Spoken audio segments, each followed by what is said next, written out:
Imagine being reborn in a fantasy world teeming with monsters and hunters.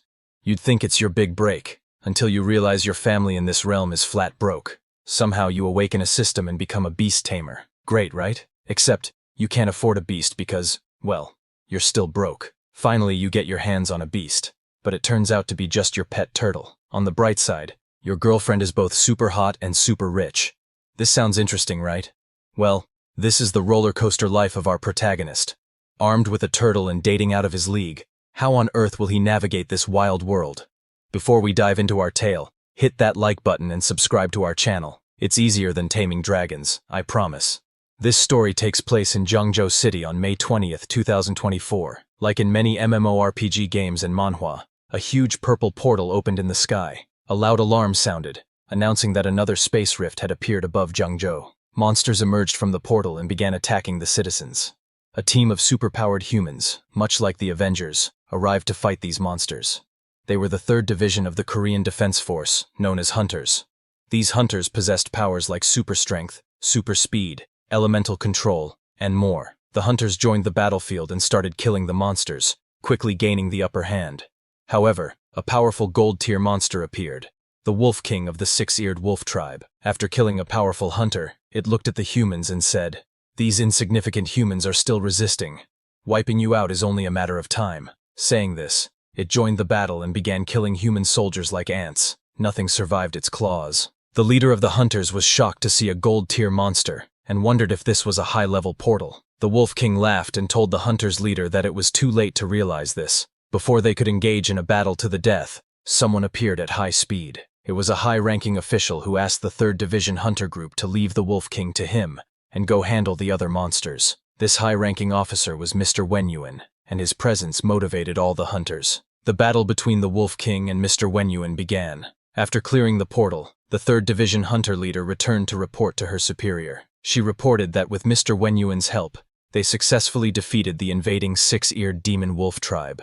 Her superior praised her for her work, but was worried because this was yet another new rift, and it was still only a C-class one. This was the 6th one in the past 10 years. He feared that at this rate, Zhengzhou wouldn't hold out for long, though it was beyond their control. The superior announced that starting this year, Wuda Martial Academy would exempt awakened individuals from cultural exams, and the academic admission score for martial artists would be cut in half. He ordered the 3rd Division Hunter leader to check on the academy's progress. At Wuda Martial Academy, the bell rang, signaling the end of the first class. A boy noticed his friend daydreaming and asked why he wasn't paying attention again.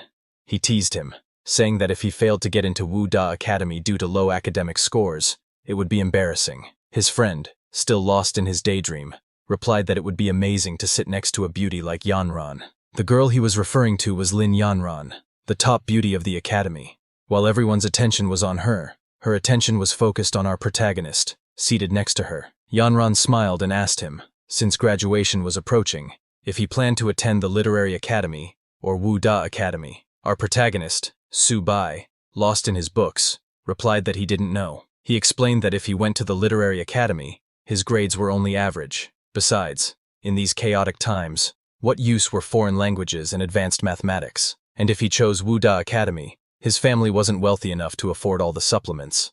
Plus, he had no special abilities or talents, and was wondering himself where he should go. Su Bai was frustrated, thinking that since he had crossed into another world, he should have some kind of fate-altering opportunity, or awakened system. Yes, you heard it right. He was from another world, but he was beginning to doubt whether he had even transmigrated at all. Yanran, with her gentle voice, called Su Bai and suggested, "Why don't you join me in applying to the Literary Academy? I have a way to guarantee your admission." "What?" Su Bai asked in shock. Yanran asked him to keep his voice down. Just as she said that, a system window popped up in front of Su Bai's eyes. He was shocked, wondering what this was and how it just appeared. The system was bound to him as the host, displaying his stats. His species was Ordinary Initial Stage. He was currently level 18 and 18 years old. His stats showed 4 points in physique, 5 in agility, and 5 in mental strength.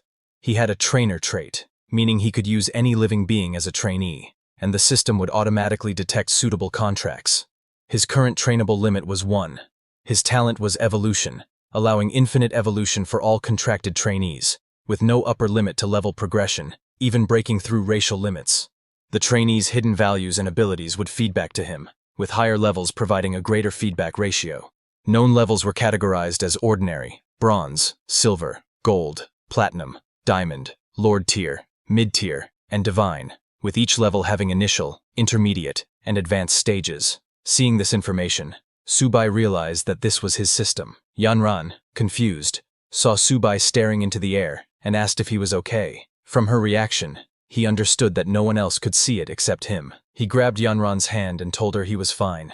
Yanran blushed when he touched her hand, but all the boys in the class became angry, shouting for Subai to get his filthy paws off their goddess. One particularly angry guy shouted, "Subai, watch how I'll teach you a lesson." But a beautiful teacher stepped in, asking everyone to calm down, and just her words were enough to settle the class. The teacher announced, "I have good news. Zhengzhou Martial Academy just posted on their website that, starting with your class, awakened individuals are exempt from cultural exams and can directly enroll in Zhengzhou Martial Academy. Students with preliminary martial artist physiques will also have their academic requirements cut in half." Hearing this, the whole class cheered with excitement, thinking they could definitely get into Wu Da Academy now. As the class ended, the teacher asked students who had already awakened abilities or had a martial foundation to come to her office to register. Hearing the news, Subai thought, "This is interesting.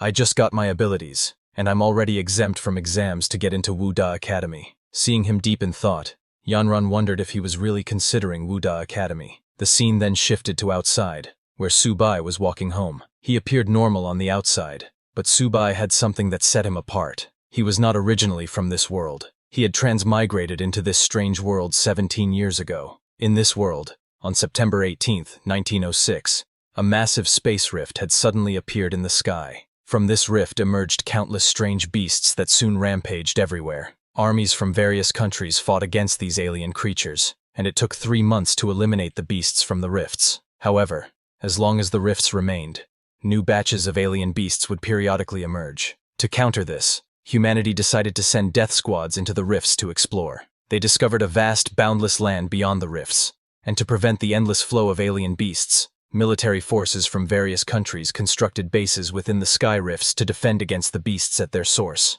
A new era for humanity officially began. On March 6, 1907, the second sky rift appeared. On May 7, 1907, the third rift appeared, then the fourth, and then the fifth. Over the following century, the number of rifts increased, and their appearances became more frequent. Now, rifts have spread across the globe, with each one harboring different alien beast species. Scientists named the battlegrounds behind the sky rifts the battlefield of 10,000 races. Meanwhile, Earth's spiritual energy began to recover, and humans gradually awakened martial abilities and supernatural powers. As the battles intensified, conventional weapons frequently failed on the battlefield, while the power of awakened individuals grew. Eventually, they replaced traditional weapons as the dominant force. The war between humanity and the 10,000 races continues to this day. Judging from the reforms at Zhengzhou Martial Academy, Subai sensed that the situation in Zhengzhou had become quite dire. "Since I've got this system now, I might as well use it to protect my family in this chaotic world." He knew that if he wanted to quickly enhance his strength, the fastest way was through the military-supported martial academies. Luckily for him, he had awakened the trainer ability. With just one trained beast, he could get into the academy without taking the exam. Looking at his balance, he hoped that the 2,000 yuan he had saved over the years would be enough. When he entered a beast shop, he noticed there was no system notification, leaving him confused. The system had said it would automatically detect something suitable, so why was there no reaction? A shop staff member welcomed him and asked how she could help. Subai told her he was a beast trainer and asked what kinds of beasts they had. Pointing at a black cat, the staff member told him, "It's pretty ordinary but high-priced. It has the bloodline of a nether cat and can easily reach the silver rank. It's selling for 36,000. Subai was shocked at how expensive one ordinary black cat was. The staff member then showed him a 4-eared dog with the bloodline of the 6-eared demon wolf, selling for just 33,000. She showed him many beasts one after another, and with each beast, the price kept increasing. Finally, she turned to Subai and asked which one he thought was best for him. But when she turned around, Subai was nowhere to be found. He had left the shop thinking, "Are they robbing me? Just because it has a bit of beast bloodline, it's this expensive? And where's my system? Isn't there anything suitable for me here?" Disappointed, he returned home. Just as he entered, a system notification appeared, saying, "Detected a suitable beginner taming creature. Little turtle, do Do you want to tame it? Subai was surprised that the system was finally responding. When he saw the name Little Turtle, he looked over at his dad's pet turtle, wondering if that was the creature the system was referring to. Immediately, the turtle's information popped up. It's tamed beast. Name is Little Turtle. Common level initial stage beast. It has traces of the Xuanwu turtle bloodline and can grow infinitely and eventually slay gods. Its average attributes, such as constitution, defense, spirit, and speed is 2. Its ability is turtle shell defense and eating is its evolution method. Subai was intrigued by the system's response and the potential of this little turtle. Subai was shocked to discover that his little turtle had profound, limitless growth potential, ultimately leading to the slaying of gods. He jumped in happiness, shouting, "Now that's more like it. How much would this be worth? I'm not trading it, no matter what." He was thrilled, but his happiness didn't last long. Because he was making so much noise, his sister, Su Xia, came out of her room. When she saw him holding the little turtle like that, she angrily shouted, "Subai, what are you planning to do with little 8? That's Dad's treasure." Subai quickly let go of the turtle and told her he hadn't done anything. Just as he released it, the turtle immediately jumped into a grocery bag, eating all the food from the bag in an instant.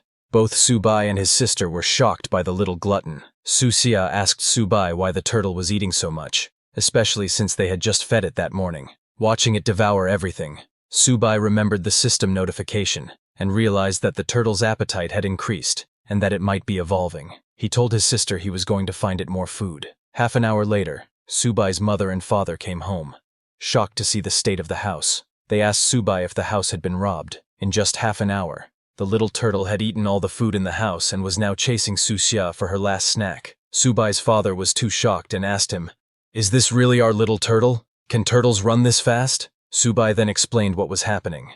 The entire house had turned upside down in just half an hour. This situation made Subai think, Dad and Mom already have a hard time as it is. I'd better not tell them little 8 is a bottomless pit. He decided to handle it himself. Meanwhile, after devouring everything in the house, the little turtle finally stopped. Su Xia was very angry at it, but as the turtle seemed satisfied, a huge robotic turtle form suddenly appeared from its body. Subai was shocked and asked, "Is this glutton finally full, or is it about to awaken its bloodline?" The scene then shifts to day 2. Little Turtle's explosive growth had come and gone, but its Xuanwu bloodline still hadn't awakened, and it had started eating even more. This was why Subai had come back to the pet shop again. When he entered, there were already 2 guests inside. When the shop staff member saw Subai, she asked if he had decided on what he wanted. He told her he wasn't here to buy this time. Getting closer to the staff member, he said, "I have exotic beast blood. Are you guys buying?" The staff member was shocked and asked him to confirm if he really had exotic beast blood. Hearing the words beast blood, one of the guests said goodbye to the other guest and immediately approached Subai. That man was the shop owner. He told the staff member to leave it to him and take care of other tasks. He then approached Subai and said, "Young man, come this way, and let's sit down for a chat. You said you have exotic beast blood. Do you mind if I examine it?" Subai handed him the beast blood and told him to go ahead. When the pet shop owner smelled the beast blood, he was shocked. "It's really exotic beast blood, and high quality too," he exclaimed. He asked Subai how much he wanted for it. Subai thought that it took so much effort to draw that small amount of blood from Little Turtle, so it had to be worth at least $100, right? But before he could say $100, the shop owner offered him $1,000. "What, $1,000? Subai responded in shock. Seeing his reaction, the shop owner misunderstood, thinking Subai was angry at the low price and actually knew how much it was worth. Laughing, the shop owner said, "Just a joke. Such a high-quality product is, of course, worth $10,000. In shock, Subai shouted, $10,000? The shop owner misunderstood again, thinking Subai was getting angry at the low price, and raised the offer to $15,000. Subai was stunned and covered his mouth, thinking, who would have guessed that Little Turtle is so valuable? It's getting difficult to keep my smile hidden. He turned around to hide his excitement and said, "Fine, it's a deal. If I didn't need the money, I wouldn't sell it at all." After getting the money, he left the shop, with the shop owner personally seeing him off and saying, "Take care, young friend. If you come across such good stuff again, you're always welcome to come to me." Walking away, Subai looked at his balance and was thrilled. He hadn't thought exotic beast blood was worth so much. 15,000 had just fallen into his lap like that. Little Turtle could be proud of himself this time.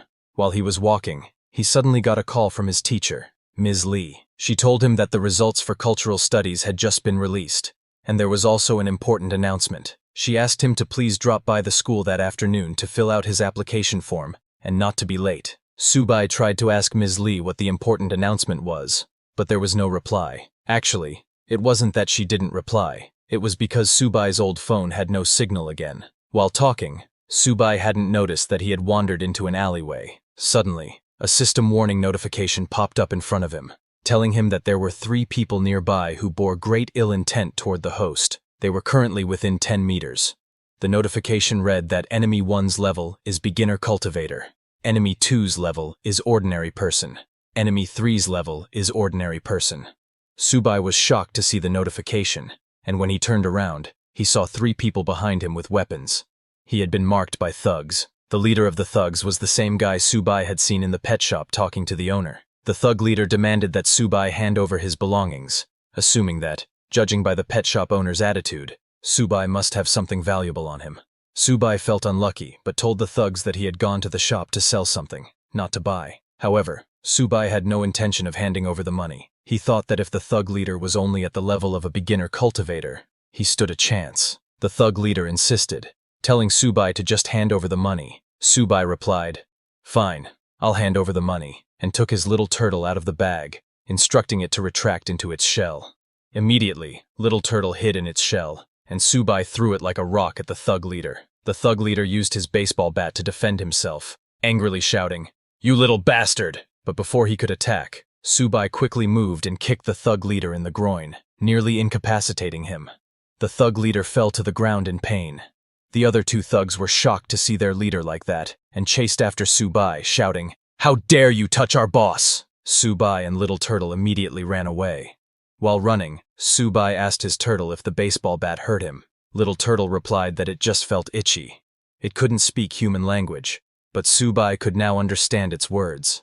The 2 thugs caught up and lunged at Subai. Seeing them close, Subai asked Little Turtle to latch onto his fist. Little Turtle immediately latched on, and Subai used it like a boxing glove, punching one thug in the face and sending him flying.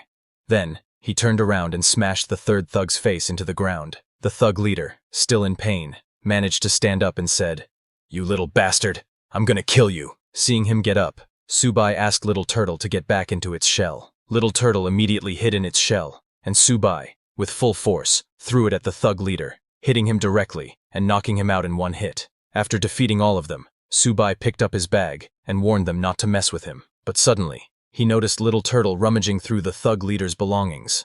Little Turtle found a bottle and immediately started drinking from it.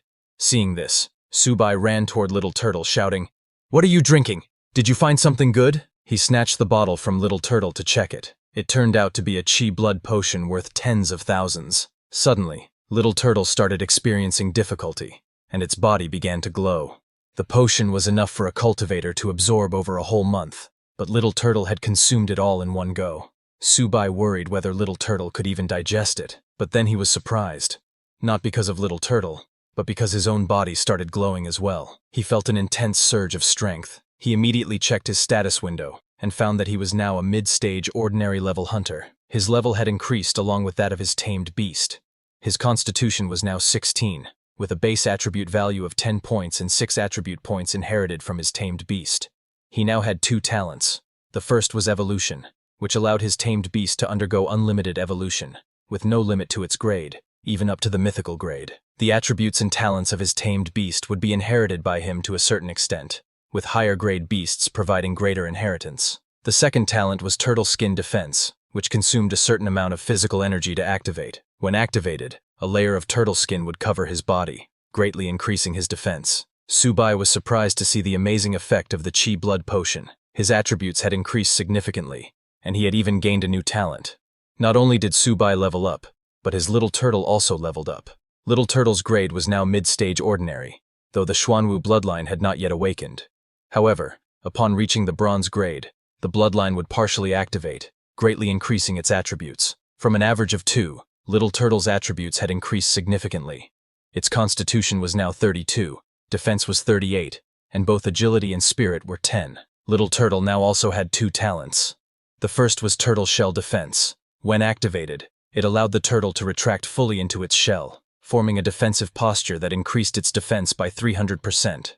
In this state, It could not move or attack. The second talent was Turtle Skin Defense, which consumed a certain amount of physical energy and increased its defense by 50% to 100%. Subai was shocked to see Little Turtle's body grow larger, with a constitution of 32 and defense of 38. He remembered learning in class that even power-type beasts typically had attributes around 30 when they were high-stage ordinary grade. He couldn't imagine how amazing Little Turtle would be once it awakened, given how powerful it already was without awakening. Little Turtle was very proud of itself. Subai then picked up Little Turtle, saying, "All right, you've eaten your share. Let's leave this place quickly." The scene then shifts to the school. Teacher Lee told the students that the results for cultural studies had been released and that she would be consolidating their application intentions. She also announced that a special recruitment teacher from Wu University would be coming to the school to evaluate candidates for their special abilities. As with last year, there would be 2 guaranteed admission spots.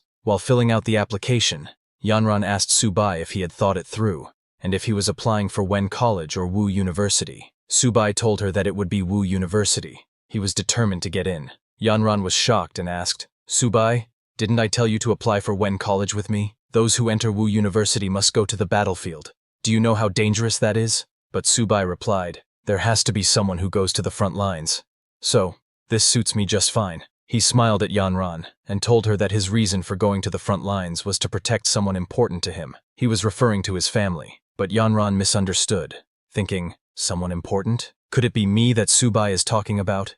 Suddenly, a teacher came over and asked Yanran which academy she was applying to. Yanran didn't respond right away. Subai thought she probably hadn't awakened any special abilities and had never trained physically, so she would likely choose Wen College. After some thought, Yanran told the teacher that she hadn't made up her mind yet and wanted to think about it a little longer. Teacher Lee reminded the students that this was a crucial decision for each of them, advising them to take their results home and discuss their choices with their parents. She informed them that they must submit their application intentions by midnight. With that, class was dismissed, and everyone returned home. Later, Yanran returned home, and while she was taking a bath, she called Subai. Blushing, she told him that she had decided to apply to Wu University as well. Subai, who was cleaning his house at the time, was surprised to hear that Yanran had applied to Wu University. He asked her if she was joking, but Yanran replied that she had made her decision and also wanted to send him a surprise. While they were talking, Subai noticed Little Turtle stealing food again. He told Yanran that he had something important to handle and would talk to her later. As soon as he ended the call, he yelled at Little Turtle, calling it a good-for-nothing for eating so much. The scene then shifts to the next day. All the students gathered in the stadium, and Teacher Lee was on stage, warmly welcoming military martial arts instructor Zhang Kai. He was their principal as well as their senior. Instructor Zhang came onto the stage and told the students, "1 year ago, 126 people entered this school, and 65 of them are still alive. 2 years ago, 98 people entered, and only 32 of them are still alive. 3 years ago, 86 people entered, and 11 of them are still alive." Hearing this, all the students felt a chill. Instructor Zhang continued, saying he wasn't trying to scare them, but wanted each one of them to understand that being here was not something to be proud of. They would face myriad challenges: duty, responsibility, danger, and the task of protecting their country. He told the students that Wu Da is a place where the strong are cultivated, and asked if they wanted to be among their ranks. "Yes!" all the students shouted. Instructor Zhang smiled and said, "Very good. I look forward to your performances in the examination." After the speech, the students began returning to their classes, but Teacher Lee asked Subai to stay. She and Instructor Zhang approached him. Confused, Subai asked if there was an issue. Instructor Zhang confirmed his name and then informed him that a space had been reserved for him at Wu Da. He told Subai to head there immediately to prepare for the entrance examination. Subai was shocked to hear that someone like him, a broke student, had a reserved spot. Instructor Zhang confirmed it and mentioned that a vehicle was waiting for him at the school's entrance. Everyone was surprised to hear about Subai's reserved spot. Some complained that it was favoritism, while others were jealous, wishing it were them. Subai took the bus and arrived at Wu Da Academy along with other students. They were all amazed by the academy's grandeur. An instructor was waiting at the entrance and asked the students to follow him. Along the way, the students noticed a huge rock pillar in the center of the academy. The instructor told them that it bore the school's motto. Subai was impressed by the grand motto. The instructor then took them to collect their uniforms and guided them to the dormitories. He showed them the male dormitories and told them they could rest there for a while and change into their uniforms. He informed them that someone would announce the examination time shortly. Subai went to his assigned room, room 303. As he approached, he heard a voice from inside saying, "In the early stages of martial arts training, resources are the most important." Subai announced that he was here, but there was no response. Inside, he found 3 roommates. A red-haired boy took out a bottle and said, "My father managed to purchase 3 drops of extremely rare monster blood at U Mountain. He asked an experienced pharmacist to make it into 3 bottles of top-quality medication. This isn't something you see every day." The other 2 boys were amazed, with one asking, "Is this what rare monster blood looks like? I've never seen it." The other added, "I've bought similar products, but it's also my first time seeing something like this." While they were talking, Subai entered the room. He introduced himself as Subai, who had also been assigned to dormitory 303. The red-haired boy introduced himself as Han Jiagang and said, "So you're Subai. Everyone's here then." He introduced the other 2 boys as Tao Jiajun and Fan Chaoan. Subai said, "It's nice to meet you all." Jiagang smiled and told him he didn't need to be so polite. They were all dorm mates after all. He asked Subai to come over and take a look, explaining that Han Jiagang's father had sent him some rare monster blood. Proudly, Han Jiagang told Subai that his father had to send people all over the country to acquire it. When Subai heard U Mountain and 3 drops mentioned, he wondered if it could be the same blood he sold to the pet shop owner. He asked Han Jiagang if such rare blood was expensive. Han Jiagang boasted, "Not really. Each drop only cost around 30,000, so not even 100,000 in total. It's practically spare change." Hearing it was sold for 90,000, Subai became very angry, thinking, "That slimy bastard. I sold it for 30,000, and he sold it off for nearly 100. Blasted middlemen." While they were talking, a commotion erupted outside. The students from the dormitory were going crazy after spotting a super beautiful girl downstairs. A guy commented that he was voting for her in this year's beauty contest, saying, "That figure, those legs, she's our goddess." When the dormitory warden saw the girl, she asked who she was looking for since this was the men's dormitory. Subai's roommates were amazed, saying, "Wu Da really is something. She's amazing." They all wondered why she came. The girl, as it turned out, was Yanran, Subai's future waifu. She told the warden that she was looking for Subai. The warden turned to the dormitory and shouted, "If there's a Subai, come out! There's a pretty girl waiting for you downstairs." Hearing this, Han Jiagang and the others looked back, surprised that their roommate, Subai, was the one she was looking for. They all swarmed him, amazed at his luck, unable to believe that the school's beauty came just to see him. Fan Chaoan commented, "Brother Subai might be more than he seems." When Subai went downstairs, Yanran complimented him, saying, "Subai, that uniform suits you." She moved closer, adjusted his clothes, and said, "Now you look even more handsome." Subai started blushing with her so close. Seeing Yanran help Subai adjust his clothes, all the boys from the dormitory grew jealous, shouting, "Die, you lucky bastard! Don't lay a finger on our goddess!"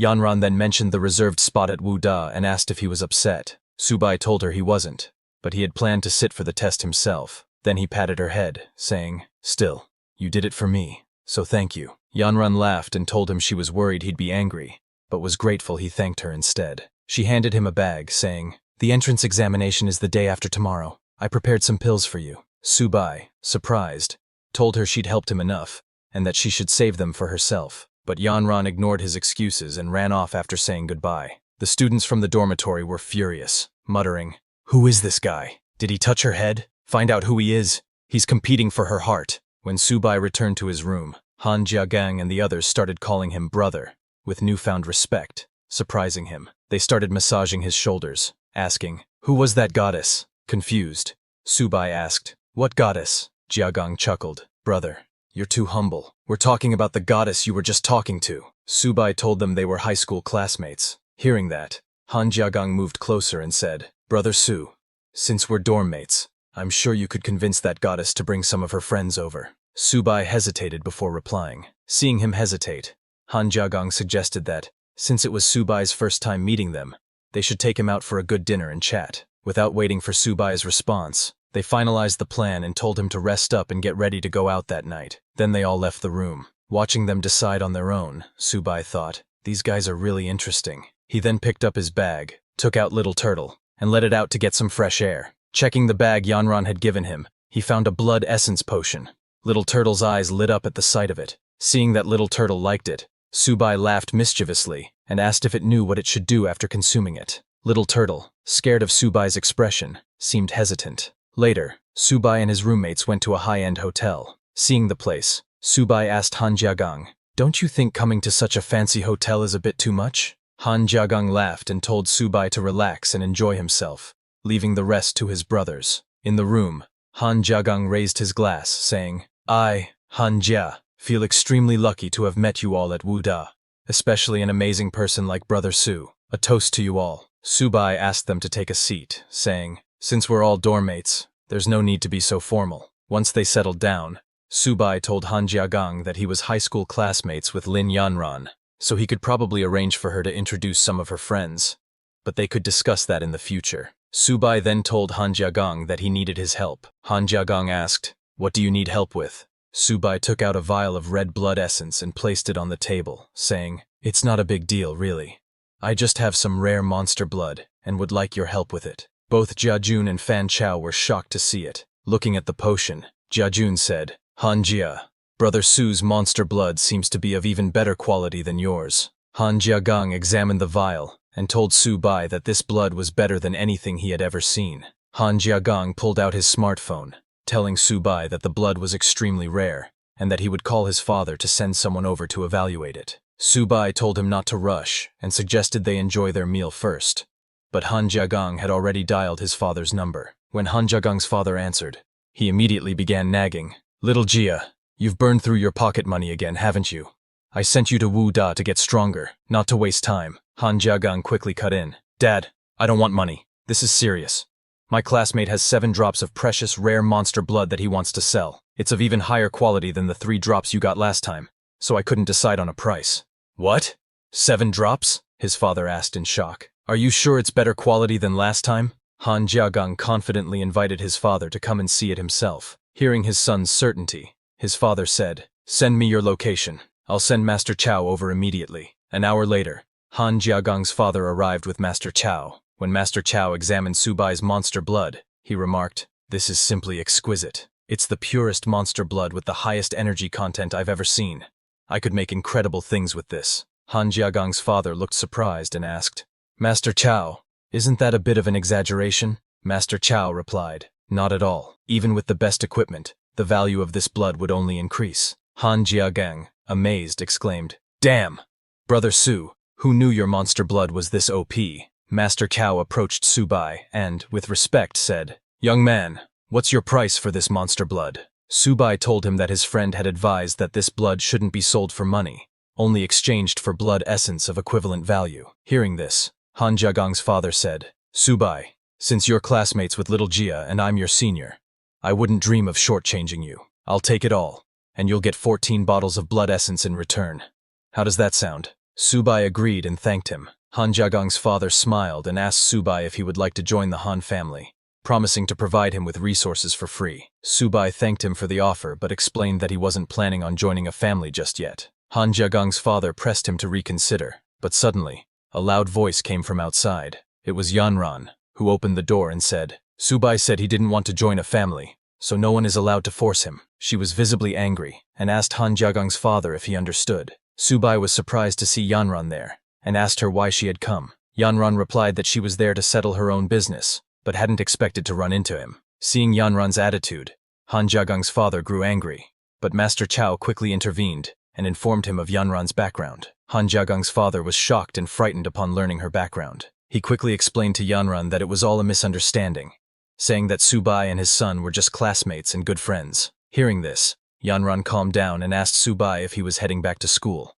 suggesting they go together. Since Subai had finished his business, he agreed, said goodbye to everyone, and left with Yanran. Watching them go, Han Jiagang called out, saying he was going back to school as well, and started to follow, but his father stopped him. Han Jiagang's father advised him to build a good relationship with Subai, because the Han family's future might depend on it. He also instructed him to keep a safe and respectful distance from Lin Yanran. Han Jiagang was stunned, realizing that his friend Subai and the goddess Yanran were indeed very impressive. 2 days later, at the military training field at Marshall University, all the freshmen gathered on the university grounds. Instructor Zhang addressed the students, announcing that over the next few days, they would participate in freshman special training, which would take place in the battlefield of all races. Hearing this, many students were scared, asking if they were really going to the battlefield of all races for training.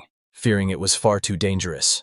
Failing the training was one thing, but losing their lives was another. Instructor Zhang reassured them, saying the area designated for their training had already been cleared, and that the instructors would ensure their safety. He continued, explaining that they would be divided into groups of 50, each led by a bronze-level instructor, who would act as their homeroom teacher and assign their training tasks. He wished all the freshmen a victorious return. After the announcement, Yanran came running to Subai, very excited, and told him they had been assigned to the same class. Subai smiled and asked if she arranged that on purpose. As they talked, a female instructor appeared and called for Class 8 to gather. Class 8 was the group that included Yanran, Subai, and his roommates. The red-haired instructor introduced herself as Liao Yuxin, their special training instructor. All the boys were going crazy over the beautiful instructor. Instructor Liao told them that she would be the one assigning all their training tasks, and their first task was to write a will. The students were shocked to hear this. Instructor Liao explained that they had one day to write their wills and would need to be at the teleport plaza by 8 a.m. the next day, as they would be departing for the battlefield of all races. The students were scared.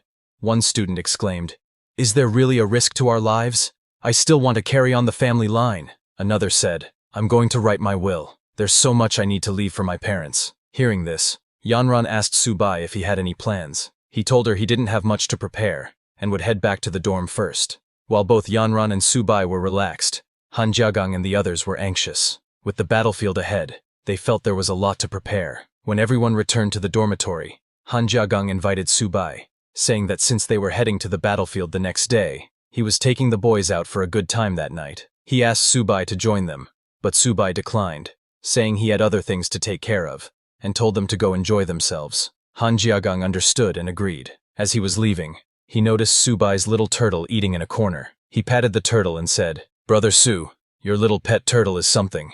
Its shell is tough." Subai told Han Jiagang that the turtle was named Little 8, but that it had a bit of a gluttonous side. Little turtle didn't like being called a glutton, pouting in response. After that, Han Jiagang and the other two roommates left the room. Meanwhile, Little Turtle finished its plate and asked Subai for more food. Subai said, "You little glutton. All you think about is eating. Fine, I'll let you eat all you want today. But once we're on the battlefield of all races, you'd better perform well." He gave Little Turtle more blood essence, which it immediately drank. Subai laughed and told Little Turtle to slow down, reassuring it that no one would take the food away. As he was feeding Little Turtle, a system notification popped up, congratulating him because his pet, Little Turtle, had leveled up to a high-rank ordinary exotic beast. Due to this, Subai's level had also increased, and Little Turtle had gained a new talent, Heavy Strike. Subai checked the status window and saw that his tamed beast, Little Turtle, was now high-rank ordinary. Its attributes had increased significantly. Physical strength was 64, defense was 78, agility was 20, and mental strength was 20. It now had 3 talents: Turtle Shell Defense, Turtle Skin Defense, and Heavy Strike. The new Heavy Strike talent consumed stamina to increase attack power by 100% to 200%. The more stamina consumed, the stronger the attack. Subai then checked his own status window and found that he had also leveled up to high-rank ordinary. His physical strength was 28, with 15 as his base strength and 13 points inherited from his beast. His agility was 19, and mental strength was 34. He now had 3 talents: Infinite Evolution, Turtle Skin Defense, and Heavy Strike. The new talent worked the same as Little Turtle's, consuming stamina to enhance his attacks. Subai was amazed, realizing that the blood essence was incredibly effective. Little 8 leveled up again, and these stat boosts are insane. He looked at Little Turtle and said, "Nice, Little 8. When we get to the battlefield of all races, let's go all out together." Now, both Subai and his Little Turtle were ready for the battlefield. The next day, all the students gathered in the field. Instructors reported to Chief Instructor Zhang that all trainees were geared up and ready for battle. Chief Instructor Zhang ordered a soldier to open Teleport Formation 1 and prepare for teleportation. The teleport formation activated, ready to transport students to the battlefield of 10,000 beasts. Seeing such a huge teleport formation, the students were amazed, saying, "Only Martial University has something like this." Yanran, feeling worried about Subai, told him to be careful once they were on the battlefield of all races. Subai reassured her, saying they would complete the mission safely. They wished each other good luck and approached the teleportation formation. Instructor Liao advised them to relax their bodies and prepare for teleportation. One by one, the students entered the formation and were instantly transported to the military base within the battlefield of all races. They were surprised by how epic the military base looked and how quickly they arrived. Instructor Liao stood at attention and asked Group 8 to quiet down. She apologized to Lieutenant Hunter, saying, "They're just rookies who haven't seen much." The man in front of her introduced himself as the Deputy Lieutenant of Military Base F-269 and told the students they could call him Deputy Lieutenant or Sir. He continued, "Here, I don't care if you're a student or an instructor. On my turf, you follow my orders." He asked if they understood, and everyone shouted, "Understood, sir." Seeing the lieutenant, Han Jiagang muttered, "So what if he's a deputy lieutenant? What's the big deal?" Subai pointed out the scar on the lieutenant's face, noting it showed he was an experienced officer. The lieutenant then informed the students they were in luck because his team had just returned from a battle. Their first task would be to clean the battlefield and, while doing so, eliminate any remaining phantom cats. He said it was the perfect job for rookies to get their first taste of battlefield experience. With a serious expression, he added that eliminating the phantom cats would earn them military merit points, which could be exchanged at the logistics department for blood vitality powder and various grades of body tempering elixirs to strengthen themselves. Hearing this, Jiajun got excited, exclaiming, "Truly, fortune comes with risk." Han Jiagang added, "No wonder so many risk their lives to come to the battlefield of myriad clans." Seeing them eager, the lieutenant smiled and said, "You little brats look ready to give it a try. Good. Move out immediately. Follow me." Everyone was thrilled. As they followed the lieutenant, Subai thought to himself that he needed to gather enough military merit points to exchange for elixirs. Little 8 would have a feast as well. The lieutenant first led them to some injured soldiers, explaining that these were the wounded, just back from the battlefield. Seeing the injured soldiers, Jiajun asked if they had been hurt while dealing with the phantom cats. Han Jiagang replied, "No way. Aren't phantom cats the weakest beasts? How could they be so terrifying?" Seeing the injured soldiers, some students grew scared and exclaimed, "Even the weakest phantom cats are this dangerous?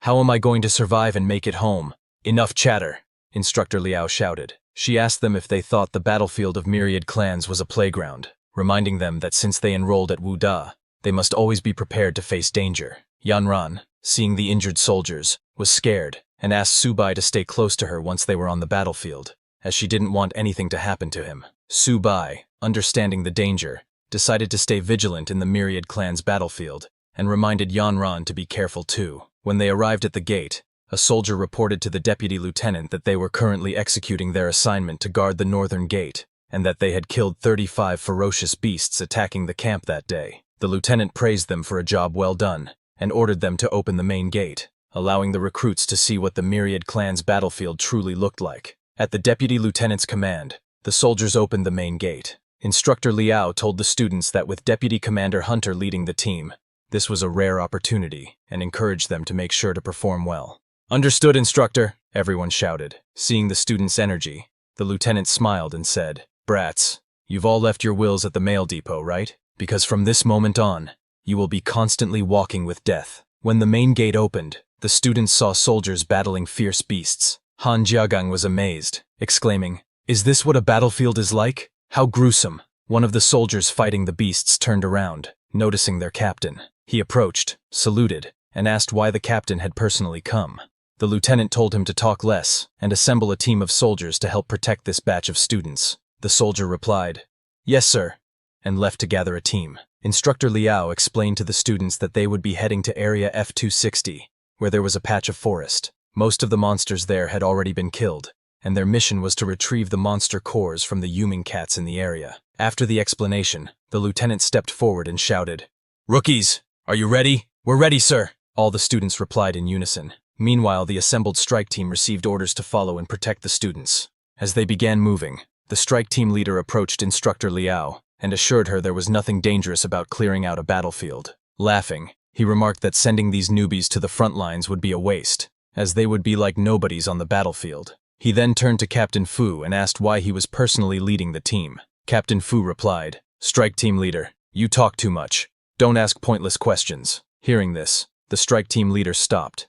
Instructor Liao thanked Captain Fu for his assistance, and he responded, "It's nothing. These students are all warriors on the battlefield. It's my duty to protect them." Meanwhile, at Didu, the highest military command post in Long, a soldier rushed to report an urgent issue to the senior officer. He informed him that there was a latest report from the battlefield of all races.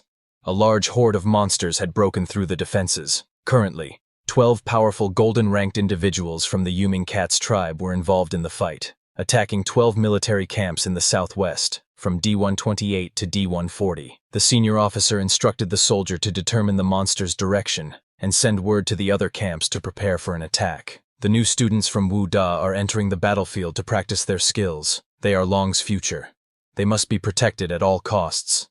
Meanwhile, at Area F-269, all the students arrived at the battlefield they had to clear. Instructor Liao told them that when clearing a battlefield, time was of the essence.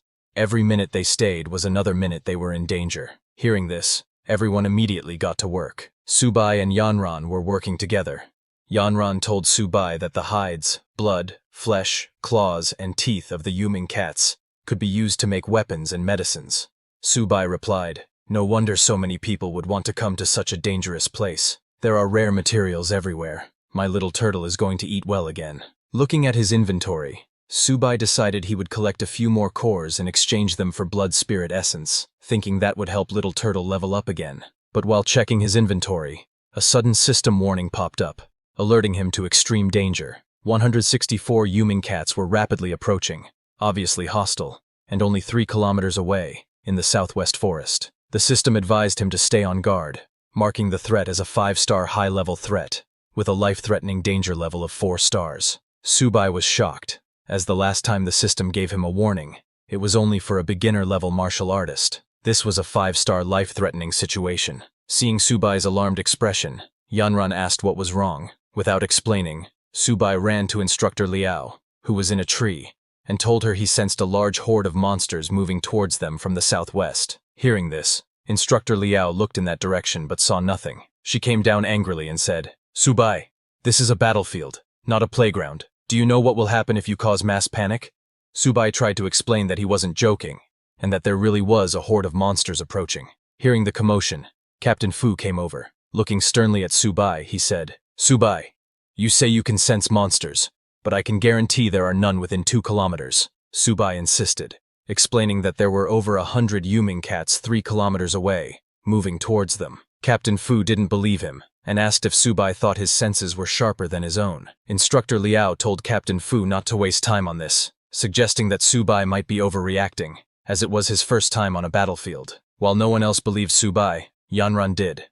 She told Captain Fu that no one should make a judgment before verifying the truth. Left with no choice, Subai stepped forward and pleaded with everyone to believe him, insisting that the monsters were getting closer. He explained that, as a monster tamer, he had an extraordinary sense for danger. Instructor Liao was surprised to hear that Subai had such a skill. She asked why the school hadn't recorded it. Subai replied that he was guaranteed a place at Wu Da, so his special abilities hadn't been noted. The students were shocked to hear that Subai had special abilities. One guy said, "If Subai has the ability to tame monsters, why haven't I seen anything he's tamed?" While they were talking, a loud noise suddenly came from the southwest. Some students came running, shouting that Yuming cats were indeed approaching. Instructor Liao asked if they were sure, and the students confirmed that a whole lot of them were on their way. Hearing the news, Captain Fu ordered everyone to form a defensive formation. He instructed the messengers to contact the base and request reinforcements. The messenger returned with an update from the base. The surrounding camps were also under attack, so no reinforcements could be sent. Instructor Liao asked Captain Fu if there were truly over 100 Yuming cats, expressing concern that the students couldn't fight them without support. Captain Fu drew his weapon and confirmed that Subai's senses had been accurate. He could now sense the approaching horde of monsters himself. He ordered the strike team leader to assign 4 soldiers to protect the students. Subai, wanting to join the fight, told Captain Fu there was no need to protect him. Suddenly, a Yuming cat, a monster at the early bronze stage, appeared and immediately leaped to attack. Captain Fu and the soldiers started shooting at the monsters, ordering a retaliatory defense to protect the students. However, the regular soldiers were no match for the Yuming cats, which were more like tigers than cats. Nevertheless, Captain Fu and the instructors managed to kill some of them.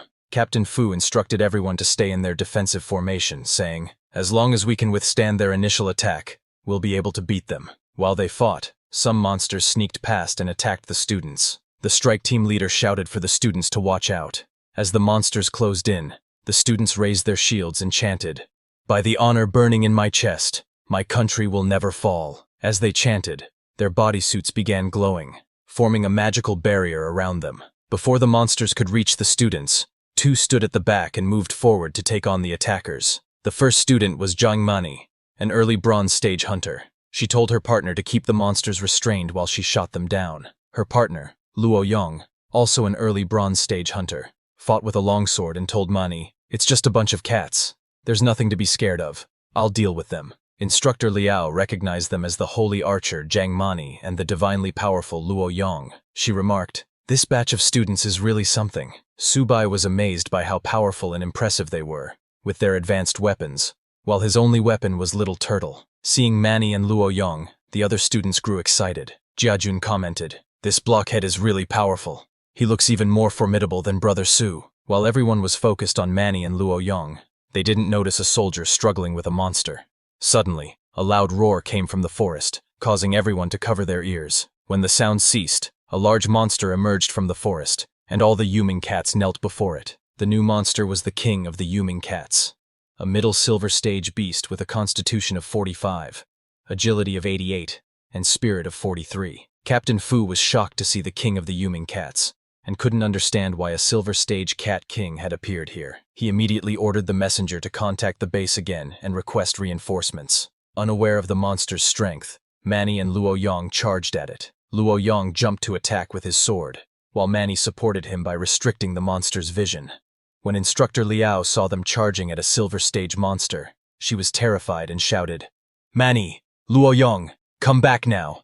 This is a silver stage monster, not your plaything." But it was already too late. The king of the cats made its move and struck with its claws, taking down both Mani and Luo Yong in a single attack. They fell to the ground, losing their weapons. Instructor Liao urged them to return, but Captain Fu told her it was too late. He ordered his soldiers to provide cover fire as the king of the Yuming cats leaped again, aiming to strike down the soldiers. The king of the Yuming cats jumped again to strike Mani and Luo Yong, who were injured and unable to defend themselves. However, before it could touch them, something shining green shot through the air at high speed and struck the king of the Yuming cats in the face, sending it flying. Everyone was confused about what had just happened. That green shining object turned out to be Subai's little turtle. Everyone was shocked to see a flying turtle and asked what it was. Instructor Yu explained to the others, "It's a turtle that hit the king of the Yuming cats." When Han Jiagang saw the little turtle, he immediately recognized it as Subai's beast. Subai stepped forward to defend Mani and Luo Yong, saying, "As expected, this entrance is still a bit awkward." He introduced himself as Beast Tamer Subai, and the little turtle as his beast. He then told Mani and Luo Yong to handle the smaller monsters, while he would deal with the Cat King. The other students were stunned at the sight of Subai and his turtle. They wondered if this turtle was really that impressive, and if the Cat King was truly knocked away by it. Yanren was overjoyed to learn that the turtle was actually Subai's beast. When the king of the Yuming cats got back up, Subai told his little turtle, "Show this wild cat what you can do." On his command, the little turtle charged at the king of the Yuming cats with lightning speed. Mani, astonished by its speed, asked, "How is Subai's turtle running so fast? Is that even a turtle?" Captain Fu, who was shooting at the Yuming cats, was surprised when he saw the little turtle fighting the king. He hadn't expected Subai to have such power. Instructor Yu, fighting beside Captain Fu, admitted that she hadn't expected it either, saying, "Subai's beast taming is indeed a bit different." Captain Fu turned to the students and commanded, "Since Subai has already distracted the Cat King, focus your attacks and clear out these nether cats." On his command, the students immediately began killing the Yuming cats like ants.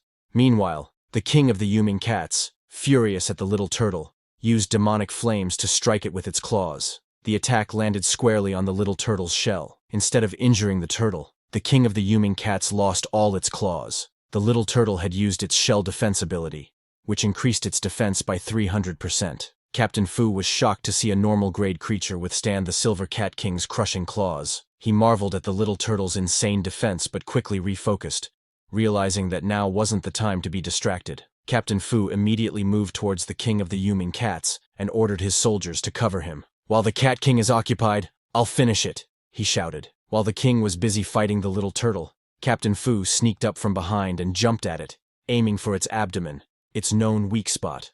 With all his power, he struck the king with his fire sword, yelling, "Prepare to die!" The king of the Yuming cats screamed in pain and lashed out with its tail, striking Captain Fu and sending him flying. Captain Fu's attack missed the abdomen. Undeterred, Captain Fu got back up and charged at the king again, shouting, "Once more! Beast, it's either you die, or I live." Seeing Captain Fu charging in, Su Bai told the little turtle to use its ultimate move. Hearing this, the little turtle's body began to shine, and it started spinning rapidly. Jia Jun and Fan Chao, watching, were confused and asked, "What kind of ultimate move is this?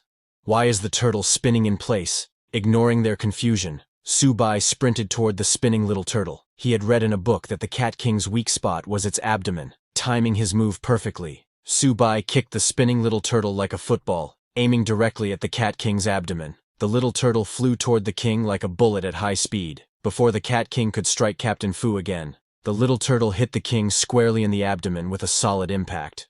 Little Turtle's attack sent the Cat King flying far away. After hitting the Cat King, Little Turtle landed like a superhero. Captain Fu was shocked that Su Bai had actually hit the weak spot. He moved closer to see if the Cat King had survived. On the other hand, the Cat King was bleeding heavily, but somehow managed to stand up again. It let out a loud roar towards the sky before collapsing. Finally, the Cat King was dead. Seeing this, everyone jumped with joy, cheering. "The Cat King has been defeated." Captain Fu, injured and in disbelief, asked, "Did we really win?" Yanran ran to Su Bai and hugged him tightly, exclaiming, "Su Bai, you're amazing! You defeated the golden-level Cat King." Su Bai was surprised by the sudden hug from Yanran. Everyone gathered around him, praising his incredible feat. Jia Jun jokingly asked Su Bai where he got the turtle, saying he wanted one too. While they were busy talking, Little Turtle took the opportunity to search the Cat King's body for something to eat. To its delight, it found a yellow beast core. Excited, it was about to eat the core when Su Bai noticed it.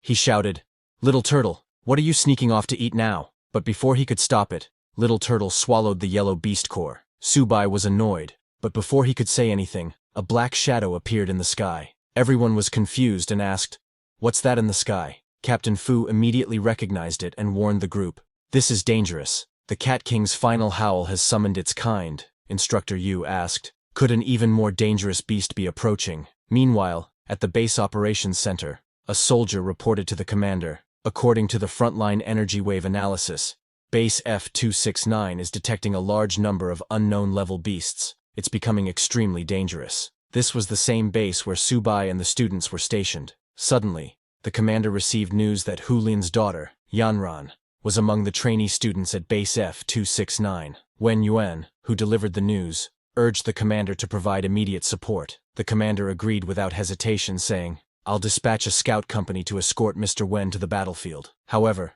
Mr. Wen refused the escort, saying he couldn't wait and would head there himself. Before leaving, he turned to the commander and said, "Within 20 minutes, I hope reinforcements will reach the battlefield." Hearing this, the commander assured him, "I'm giving the order now." The commander was deeply nervous. Understanding the gravity of the situation, he thought to himself, if Hu Lin goes mad, the entire Jiangzhou won't be able to handle it. He immediately issued orders to send reinforcements. Back at Base F-269, as the black shadows covered the sky, a pair of glowing red eyes appeared, glaring at the group with rage. A loud voice echoed, "Foolish humans, lowly species." Hearing the voice, Instructor Yu was stunned and asked Captain Fu, "How is this possible? It can actually speak human language." Captain Fu, equally shocked, replied, "This is impossible. A beast that understands human language must be at least golden level. It shouldn't be here." He immediately ordered everyone, "Quickly form a defensive formation. Place the injured in the center." Suddenly, the black shadow descended to the ground beside the Cat King's dead body. From the shadow came a furious voice, "Lowly species, how dare you slaughter my kind?" The shadow then began devouring the Cat King's body. The students were horrified and disgusted as they watched the monster eat the Cat King. Captain Fu, seeing the creature, said, "This is absolutely impossible. How could something like that appear in this area?" Suddenly, Su Bai received a system warning notification. The system alerted him to extreme danger, stating that a golden-level beast had been detected nearby. The system urged him, "Please leave immediately. Lethal threat level, 5 stars. Extreme danger." Su Bai was shocked to realize that the shadow was indeed a golden-level beast. The monster that emerged from the shadows was the Shadow Cat King, a mutated golden-level beast with 272 constitution, 345 agility, and 275 mentality. After sustaining severe injuries, the Shadow Cat King entered a bloodthirsty berserk state, increasing its agility and attack by 100%, while reducing its defense by 50%. Luo Yong was horrified, exclaiming, "It's a golden-level beast. Even our teacher probably hasn't faced one." Manny, trembling with fear, fell to the ground, crying, "I want to go home. I don't want to die." Seeing that reinforcements had not yet arrived, Captain Fu charged at the Shadow Cat King, ordering, "Everyone, escort the wounded and retreat. I'll cover you." With determination, he leaped to attack, shouting, "Beast, I'll fight you to the death." However, with just one swing of its claws, the Shadow Cat King sent Captain Fu flying. The monster then raised its claws, ready to strike the finishing blow. Seeing this, Su Bai threw Little Turtle towards Captain Fu, commanding, "Protect him!" As the Shadow Cat King's attack descended, Little Turtle jumped in between and blocked it with its shell defense. The Shadow Cat King was shocked by the turtle's exceptionally tough shell, but suddenly, deep scratches appeared on Little Turtle's shell, and it began to bleed. Captain Fu, still stunned, gasped and asked, "Little Turtle, are you okay?" Seeing Little Turtle injured, Su Bai tried to rush over, but before he could move, he also sustained injuries, coughing up blood. He felt the same pain as Little Turtle. Yanren, standing beside him, was shocked to see him in such a state, and asked if he was hurt. Instructor Yu, who was assisting Captain Fu, was equally shocked. She couldn't understand how Su Bai had been injured since she hadn't seen the Shadow Cat King attack him. Captain Fu wondered aloud, could it be the Beast Tamer's same origin effect? Hearing this, Instructor Yu responded, "Impossible. I'll go check on him." Suddenly, a system notification appeared for Su Bai, explaining, because the tamed beast has fallen into a serious injury state, the tamer's talent, the same origin, has been triggered. The host and the tamed beast now share energy and damage. Instructor Yu came to check on Su Bai, but found no external injuries. Shocked, she wondered, could Su Bai have truly mastered the legendary beast taming skill? In pain, Su Bai collapsed, but Yanren caught him before he hit the ground. She was deeply worried about his condition. Su Bai, reading the system notification, understood what had happened. He reassured Yanren, saying, "I'm okay." Instructor Yu, pointing her sword at the Shadow Cat King, declared, "Su Bai is sharing the attacks of the golden-level Shadow Cat King with his tamed beast. We can't let him fight alone. Let's support him, yes, we can't let him fight alone." All the students and soldiers shouted in unison. As everyone charged at the Shadow Cat King, the beast sneered. Its eyes burned with anger, and it mocked them, a bunch of ants. When the students, along with Instructor Yu and Captain Fu, attacked, the Shadow Cat King shifted into its shadow form and sent one of its shadow minions directly at Su Bai. Instructor Yu noticed this and shouted a warning to Su Bai to be careful. Yanran, seeing the shadow minion coming, tried to shield Su Bai by taking the hit herself. However, before the minion could reach them, a massive explosion engulfed the area in flames. When the smoke cleared, Su Bai and Yanran were unharmed. Yanran, shocked, asked, "What just happened?" Su Bai smiled, realizing what had occurred. The core crystal of the Silver Yuming Cat King has finally been absorbed. A system notification appeared, announcing, "Little Turtle has upgraded to bronze level, Black Turtle." The Black Tortoise bloodline has been activated, allowing the Black Tortoise illusion to be maintained for a short period. Little Turtle has gained a new talent, Turtle Gravity. With 10% of its bloodline activated, all attributes have improved, and talents are enhanced. The system detailed Little Turtle's new stats. Its physical strength is 218, defense is 362, agility is 55, and spirit is 60. Now it has 3 skills. First skill is Black Turtle Barrier. Gathers Little Turtle's energy to form a defensive barrier, increasing defense by 300%.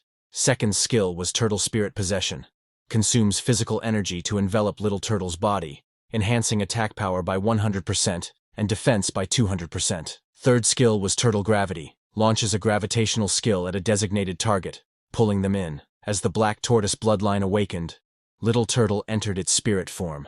A colossal beast, resembling a projection, emerged from Little Turtle's body. Everyone was awestruck, staring at Little Turtle's spirit form. Instructor Yu asked, "Has Su Bai's beast evolved?" Seeing the golden light radiating from Little Turtle, Captain Fu wondered, could this be the mark of an epic beast tamer? After Little Turtle's awakening, Su Bai stood up. Yanren asked him, "Is your injury healed?" Su Bai reassured her, "I'm fine." He then pointed at the Shadow Cat King and commanded Little Turtle, "Kill that beast for me." On Su Bai's command, Little Turtle's spirit swung its massive hand and struck the Shadow Cat King, sending it flying with just one attack. Everyone was astonished by Little Turtle's power. Captain Fu was shocked and exclaimed, "Su Bai's tamed beast is only at the initial bronze level, but it has such terrifying strength. The bloodline level must be extremely high." Luolong couldn't believe their eyes, marveling that Su Bai, a bronze-level beast Tamer, managed to knock away the Shadow Cat King.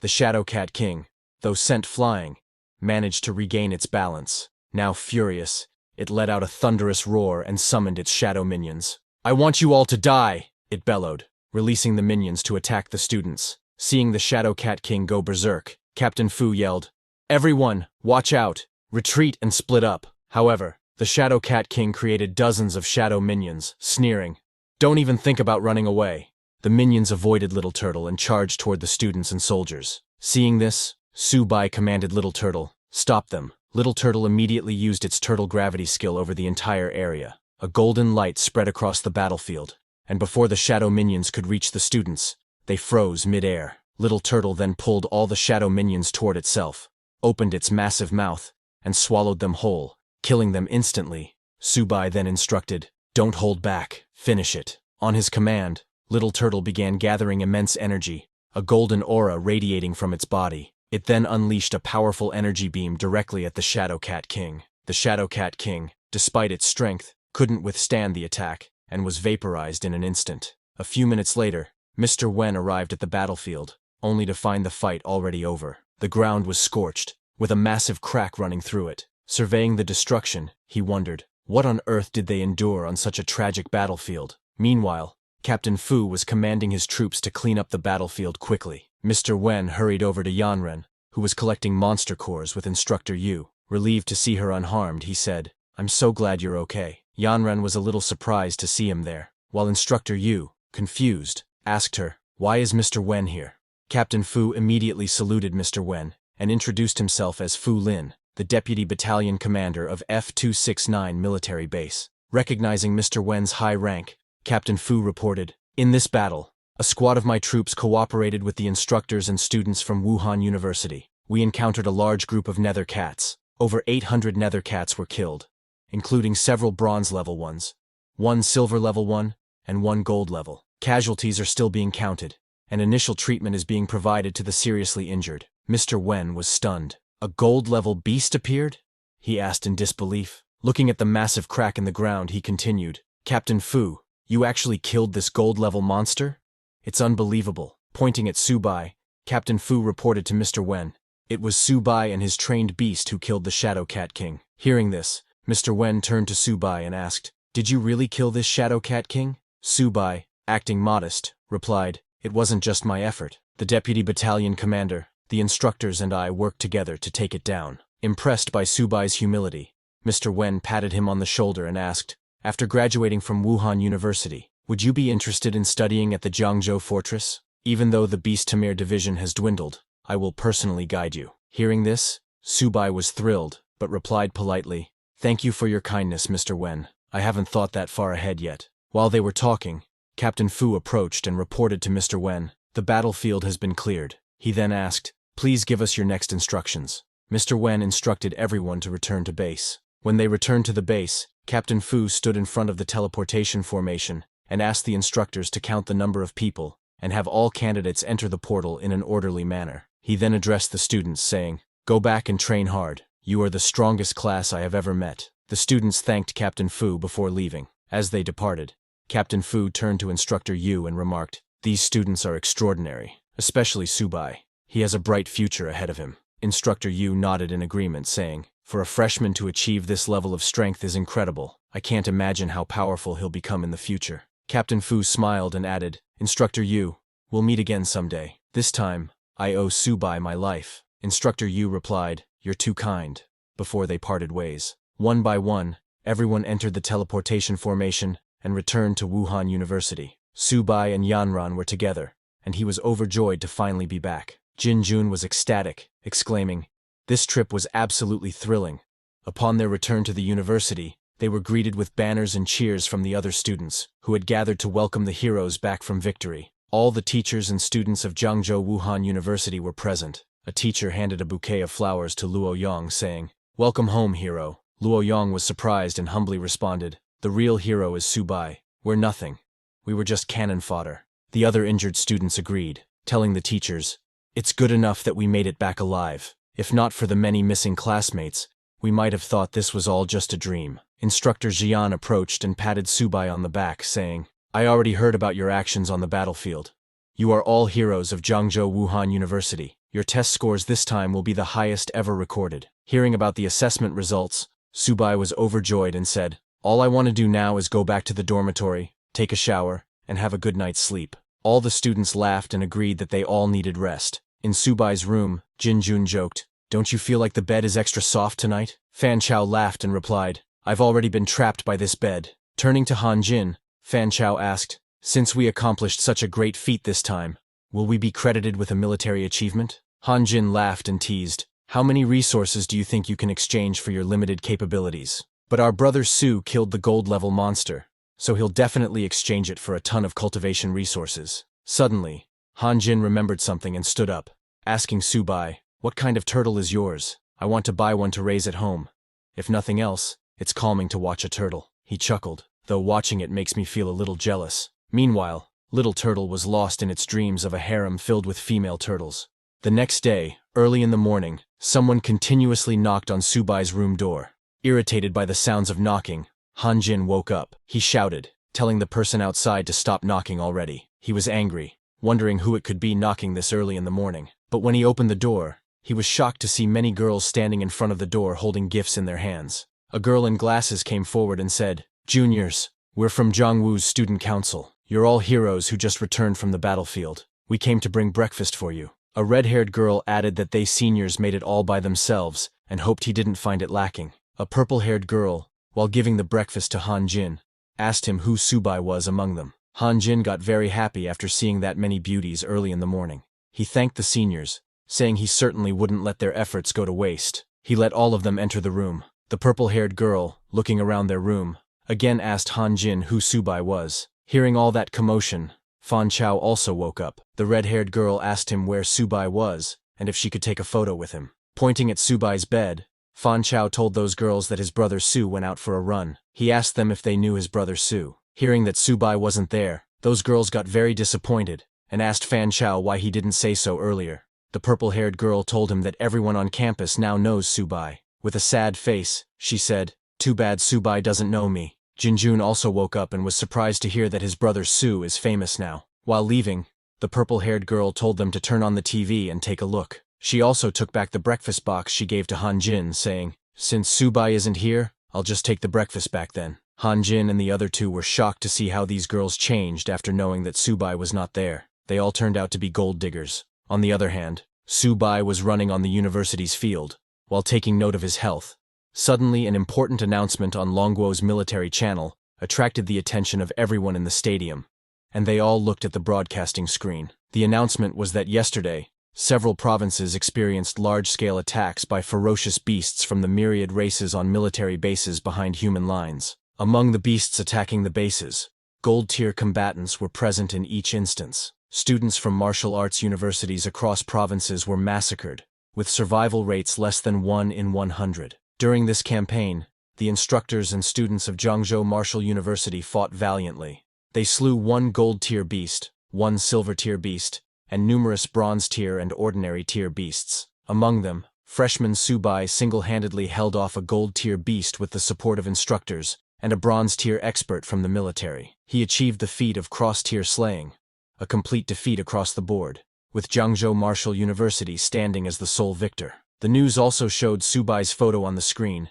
and continued that the Longguo military has decided to award all participating students and instructors from Zhangzhou Martial University a collective second-class honor and a Great Wall silver medal. As for student Subai, for his outstanding contributions, he is awarded a first-class honor and a Great Wall gold medal. Subai was surprised and confused by the sudden awarding of the first-class honor. Everyone at the stadium was shocked to hear that Subai, a freshman, had achieved something this incredible. One guy, very jealous of Subai, remarked, A Great Wall gold medal, something I could never achieve in my life, is given to a freshman. A girl, very impressed by Subai, shouted, The Martial University is mighty. I really want to meet Subai. And she asked others who were acquainted with Subai, saying she wanted to date him. Realizing that if he stayed there, those crazy girls would not let him escape, Subai covered his face, thinking it was better to sneak away quickly. Slowly, he got away from there and hid behind a wall where others could not see him. While he was taking a breath, His phone rang. It was Subai's sister, Susia, who was very excited and told Subai that he was on TV. Subai was surprised that even people outside the university also got the news. He told his sister that he had already seen it. Susia told him that their mom and dad wanted him to come home to celebrate for him. Knowing his family's financial condition, Subai asked, "Isn't that unnecessary?" Subai's mother and father, who were sitting beside Susia, were very proud of Subai. His father told him that he had achieved such an honor, and now everyone in the neighborhood wanted to see him. Subai's mother told him that his third uncle's sister-in-law had just called, saying she wanted to introduce him to a girlfriend. Susia told him he better come back quickly. Otherwise, their front door was about to get kicked down by their neighbors. Hearing them so happy, Subai said, "The test just ended, and we have 2 days off. I'll pack up and come back to take a look." His sister was very happy, and told him that since he is so famous now, their dad will grin in his sleep. Subai laughed, and told her to hang up now. That afternoon, Subai returned to his family's apartment. All the neighbors started calling Subai's father, saying, "Old Su, your family's hero is coming home. Come out and welcome him." Subai was shocked to see that many people standing in front of their house, and asked them if all of them were waiting for him.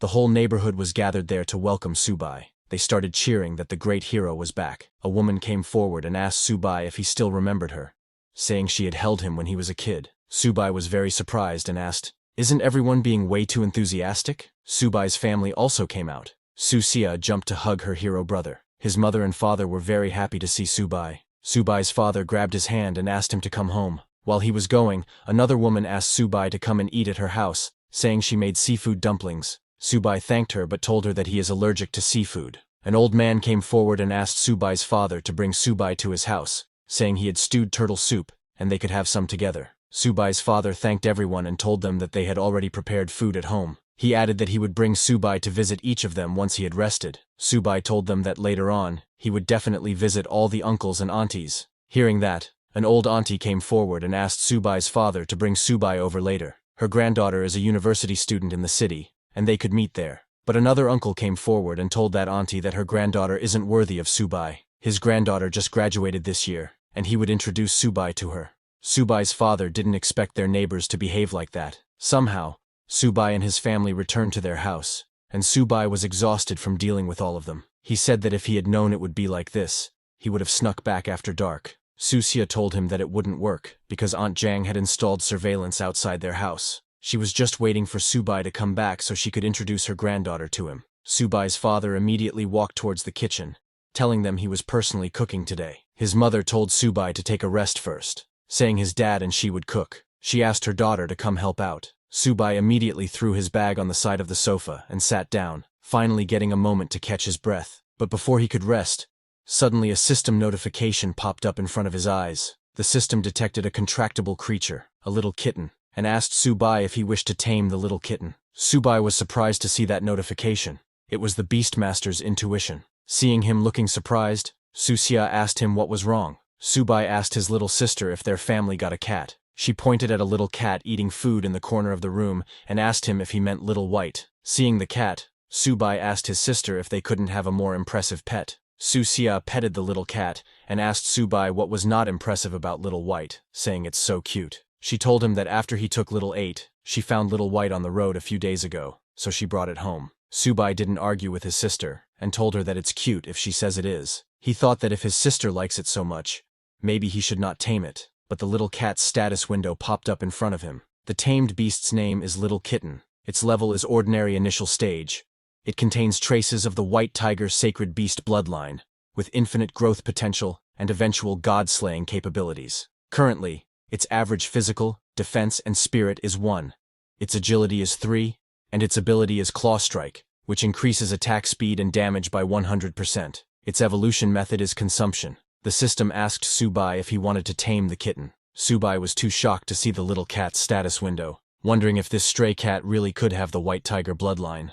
The little cat looked at Subai with curiosity. Susia told Subai that it seemed to like him. Subai clicked on the tame option, thinking he should tame it first and figure it out later. After taming the little cat, he turned to his sister, and while smiling, called her to discuss something. He told her it was about the little cat because her brother is a beastmaster. Before Subai could finish what he was saying, Susia immediately declined. She took Little Cat and said, "Since you already took Little 8, don't think about taking Little White." Subai tried to convince her, saying they could negotiate on this. He asked her if she didn't want a laptop. Susia ran with little cat, telling Subai that it wouldn't do. She wouldn't give little white to him. A few minutes later, Subai's mother came with food and saw Subai chasing Susia, who was running away with little cat in her hand. Then, 2 days later, when Subai returned to the university, he had both Little Turtle and Little Cat with him. When students at the university saw Subai, they immediately recognized him. Seeing the cat in Subai's backpack, a girl asked others why he had a cat in his bag and if he was a cat lover.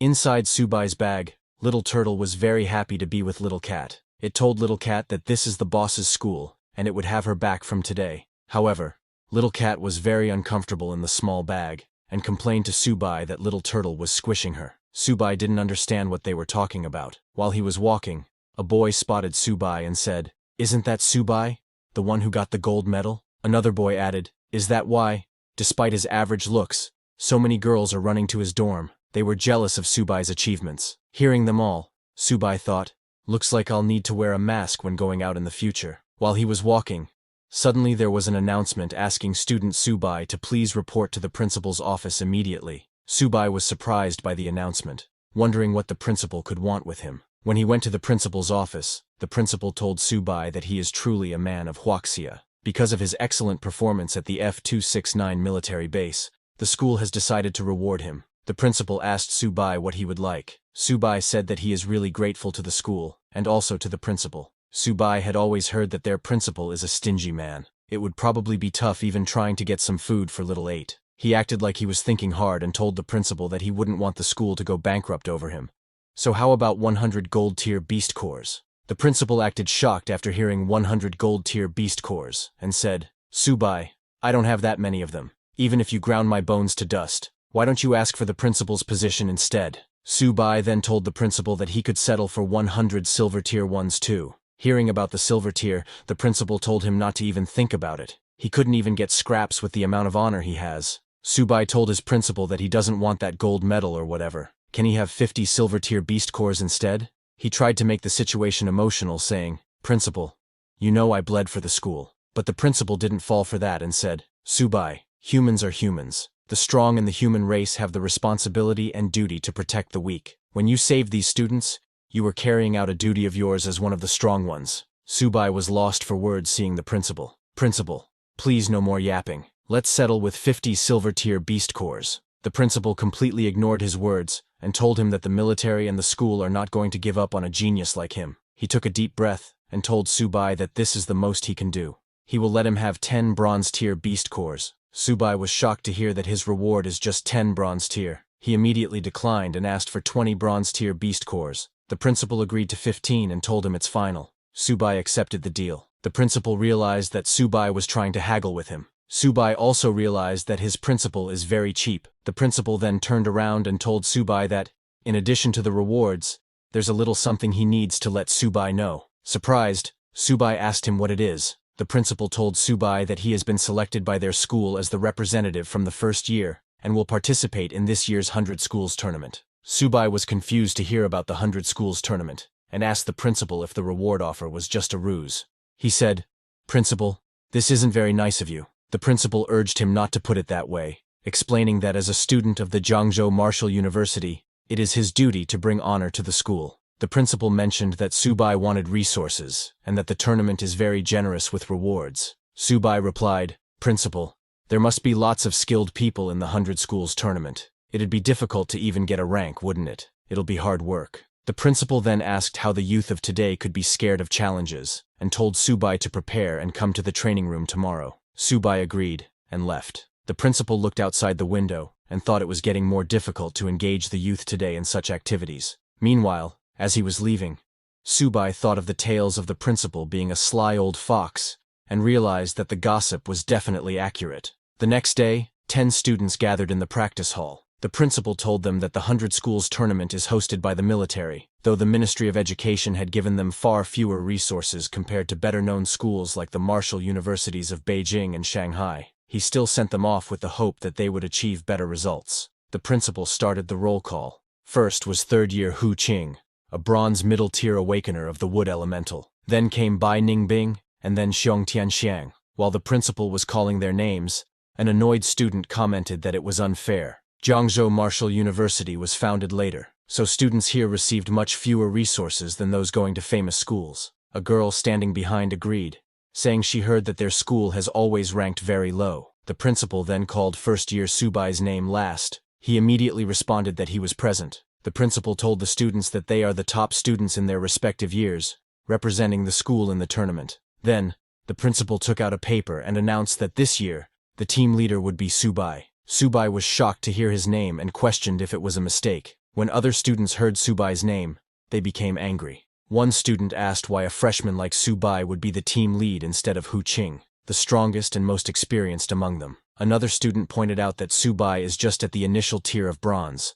a whole tier behind Hu Qing, questioning how he could lead them. The principal became angry and asked if they had seen the news in the past 2 days, explaining that Subai is capable of defeating gold-tier beasts. He challenged anyone who wanted to be the leader to kill a gold-tier beast right now, and he would consider making the swap. Hearing this, a boy laughed and doubted Subai's ability, suggesting it might have just been luck. Another student looked angrily at Subai and said he didn't believe it either. He challenged Subai to a fight right there. All the seniors were angry at Subai, saying they also wanted to challenge him. Subai tried to calm them down, explaining that he was not aware of the whole leader situation at all. Subai was angry with the principal because he felt he was being made a target by everyone. The principal immediately walked away, stating, "That is all for today." He told them to get ready now, as the tournament was less than 20 days away, and he looked forward to their performances. While others were listening to the principal, Subai also made his escape. Some students noticed and shouted, asking where he was going.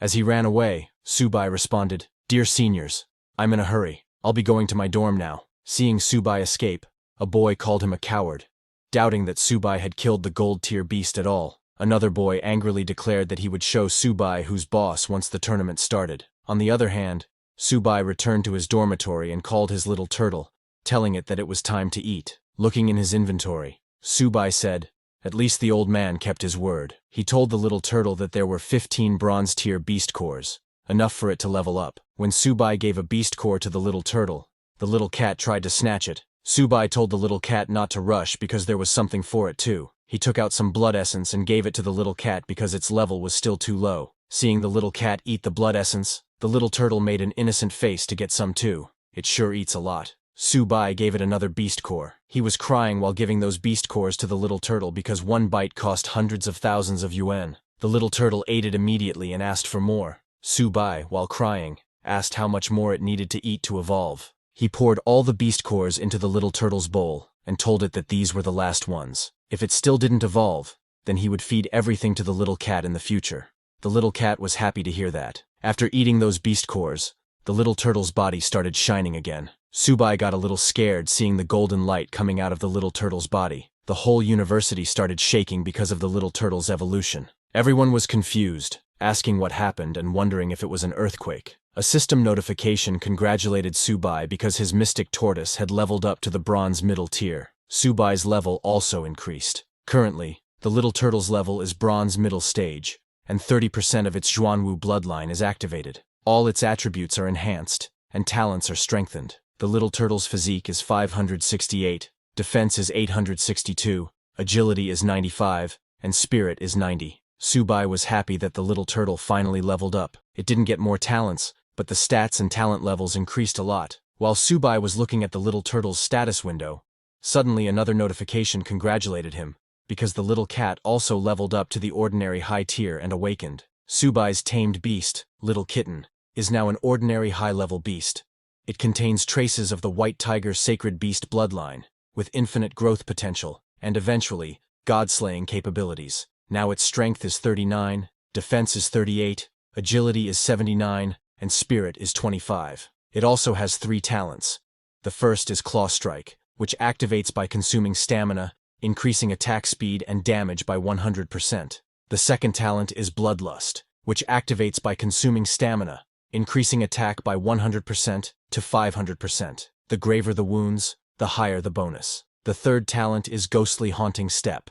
It increases movement speed by 100% to 200%. The bonus increases when more vitality is consumed. Seeing the second notification, Subai jumped in happiness that Little Cat leveled up as well. He pet both of his pets and said, "Now that Little 8 and Little White have both leveled up, It's time to show them off on the stage of the 100 Schools tournament. Subai also leveled up with his beasts and became a bronze middle level. His bonus stats increased by 30% from Mystic Turtle and 20% from Little Cat.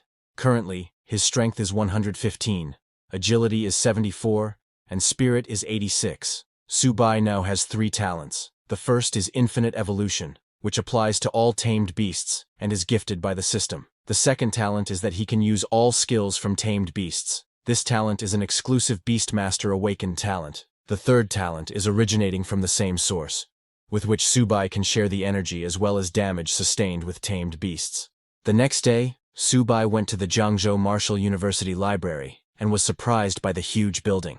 He told the librarian that he didn't expect Jiang Yunyi's library to be this big. The librarian informed Subai that their school's library had been here even before the university was founded, serving as the cornerstone of Jiangzhou Martial University's heritage. While scanning Subai's ID, she was surprised to see that a freshman already had 180 credits. As a beast tamer, Subai asked her about books related to beast taming. The librarian pointed him in the right direction and told him he was free to look up whatever information he needed. Subai thanked her and went to the beast taming section. He was surprised to see quite a few books on beast taming and thought it would take him a long time to go through them all. While picking his first book, he saw one written by Luo Fan. The name sounded familiar to him. Subai picked up the book, and while flipping through its pages, he noticed the beast taming skills written in the book, which included Heavens and Earth Converge, The Undying Soul, Divine Weapons Gather, Sacred Beasts Armed, The Roots of Grass and Trees, and Origin Confluence. Subai recognized the Origin Confluence skill,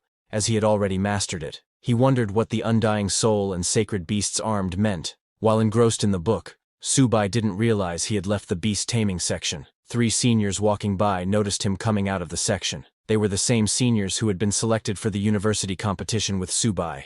Seeing him, one senior mocked, saying, "A beast tamer has no future, no matter how much they study." They then left to get their books. Subai didn't even notice them, as he was fully focused on the book. He was amazed by what he read, saying he didn't expect Senior Luo Fan to be so powerful. Luo Fan had created 3 divine skills: Origin Confluence, Sacred Beasts Armed, and Undying Soul, and had single-handedly fought against the invasion of all the tribes. It was a pity that he was eventually outnumbered and died on the battlefield. Just by briefly looking into the book, Subai understood that he needed to read it carefully. Suddenly, something shocking happened. While reading, the book started shining. Subai was shocked and confused. He couldn't understand what was going on and why the book was floating. He even felt a force flowing into his body. After the book stopped shining, Subai took it to the librarian and asked if he could borrow it. The librarian was surprised to see the book because it didn't have a classification label. She told Subai that it probably wasn't from the library. Subai insisted that it couldn't be possible because he took it from the bookshelf. The librarian decided to check the contents of the book, but even after using all her power, she could not open it. Frustrated, she wondered why she couldn't open the book. Subai was surprised to hear that and said, "That can't be right. I was just reading it a moment ago. Let me take a look." When Subai tried to open the book, it opened immediately. He asked the librarian to look, saying, "How is it possible that it can't be opened?" The librarian was also confused and said, "Maybe something went wrong." She told Subai to just take it to read, and that he could return it whenever he was done. Subai immediately took the book, and asked the librarian if he could borrow it for as long as he wanted. The librarian said yes. Subai was happy to hear that, and thanked the librarian before leaving. After Subai left, the librarian called the university principal, and told him that the book he left on the bookshelf had been taken by Subai. The principal was shocked, and asked if Subai could actually open that book. The librarian confirmed that it was true.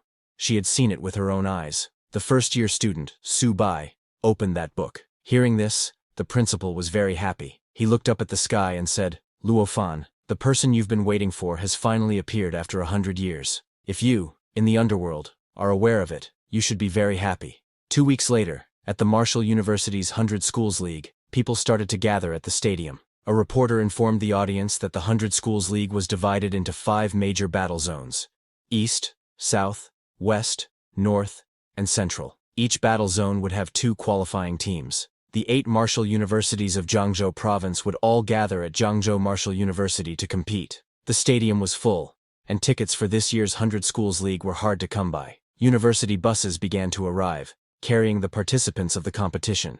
A group of students from Fuchuan made fun of the Longying Martial University students, saying, "Longying Martial University dares to show up? They're just here to get beaten. The Longying Martial University students responded saying, "Who gets beaten is still up in the air. Just wait and see, you trash from Fuchuan." All the students were very competitive towards each other as they entered the stadium. The audience also started to gather as the competition was about to start. At the seating stand of Subai's Jiangzhou Martial University, Instructor Fu arrived and asked if everyone was there. A senior told Instructor Fu that Subai hadn't arrived yet, but everyone else was there.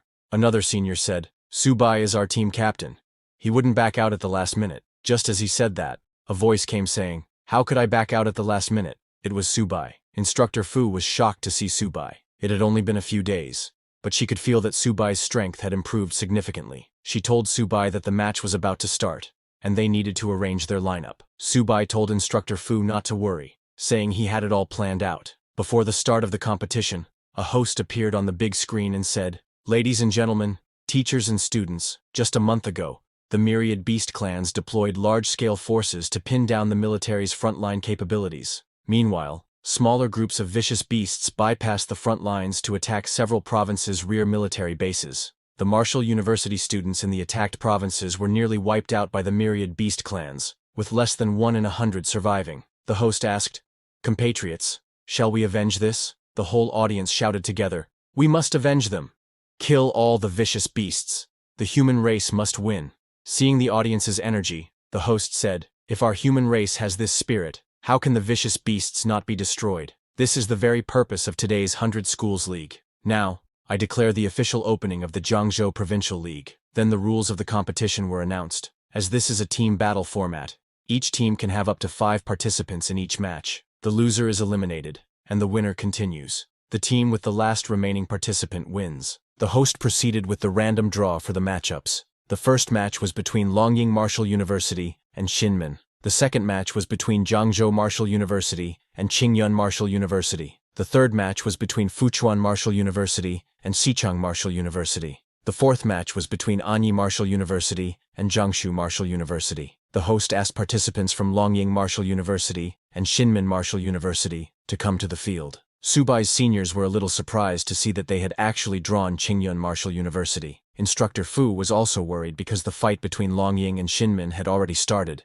and their lineup hadn't been decided yet. While they were talking, suddenly the principal of Jiangzhou Martial University came and asked Subai if he had arranged the lineup. Subai proudly told the principal that for the lineup, he would be the first to go. The remaining 4 could figure it out themselves. Everyone was surprised to hear that and asked Subai if this was a strategy. A senior asked Subai if they shouldn't make targeted arrangements based on Qingyun Martial University's lineup. Other seniors agreed with that senior and asked Subai what would happen if he couldn't win. It would be an embarrassment for Jiangzhou Martial University. The seniors were very angry at Subai. Subai told everyone not to worry, saying he would not disappoint them. While they were talking, the principal noticed that in just a few days, Subai's level had increased so much. The principal admitted that his comprehension was really impressive. The principal whispered to Subai not to go too far, and at least leave some soup for his seniors to drink. Otherwise, if he offended them all, it would be hard for Subai to get by in school in the future. Subai nodded that he understood. On the other hand,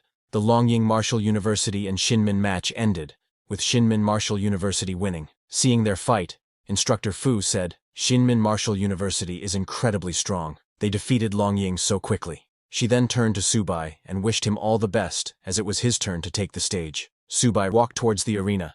He asked his seniors to watch closely. His seniors didn't like his attitude, saying, "Let's see how capable he is." When Subai went on the arena, Waifu Yanran started cheering for him. Subai's roommates were also there cheering for him. To fight, a red-haired student from Qingyun Martial University came on the stage. When the red-haired student saw Subai, he immediately recognized him and said, "You must be that freshman who slayed the golden tier vicious beast, right?" Subai, a little annoyed by his title, admitted that it's him. That red-haired guy was Qingyun Martial University squad captain, Li Lingfeng, a mid-bronze rank stone power user. Li Ling transformed his arms into stone and said to Subai that today, he would show him what true power is like. Subai completely ignored his warning and focused on taking out his little turtle from the bag. Li Ling was surprised to see the little turtle and asked Subai if this was his tamed beast. He laughed at Subai saying, "Don't tell me you brought your household pet to the competition." Subai completely ignored him again and took out some food to eat, saying he was in a bit of a rush this morning and hadn't had breakfast yet. When the audience saw Subai's little turtle, they also became very confused. wondering why he had brought a little turtle to the competition. A guy commented that Zhangzhou Martial University really doesn't have anyone worth mentioning anymore, so they are actually letting this kind of trash go on stage. Even Subai's seniors thought he was seriously underestimating his opponent. A senior asked others if Subai's opponent, being at the mid-bronze rank, was really someone he could handle. While they all were wondering about the little turtle, Instructor Fu was wondering why Subai was eating peanuts and drinking cola on the stage. After taking out the little turtle, Subai sat on the stage, opened a can of cola, and told the little turtle that after eating so many beast cores, it shouldn't embarrass him. The little turtle moved forward and released bright light from its body. Li Ling felt the power coming out of the little turtle's body and wondered if this turtle could really be his tamed beast. Subai's little turtle took on its black tortoise form. This time it was a stable form, and the little turtle fully controlled the transformation. Li Ling got too scared seeing the little turtle's terrifying form. The whole audience was shocked to see such a massive turtle. A guy remarked that just one eye of the turtle alone is as big as a basketball. Looking at the little turtle's armor, one guy asked, "Is that its skin? This is clearly an armor, and it's actually shining like metal." Looking at the little turtle's claws and limbs, one man said, "No wonder Subai can kill a gold-ranked beast. This turtle could crush anyone with a single slap." Yanren was very happy knowing that her future husband, Subai, is stronger now. Subai's roommate, Fan Chao, was very shocked, wondering when Subai's little turtle got this big. Subai, while drinking cola, ordered the little turtle to finish the fight quickly. On Subai's command, the little turtle swung its huge claws at Li Ling, who could not even react to the little turtle's attack. With just one move, the little turtle sent Li Ling flying. Li Ling went flying and fell on the ground with a solid impact. He didn't get injured because he used his stone power and turned his back into stone, but Li Ling was too shocked after seeing how formidable the little turtle was. Subai told Li Ling to just hold on a little longer because he wanted to finish his cola before going down. Seeing Subai's arrogance, Li Ling got very angry. He stood up, thinking it was just a sneak attack. He must focus all his power. Li Ling said, "Subai, you think you're tough? Then let's see who's tougher." Saying that, Li Ling used his stone transformation and fully turned his whole body into stone. He jumped high in the sky and used his rock fist skill to attack the little turtle. But before his punch could even land, Subai's little turtle hit him with its claws and sent him flying off the field. Instructor Fu was shocked that the fight was over, and that Subai had actually won. Subai's seniors were also very shocked, admitting that the turtle is too strong. The principal praised Subai, saying, "The younger generation is truly formidable." From the audience, a guy asked others if the captain of Qingyun Martial University was actually an idiot, questioning how he could not dodge such a big slap when the speed didn't even seem that fast. Another guy seated beside said, "Bro, it's clear you didn't study physics well. The speed of that turtle doesn't seem fast, but that's because he's big." Amazed by the little turtle's power, a guy said, "Even a mid-tier bronze-level ability user can't stop Subai's turtle's attack. This turtle is unstoppable, a creature that can slay a golden-level fierce beast. How could it be so easy to deal with?" Fan Chao was also very shocked because he knows that the little turtle wasn't this strong before. The host then announced that in the first match, Zhangzhou Martial University's Subai wins. After that, the second contestant from Qingyun Martial University, Zhang Xuan, came on the stage. Zhang Xuan, a mid-bronze rank blade user from Qingyun Martial University, took out her blade and thought, "I'll rely on speed to win, and I can't let that turtle get close to me." Thinking that, she charged at the little turtle with full speed, changing her direction again and again to confuse the little turtle. The host told the audience that Xuan was using her speed advantage, constantly staying outside the range of the giant turtle's attacks. Hearing that, the whole audience shouted, "Yes, that's how you fight."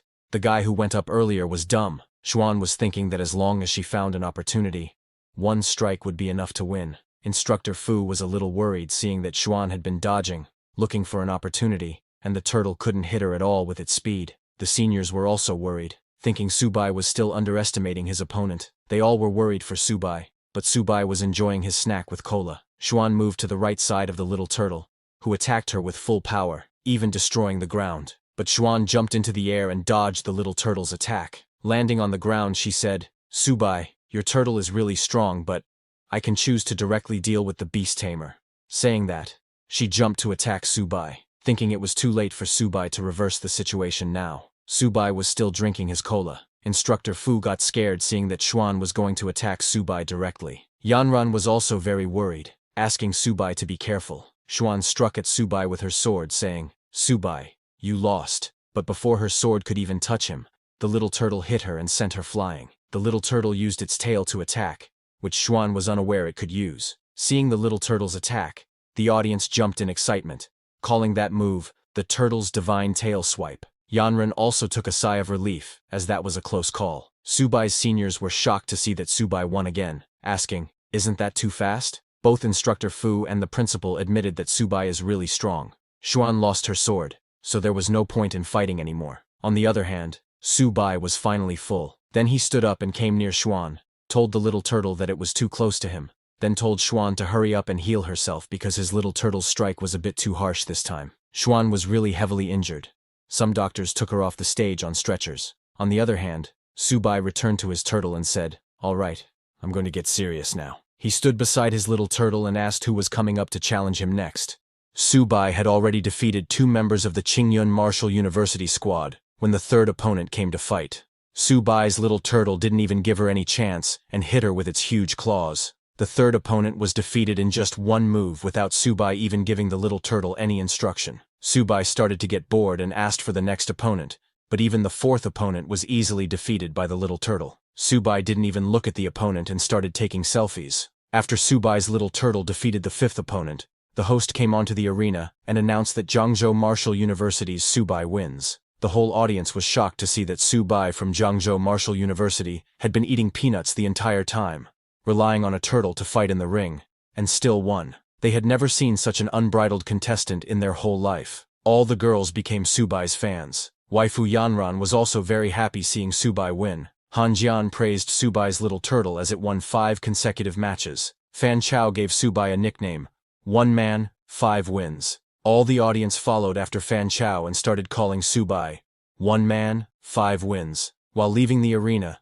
Subai felt very embarrassed when he heard what people were calling him. He wondered why it sounded so weird because it felt like he was being called a turtle. When Subai returned to his team, Instructor Fu patted his shoulder, telling him that he did well. The principal was also very happy seeing that Subai single-handedly defeated the formidable Qingshan Martial University, bringing great honor to their Jiangzhou Martial University. Subai thanked everyone for the praise. Then, Instructor Fu turned to everyone and told them to go rest for a bit because the morning matches were over. After the lunch break, they would continue with the second round. The principal told all the students that during the league, the cafeteria was open to all contestants for free. Everyone could go and enjoy the food to replenish their energy. Hearing that food was free of charge, Subai got very happy and immediately went to the cafeteria with his little turtle. While Subai was eating and resting, all the other universities were planning their strategies. At the Fuchuan Martial University Lounge, Fuchuan University's principal told his students that if they faced Jiangzhou Martial University in the next match, Jiangzhou University would likely send Subai again. A student asked the principal what they should do, because Subai's tamed beast was almost invincible in close combat. The principal pointed at a purple-haired boy named Mao Kai, telling him that if they really faced Jiangzhou Martial University, Mao Kai would have to handle Subai because he was their team captain and a poison-type user, so there was no need for close combat. Mao Kai agreed, saying when the time comes, he would keep his distance and use poison to take down Subai's turtle. On the other hand, at Shinmin Martial University Lounge, Shinmin University's principal asked his students not to be discouraged. He told them that Subai was strong, but his weaknesses were also very obvious. Finding the right opportunity to bypass his turtle's defense line and then defeating Subai was the only way to win. A student named Li Feng came forward saying, "The principal is right. If we face Subai this afternoon, I'll handle him." Actually, Zhang Xuan's strategy this morning was correct. It's just that she wasn't fast enough. Shinmin University's principal agreed with Li Feng, since Li Feng was a speed-focused fighter with enhanced combat skills. Shinmin University's principal told him to find the right moment to attack Subai. Then, after some time, the host came onto the area and complimented the morning matches, saying they were truly exciting. The students demonstrated spirited determination and a tenacious, fearless spirit. The host told the audience that the second round of the competition would begin shortly, and that they would proceed with a random draw. All the teams started to gather in the arena. Seeing the Jiangzhou Martial University team coming, a guy from the audience said, "I feel like the other members of Jiangzhou Martial University don't even need to compete this time. Subai alone can defeat all other schools. It's really great to have such a teammate." Hearing that, another guy from the audience laughed and told the first guy not to get complacent, because this is still within the province. Facing martial universities from other provinces, Jiangzhou Martial University will still be beaten so badly that it won't be able to hold its head up, he said. Students from Jiangzhou Martial University agreed with him, because Jiangzhou Martial University had always struggled to hold their heads up before. But now with Su Bai, they are even more irrelevant. While they were talking, the host announced the results of the second-round draw for the Provincial League. The first match was between Jiangzhou Martial University and Xinmin Martial University. The second match was between Fuchuan Martial University and Anyi Martial University. The third match was between Longying Martial University and Qingyun Martial University. And the fourth match was between Xichang Martial University and Jiangsu Martial University. The second round starts, and for the first match, Su Bai from Jiangzhou Martial University and Li Feng from Xinmin Martial University come onto the arena. Seeing Su Bai coming into the arena, Li Feng said, "As expected, Jiangzhou Martial University has sent Su Bai to take the lead. Luckily, we've already prepared a strategy specifically for him." Li Feng started stretching. When Su Bai, who was very relaxed, saw Li Feng stretching, he asked Li Feng not to be so nervous, telling him that he just had to endure for a bit, and it would be over soon. The host gave the signal, and the match began. Captain of Xinmin Martial University, Li Feng was a high-level bronze-rank hunter. He immediately got ready to attack, telling Su Bai not to be too arrogant. Li Feng used his clear wind step skill and charged at the little turtle. He was so fast that he created an afterimage. When the little turtle tried to attack, it could not touch Li Feng's afterimage, nor his real body. Li Feng got behind the little turtle and, with all his power, kicked the little turtle. But his attack didn't deal any damage to the little turtle. Li Feng was surprised to see that he couldn't even break through the little turtle's defense at all. The little turtle used its tail to attack Li Feng, but he jumped and dodged the little turtle's tail. This continued. The little turtle tried to attack Li Feng, but Li Feng easily dodged its attacks. People in the audience were surprised to see that the little turtle was unable to hit Li Feng. A guy laughed at the little turtle, asking others to look at how Su Bai's turtle seemed provoked by Li Feng and was angry, howling repeatedly. A girl asked her friend if Li Feng suddenly charged at Su Bai, would he have any chance of winning? Her friend told her that Li Feng might actually have a chance because right now Li Feng was just bullying Su Bai's turtle for being so dim-witted. The girls who were cheering for Su Bai before now started cheering for Li Feng, shouting, "Come on, Li Feng!" In the arena, Li Feng ran away from the little turtle, provoking it to chase him. Su Bai's seniors immediately realized that Li Feng was trying to lure the little turtle away from Su Bai. Instructor Fu started to get worried, wondering what Su Bai was doing and why he wasn't coming up with a solution. A senior looked closely and told Instructor Fu that it seemed like Su Bai was looking for something. Indeed, while the little turtle was fighting with Li Feng, Su Bai was looking for cola in his bag because his lunch had been a bit salty. He was very carefree and started drinking cola in the middle of the fight. Meanwhile, little by little, Li Feng was luring the little turtle away from Su Bai. The whole audience started cheering for Li Feng. After creating quite a bit of distance between the little turtle and Su Bai, Li Feng thought that at this distance, even a tail swipe wouldn't work. But when he turned around to attack Su Bai, he was shocked to see that Su Bai was drinking cola. He got very angry and charged at Su Bai, shouting, "Su Bai, you're looking down on me too much." Li Feng jumped to attack Su Bai, saying he would make him pay the price. Su Bai didn't even look at him and called his little turtle. Just as he called, a yellow light came towards Li Feng. Before Li Feng could hit Su Bai, his body turned yellow and froze in midair. Li Feng was shocked.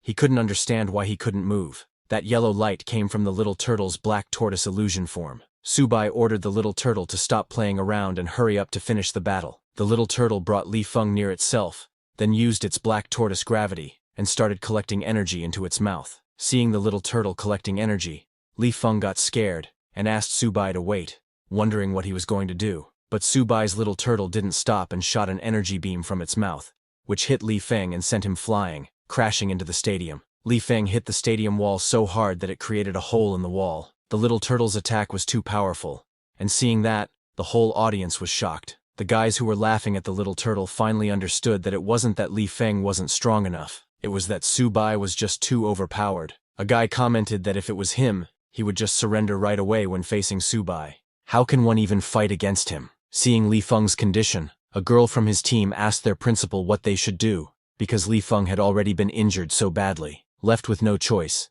Xinmin Martial University's principal decided to just give up. After a few minutes, the host came and announced that, unfortunately, facing the powerful opponent Su Bai from Jiangzhou Martial University, Xinmin Martial University had chosen to forfeit. He announced that the next university to face off against Jiangzhou Martial University is Fuchuan Martial University. The audience was surprised to hear the announcement, wondering how Shinmin Martial University could forfeit without even fighting. But deep down, they all understood that Subai was indeed too strong. So forfeiting was better than being humiliated in vain. Hearing that Shinmin had voluntarily forfeited, Instructor Fu said, "Subai can conserve his strength for Fuchuan now." Hearing that, one of Subai's seniors got annoyed and asked Instructor Fu where Subai even needed to save his strength, as he had not even moved a muscle to fight. Another of Subai's seniors told the others that this next fight was going to be interesting, because the captain of Fuchuan is a poison-type user, so it won't be so easy to deal with him. Then, after a few minutes, Subai from Zhangzhou Martial University and Mao Kai from Fuchuan Martial University entered the arena. But just as the match began, Mao Kai asked Subai to wait, saying, "Let's not rush to fight yet." Mao Kai was a mid-level bronze rank hunter. While hiding one hand behind his back, Mao Kai walked towards Subai and said, "Subai, I admit you're very strong, and I know I'm no match for you. So how about we make a deal?" Subai, who was drinking cola, was surprised to hear Mao Kai and asked him what deal he was talking about. Mao Kai walked a little closer to Subai, telling him that he admits he might not be Subai's match in this round, but he really wants to discuss beast taming with him. Subai became very confused, hearing that Mao Kai wanted to discuss beast taming with him. He could not understand what Mao Kai was up to. On the other hand, Mao Kai, while hiding one hand behind, was continuously mobilizing his poison elements. It didn't take too long for Subai to realize that Mao Kai was trying to stall for time, because it takes a long time for poison-type ability users to mobilize their elements. Subai immediately ordered his little turtle to attack. Seeing the little turtle coming to attack, Mao Kai realized that Subai had figured out his plan, but it was too late. Mao Kai had already mobilized his poison element. He threw poison fog towards the little turtle, telling Subai that even a divine beast can't escape his poison fog. The poison fog immediately surrounded the little turtle and moved towards Subai. Seeing the poison fog coming, Subai realized there was no way to dodge this. A senior from Subai's team panicked, saying, "Subai is too careless. I heard that Mao Kai poisoned quite a few high-level beasts in the previous trials." Instructor Fu also panicked, seeing Subai in danger and asking what they should do. However, Subai's principal was calm and told others not to panic because the match wasn't over yet. When the poison fog hit, the little turtle immediately held its breath and closed its eyes. The little turtle could not see in the poison fog, but Mao Kai was unaffected. While smiling, he passed through the little turtle easily, thinking, "Subai, let's see how long you can last in my poison fog. You were too careless. Once I release my poisonous fog, the match is over." When Mao Kai walked past the little turtle, he saw Subai's shadow sitting on the ground. He realized that Subai was meditating to resist the poison fog. But Subai was not just facing poison fog. Mao Kai took out his poison claws and then jumped high to attack Subai. But before his poison claws could even touch Subai, a shield appeared and blocked his attack. Subai smiled, seeing a sneak attack from behind in the poison fog, and said, "Mao Kai, too bad that you ran into me." Mao Kai was shocked, wondering how this was possible. As a beast tamer, how could Subai withstand his full-powered poison claw attack in the poison fog? Subai's principal was shocked to see Subai use shared origin. Confused, Instructor Fu asked the principal what shared origin was. The principal told her that it is a high-level beast tamer talent.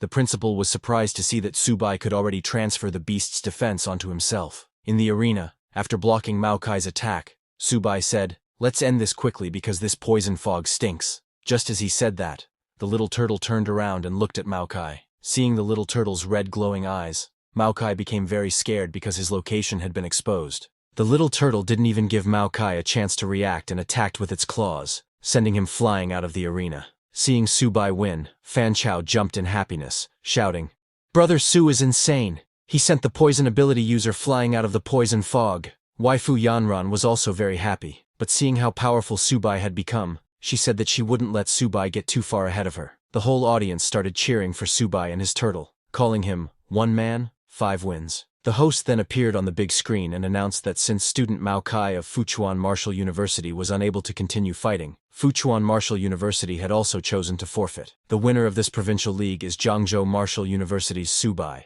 After winning the competition, Subai was very happy and proud of his beast, Little Turtle. He patted the little turtle, saying it was time to wrap up. When Subai came down from the arena, his principal praised him, telling him that he had brought honor to Zhangzhou Martial University this time. "Well done," he said. Hearing his principal's praise, Subai asked the principal if, in that case, he could get some more medicine resources. Hearing that, the principal understood that Subai was trying to take advantage of him again, but he wouldn't fall for it so easily. The principal tried to change the topic and pointed at Subai's seniors, telling them that since Jiangzhou Martial University won the provincial league, the military would award them with military merit points, and they could exchange them for resources at the logistics department. Hearing that, an annoyed senior asked the principal if, since they only sent out Subai, the military merit points had anything to do with them. The principal was at a loss for words hearing that, and he changed the topic again, saying, "In 3 days, we'll be heading to Luo City to participate in the All Warzone League. Do you have confidence?"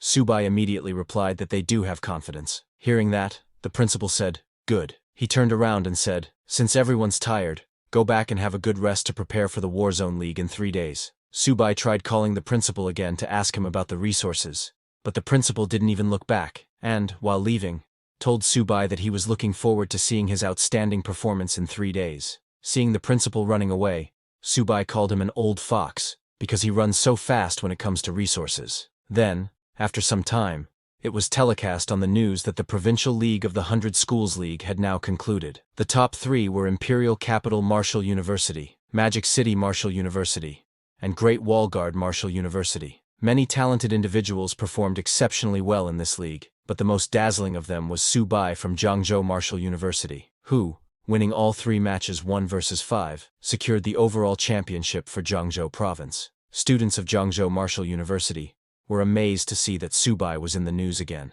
Now those fangirls really wanted to meet him. Meanwhile, Subai went to his university's training room. He was happy to finally find a quiet place. He took out his little cat from his bag, telling it that he knew it was eager, but there would definitely be a chance for it to go on stage later. Subai exchanged his military merit points for 4 high-grade silver beast cores. He showed them to the little cat, telling it to eat them sparingly. He first gave 1 core to the little cat, and seeing that core, the little cat's eyes lit up, and it immediately ate the core. Just as the little cat ate the core, its whole body started shining, releasing yellow energy. Subai immediately received a system notification informing him that his ordinary high-grade common bronze rank cat had upgraded to a sharp gold white tiger. The little cat's sacred beast, white tiger bloodline was activated, and it acquired the sharp gold gale talent. Subai was amazed to see that his little cat leveled up after eating just 1 core, and that its white tiger bloodline had been activated. Subai immediately gave the other 3 remaining beast cores to his little cat, telling it to eat a few more. Seeing the 3 more cores, the little cat jumped in happiness and started eating them immediately. Subai told it to eat slowly, saying, "No one's going to steal them from you." Subai thought that after eating these, his little cat should be able to level up again. However, after the little cat ate those 3 cores, there was no change. Subai was very confused, seeing that his little cat had eaten all of them, and there was no reaction. He wondered if those high-grade silver beast cores were fake, but suddenly, the little cat's whole body started shining again in yellow light, but this time, the light was 10 times stronger than the first time. When the light stopped, Subai was too shocked to see his little cat. The little cat's body had transformed completely. It grew bigger than Subai's height, and looked even more amazing. Seeing that, Subai thought it was way cooler than Little Turtle's transformation. A notification informed Subai that his sharp gold white tiger had upgraded to the intermediate bronze level. Immediately, Subai checked his little cat's status window. The little cat had leveled up to the intermediate bronze level. Its white tiger bloodline had been activated 30%. All its attributes had greatly improved, and its talents had been enhanced. Currently, its constitution was 158, defense was 105, agility was 295, and spirit was 60. The little cat has 3 talents. The first talent is Sharp Gold Claws, which consumes a certain amount of physical energy to launch 100 attacks on a single enemy in a very short period of time. The first attack power is 150% of the basic attack value, and after each attack, the amplitude of the next attack increases by 2%. The second talent is Sharp Gold Spirit, which consumes a certain amount of energy to cover the whole body with sharp gold energy. Each attack has a 200% tearing effect. It can be used in combination with the Sharp Gold Claws to greatly increase the damage caused by the Sharp Gold Claws. The third talent is Sharp Gold Ghost, which consumes a large amount of physical energy, causing the movement speed and attack speed to increase by 300%. It can be used in combination with Sharp Gold Claws, allowing Sharp Gold Claws to complete 100 attacks instantly. Seeing the little cat's status window, Subai became very happy, saying it was worth giving the little cat 4 high-grade silver beast cores because these stats are insane. Subai petted the little cat, telling it that he was counting on it for the Warzone League. The little cat became very happy to hear that and hugged Subai. Meanwhile, at the Imperial capital where the Warzone League is going to be held in 3 days, in a huge mansion, a man watching Subai's match on the television said, "This Subai is interesting. It seems he has a lot of secrets." That man ordered his subordinate to go and investigate Subai, saying, "Maybe his turtle is even more ridiculous than Luo fans back then." His subordinate said yes and left. 3 days later, at the Luohe Martial University competition venue, teams from across the country arrived for the competition.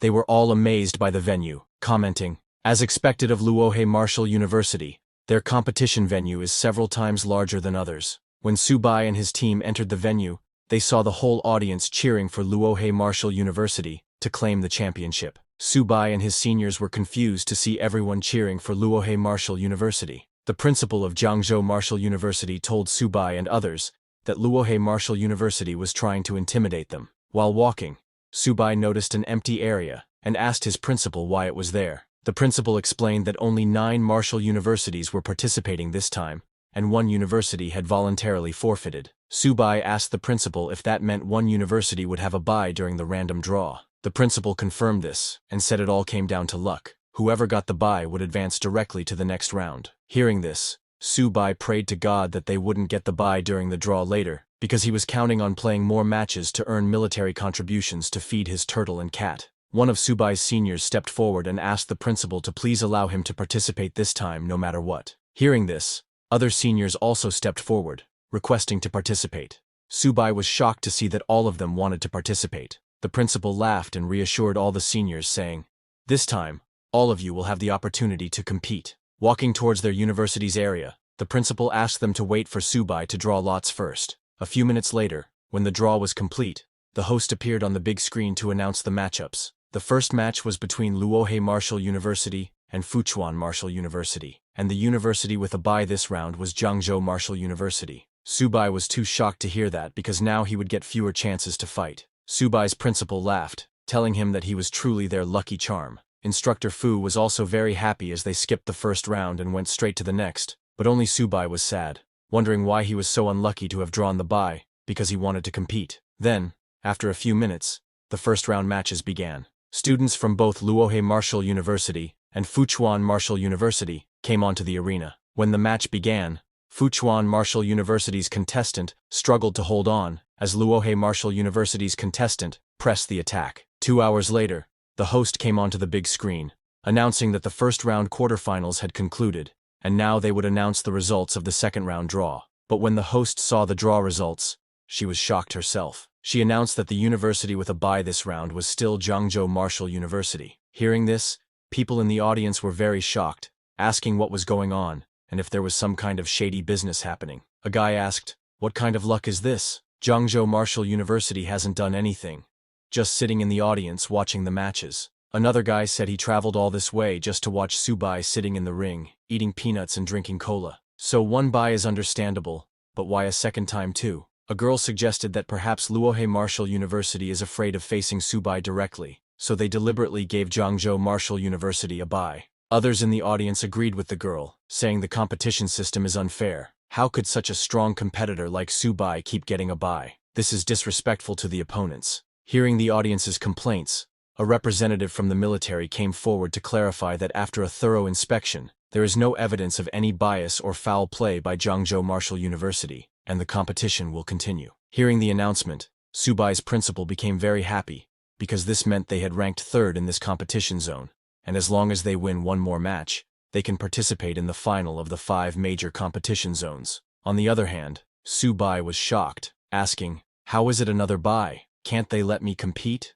Then, 1 hour later, a host announced that the exciting moment was coming soon. The final match of this round's competition zone was about to begin. The next match is Jiangzhou Martial University versus Lanzi Martial University. But even when it was Jiangzhou Martial University and Lanzi Martial Universities competing, people from Luohe Martial Universities were cheering for Luohe. When it was finally Jiangzhou Martial University's turn, all of Subai's seniors surrounded the principal, asking him to let them go first this time. The principal asked everyone to please calm down, saying, "Although we have been very lucky, we still can't be complacent." The principal pointed at Luo Yonghao and Bai Ningbing, telling them to go up first and second. After them, Wang Qingqing would go, then Hu Qingshu, and then Su Bai would go last for the grand finale. Hearing the principal's fight order, all the seniors became very happy and excited, saying, "All right, principal, we'll definitely bring glory to the school." Only Su Bai was disappointed, because it looked like there was no chance for him in this match. When the match began,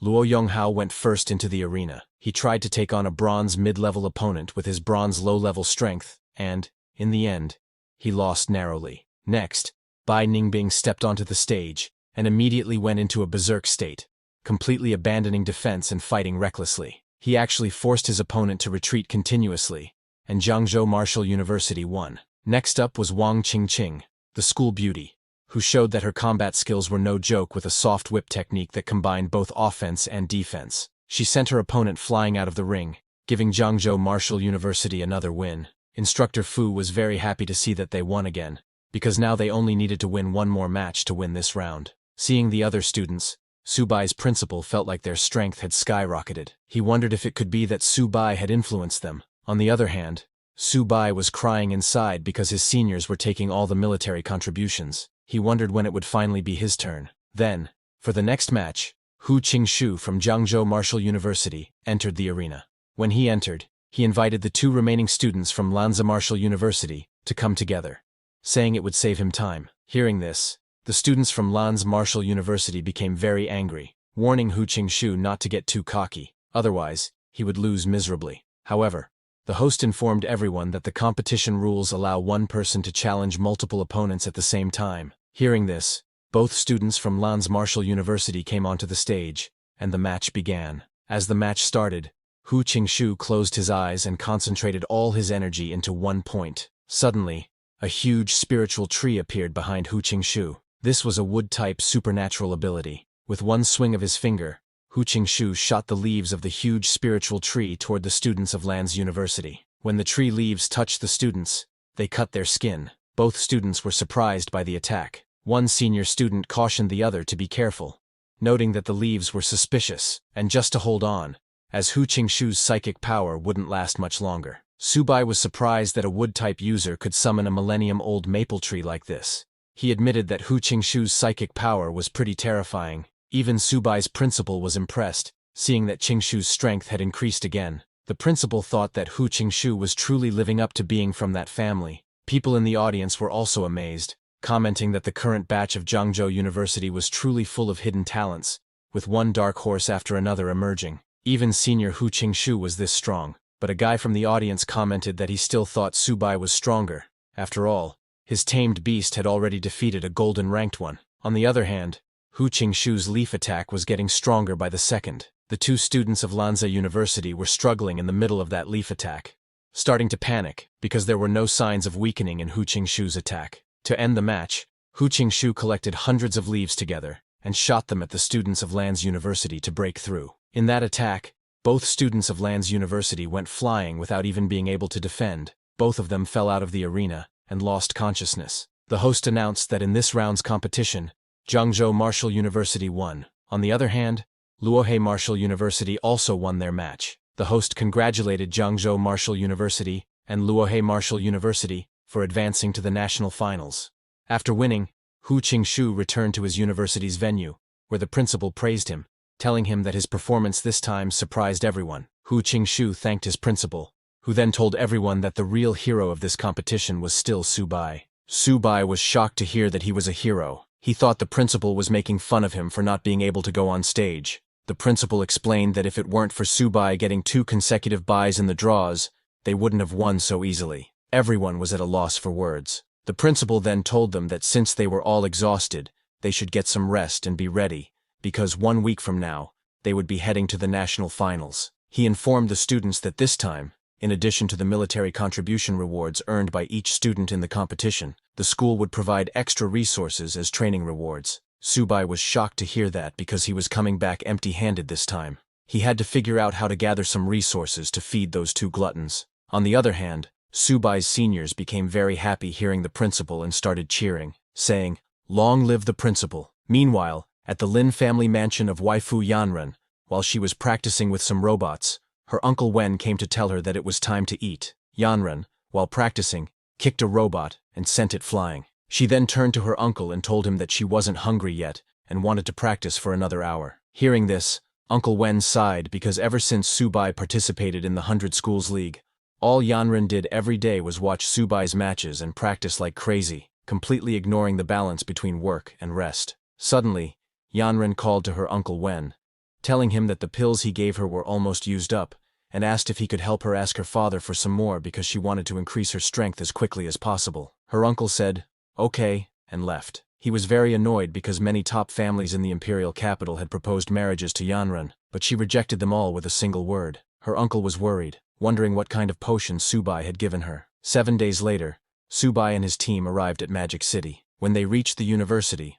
all the seniors were amazed to see a huge golden gate. Examining the gate closely, a senior asked if the university gate was made of solid gold because it was sparkling. Another senior commented that it was just too luxurious.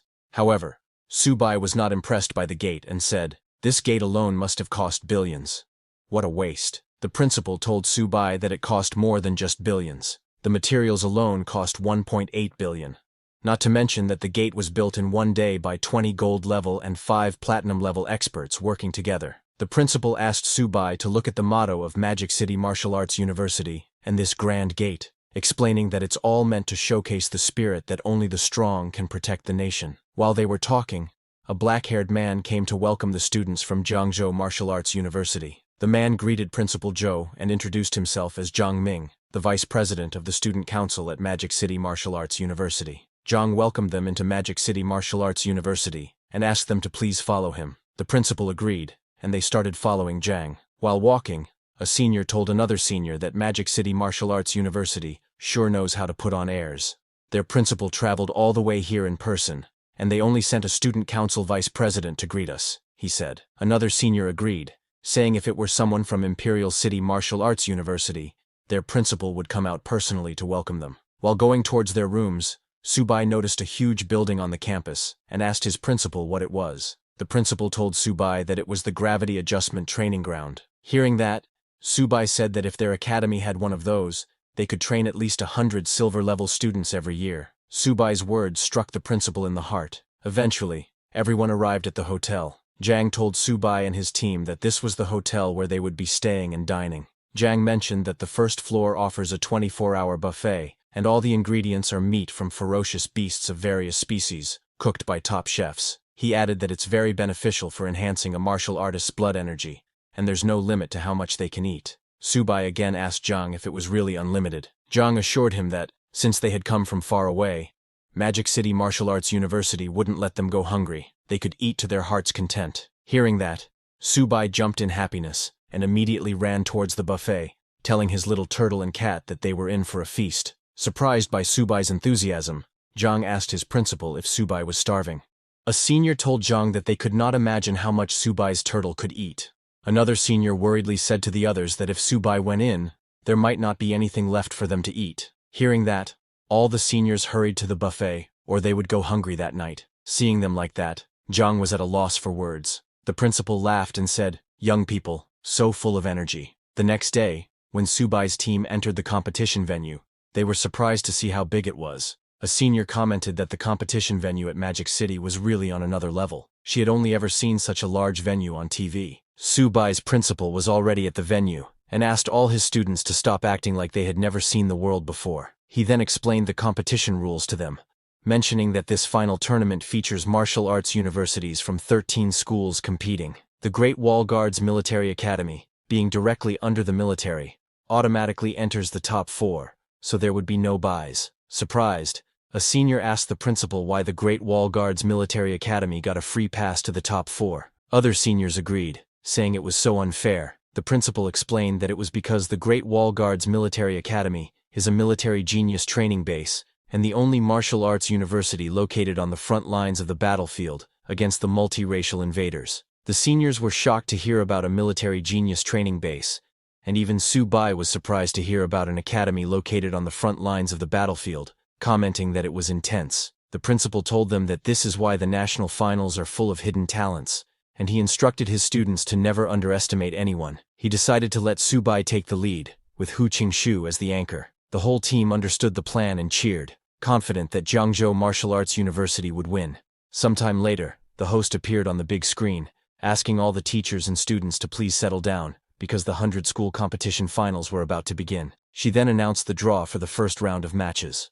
The first match was between Jiangzhou Martial Arts University and Yokohama Martial Arts University. The second match was between Imperial City Martial Arts University and East China Martial Arts University. The third match was between Magic City Martial Arts University and Nanjing Martial Arts University. These three matches would happen simultaneously. Seeing the draw, Subai's principal said their luck wasn't bad, as they hadn't drawn any of the top 3 universities in the first round. A senior said Yokohama Martial Arts University was about on par with them, and asked the principal to let him go first. But before the principal could say anything, Subai intervened, saying he would go first because he wanted all the schools to know Jiangzhou Martial Arts University's attitude. However, it was a straight lie because he just wanted to earn military merit for himself. Students from both universities entered the arena, and the match began. When they entered, a student from Yokohama University immediately mocked Subai, saying, "Subai, your university making it to the finals is already impressive enough, but this is the end of the road for you." Subai completely ignored the student and opened his bag to take out the little turtle, telling it, "Let's finish this quickly." The little turtle came out of the bag and immediately transformed,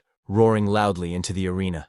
New people in the audience were surprised to see that Jiangzhou Martial Arts University actually sent a beast tamer to compete. Those who had seen the little turtle before were amazed to see that it looked even bigger than before. Everyone was very excited, thinking this was going to be good. On the other hand, after seeing the size of the little turtle, the student from Yokohama Martial Arts University got very scared and exclaimed, "This is way too big. This has to be cheating. I don't accept this." But before he could complete his words, the little turtle hit the student and sent him flying out of the arena. The little turtle had already defeated the student, and Subai was still pulling out his chair to sit down and eat. Seeing the student defeated, Subai acted surprised and said, "You're that weak? I haven't even started eating my peanuts yet." The student from Yokohama Martial University thought that beast tamers were supposed to be weak, but was shocked to find that beast tamers are handling martial artists as if it's nothing. Seeing Subai take out a chain, a girl from the audience said, "This is the national finals, and Subai actually brought a small stool. Isn't that too disrespectful?" Hearing the girl,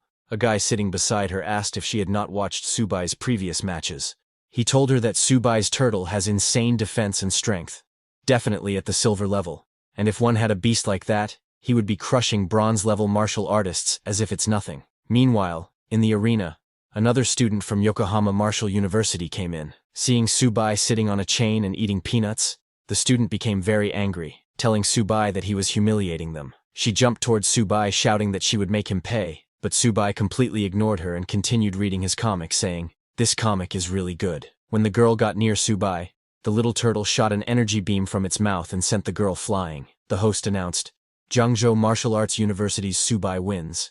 Seeing that Subai not only snacks on peanuts but even brought his own stool, a senior of Subai asked if this was the attitude he was talking about. Seeing this, Subai's principal sighed, saying, "Subai really doesn't know how to keep a low profile. Humiliating his opponent like this is not good. Now how am I supposed to face Yokohama Martial Arts University's Principal Chen after this?" Though he was saying this, he was very happy inside. Hu Qingshu warned his principal not to celebrate too early, because Subai might meet a real challenge soon. He pointed at a different arena and asked the principal if the red-haired boy was the team captain from Imperial City Martial Arts University. The principal looked into that arena, where a red-haired boy from Imperial City Martial Arts University and a boy wearing a mask were fighting. The masked boy jumped to attack the red-haired boy, and when he hit, there was suddenly a huge explosion. When the smoke cleared, the masked boy was on the ground, and it was announced that Imperial City Martial Arts University wins. The red-haired boy, a flame user, apologized to his opponent,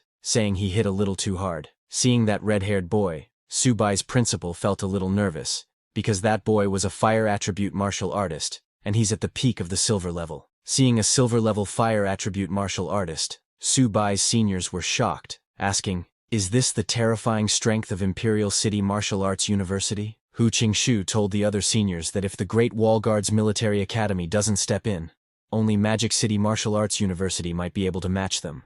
While they were talking, Subai defeated another student from Yokohama Martial University. The host announced on the big screen that Jiangzhou Martial Arts University had won the match. Subai and his little turtle were very happy hearing that. While he was celebrating, two people were looking at him from the side. One was the principal of Luohe Martial Arts University, and beside him was Wang Mingkun, a silver rank student of his university. Mingkun asked his principal to let him handle Subai, saying he would let Jiangzhou Martial Arts University taste the feeling of 1 versus 5. The principal of Luohe Martial Arts University agreed, and advised Mingkun to use his speed to win, and not to go head-to-head with that turtle. Mingkun laughed and told his principal not to worry. Then the host announced that the next match would be between Jiangzhou Martial Arts University and Luohe Martial Arts University. After the announcement, Wang Mingkun entered the arena from Luohe Martial Arts University, and the match began. Mingkun walked towards the little turtle, telling Subai that he got lucky last round, but this time,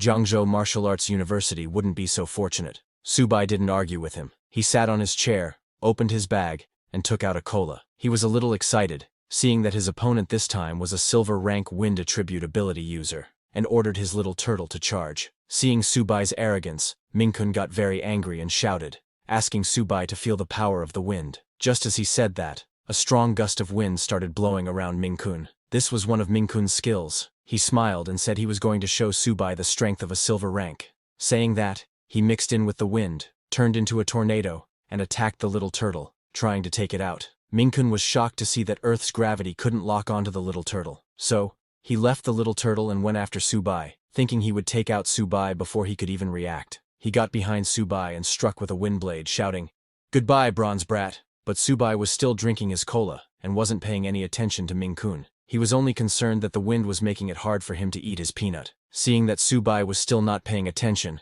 Mingkun got even more angry, and struck with multiple wind blades, telling Subai that he would make his defeat swift and painless. The wind blades hit and destroyed the ground where Subai was sitting.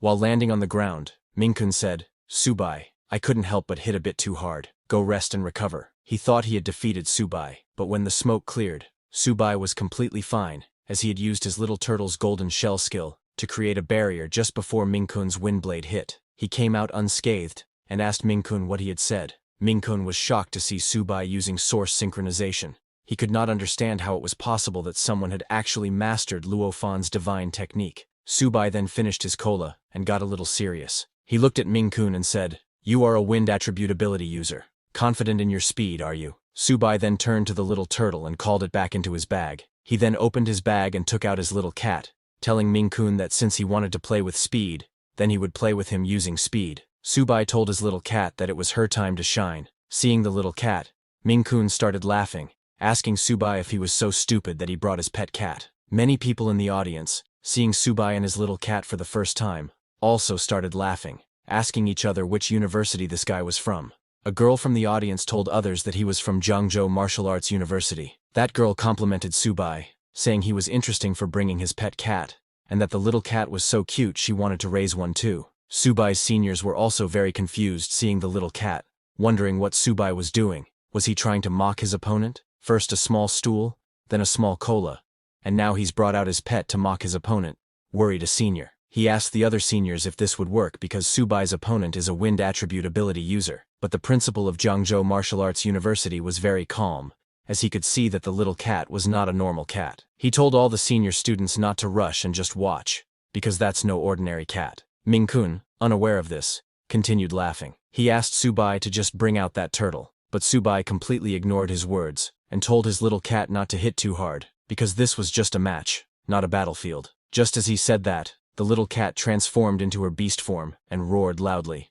Its roar was so loud that Mingkun immediately covered his ears. Shocked to see the little cat's huge form, Mingkun wondered if the shadow he saw just now was his imagination. But when he looked towards the little cat, he got shocked because the little cat had gotten bigger, and it jumped to attack Mingkun. Seeing the little cat's transformation, people in the audience were shocked. A guy said that this is no pet cat, it's clearly a big tiger, maybe a white tiger. Another guy sitting beside the first guy told him that he had seen white tigers in zoos, but none of them were as big as Subai's cat. Subai's seniors were shocked to see that Subai's cat had transformed into a white tiger. They all wondered if this tiger was Subai's second tamed beast. In shock, a senior asked their principal how it was possible for Subai to have two tamed beasts.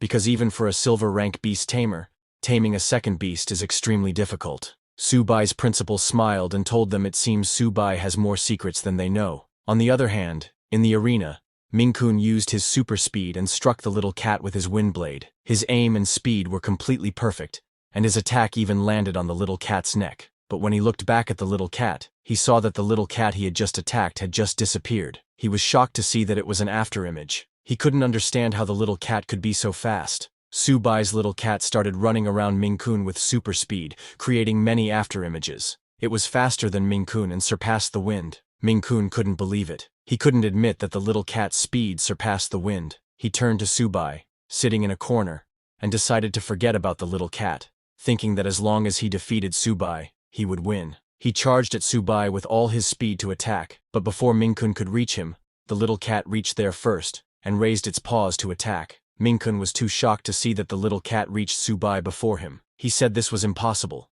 but he didn't have any chance to dodge the little cat's attack. In a single strike, Subai's little cat sent him flying out of the arena. Ming-kun hit the ground with a solid impact and fell unconscious. The host appeared on the big screen and announced that Subai from Zhangzhou Martial Arts University had won. The audience was shocked to see that Subai had actually won. A mid-tier bronze had defeated a silver-rank captain from a prestigious university. A guy commented that this was almost complete domination, questioning if it was fake. A girl from Zhangzhou asked others why it felt like Subai's white tiger was even fiercer than the turtle, wondering about the deal with this big tiger. Regardless of what the audience was thinking, it was clear that Subai had won, and everyone was cheering for him. From the judges' panel, a judge asked the other judges if they had ever heard of this Subai before, and what year he was at Zhangzhou Martial Arts University. Another judge commented that even the top students from the elite university in the capital and the army aren't this strong. He continued, saying Zhangzhou Martial Arts University had actually produced such a monster this year, predicting that Zhangzhou Martial Arts University was about to rise. Meanwhile, at the Imperial City Martial Arts University rest area, a student told his captain that Ming-kun from Luohe Martial Arts University was too weak. Looking at Subai, an Imperial City Martial Arts University student angrily said, "This country bumpkin, bringing 2 tamed beasts to freeload on our tens of thousands worth of buffet. If we meet him, we won't let him off easy." Imperial City Martial Arts University captain, Cao Zixuan, laughed and told his teammates that Subai was cocky, so if they meet him in the semi-finals, they should beat him to death. His teammates agreed, saying this country bumpkin needed to be taught a lesson. On the other hand, Subai's little cat continued winning its matches. She also defeated the second participant from Luohe Martial Arts University by easily overpowering him. When the third participant entered the arena, the little cat sent her flying in 2 seconds and also won the third match. The fourth guy was an ice attribute user and created an ice wall to block off the little cat's attack, but his wall didn't last long against the little cat, and Subai won the fourth match again. After that, the host came on the big screen and congratulated Zhangzhou Martial University for advancing to the top 4. The whole audience started cheering for Subai and his little cat, shouting, "Zhangzhou Martial University rises to the top." Seeing Subai win and advance to the top 4, Subai's principal started crying,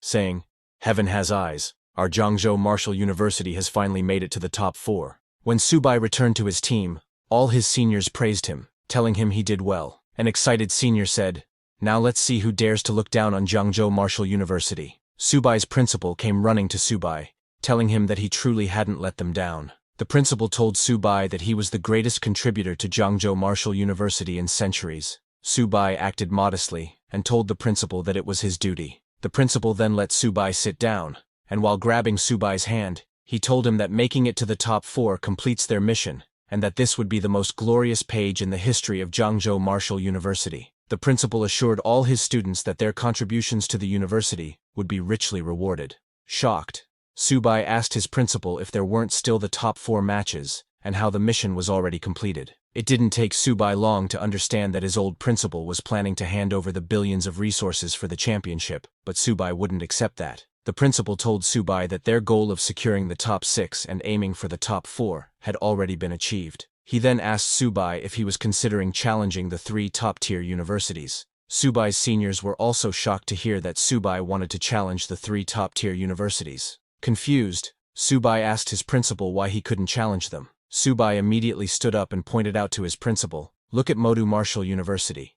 Just their gate cost 1.8 billion. Even if Zhangzhou Martial University becomes the 4th top school, they wouldn't dare to be so extravagant." He turned to his seniors and said that, in his opinion, they should aim for first place and rebuild their university gate. "We can't let down the expectations of the people of Zhangzhou. We must strive for first place." Hearing Subai's words, the other seniors were motivated and told their principal that Subai was right.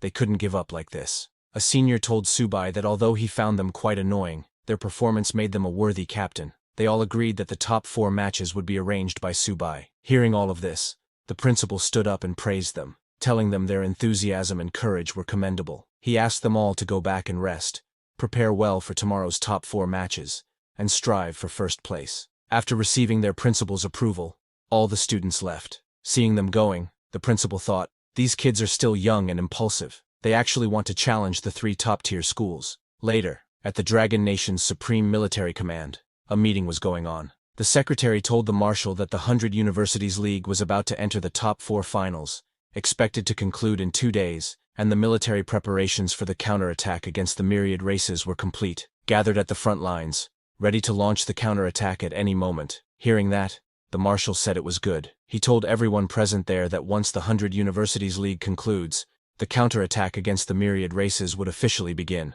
All students must also go to the battlefield to fight. All the military personnel saluted the marshal and shouted, "To avenge the tens of thousands of students and mentors who died, those who offend the Dragon Nation, no matter how far, will be punished." The next morning at Madhu Hotel, in Subai's room, he was practicing his martial arts with the book he got from the library, and the little turtle and little cat were eating their food, which Subai had gotten for them from the hotel's buffet. Subai was floating in the air, and suddenly his body released huge amounts of energy into the air. It was Subai's Holy Beast armament activation. Just as it activated, Subai suddenly changed places with the little turtle. He was where the little turtle had been eating his food, and the little turtle fell onto the sofa where Subai had been floating. Subai was shocked, and could not understand what had just happened. Immediately, a system notification came congratulating Subai. The system told him that he had successfully comprehended the beast Tamer's exclusive talent skill, transposition. Using this transposition skill within a range of 1 kilometer,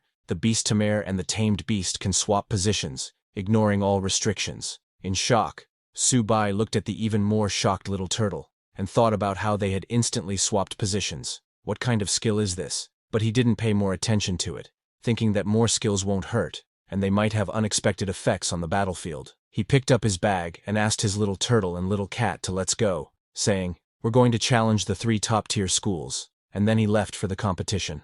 In the stadium, the host told the audience that after a day of intense battles yesterday, the 100 Universities League had finally entered the top 4 competition stage. The host then introduced the audience to the Great Wall Guardian Military Academy, which was about to take the stage. She told the audience that the Great Wall Guardian Military Academy was originally a military base of the Great Wall Guardians, established in 1907, and was one of the first military bases erected on the myriad races battlefield. In its 94-year history, the myriad races have launched hundreds of campaigns against the Great Wall Guardian Military Academy, but the students and mentors fought to the death, killing countless myriad race beasts and strong warriors, and it still stands tall. The motto of the Great Wall Guardian Military Academy is, "As long as the myriad races exist, the Great Wall will never fall." To this day, the strongest human, the only king-level expert, Mr. Ni Qing, is the honorary principal of the Great Wall Guardians. This is also why the myriad race strongmen dare not set foot in the territory of the Great Wall Guardian Military Academy. Just as the host said that, king-level expert Nie Qing entered the stage with his students. The host told the people that as the strongest martial arts university in the Dragon Nation, and the frontline barrier of humanity, the Great Wall Guardians are well-deserved. The whole audience was amazed seeing the students and the principal of the Great Wall Guardian Military Academy. A guy from the audience told others that it's said that the Great Wall Guardian Military Academy is a city of heroes, and every student inside is a hero. Another guy standing beside him said that Modu Martial University and Capital Martial University are already so strong, and the Great Wall Guardian Military Academy is even stronger. It's hard to imagine how terrifying their strength must be. A guy asked others if the host said the Great Wall Guardian Military Academy has 5 team members. Don't they have substitutes? Another boy seated beside him laughed and told the first guy that he is underestimating the Great Wall Guardian Military Academy. They are the Great Wall Guardian Military Academy. Do they even need substitutes? Looking at the big screen, Subai's principal told him that king-level expert Nie Qing is the bulwark of our human race. For Jiangzhou Martial University to fight against the Great Wall Military Academy is already an honor. Seeing the king-level expert, Subai got very motivated, thinking about when he will be able to become the bulwark of humanity like him.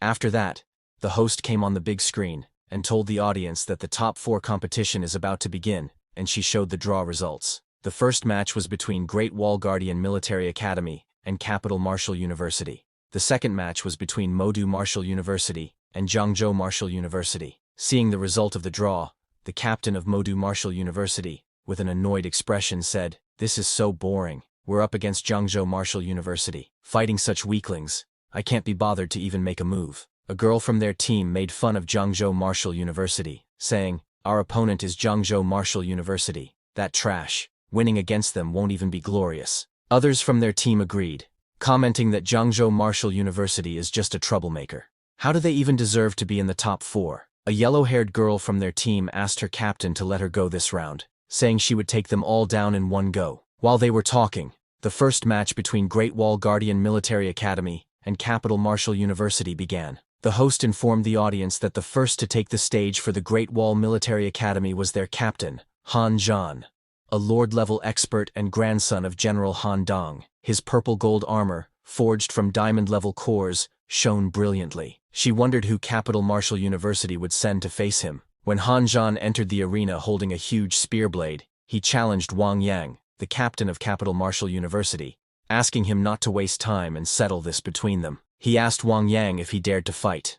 Seeing that Han Zhan directly challenged Wang Yang, the whole audience got excited, wondering if Capital Martial University and the Great Wall Military Academy were starting with a king versus king match. The whole audience started demanding the match of king versus king. Hearing the audience's demand, Wang Yang from Capital Martial University jumped into the arena. Also a spearblade user, as he entered, he mocked Han Zhan, saying, "Old Han, why make such a big deal out of it? I'm afraid you'll be a sore loser." Just as Wang Yang entered the arena, all the girls started cheering for him, calling Wang Yang their idol. Seeing the Han Zhan versus Wang Yang match heating up right from the start, Subai's principal told Subai that youth is truly wonderful. Hearing the girls cheering for Wang Yang, Subai asked his seniors if Wang Yang was really that handsome because he didn't see it. Subai then turned to his teammates and asked one of his seniors named Luo to go up first and show the audience what they are made of. Shocked, Senior Luo asked Subai if he could really do it. Meanwhile, on the arena, Han Zhan got into position and challenged Wang Yang to start,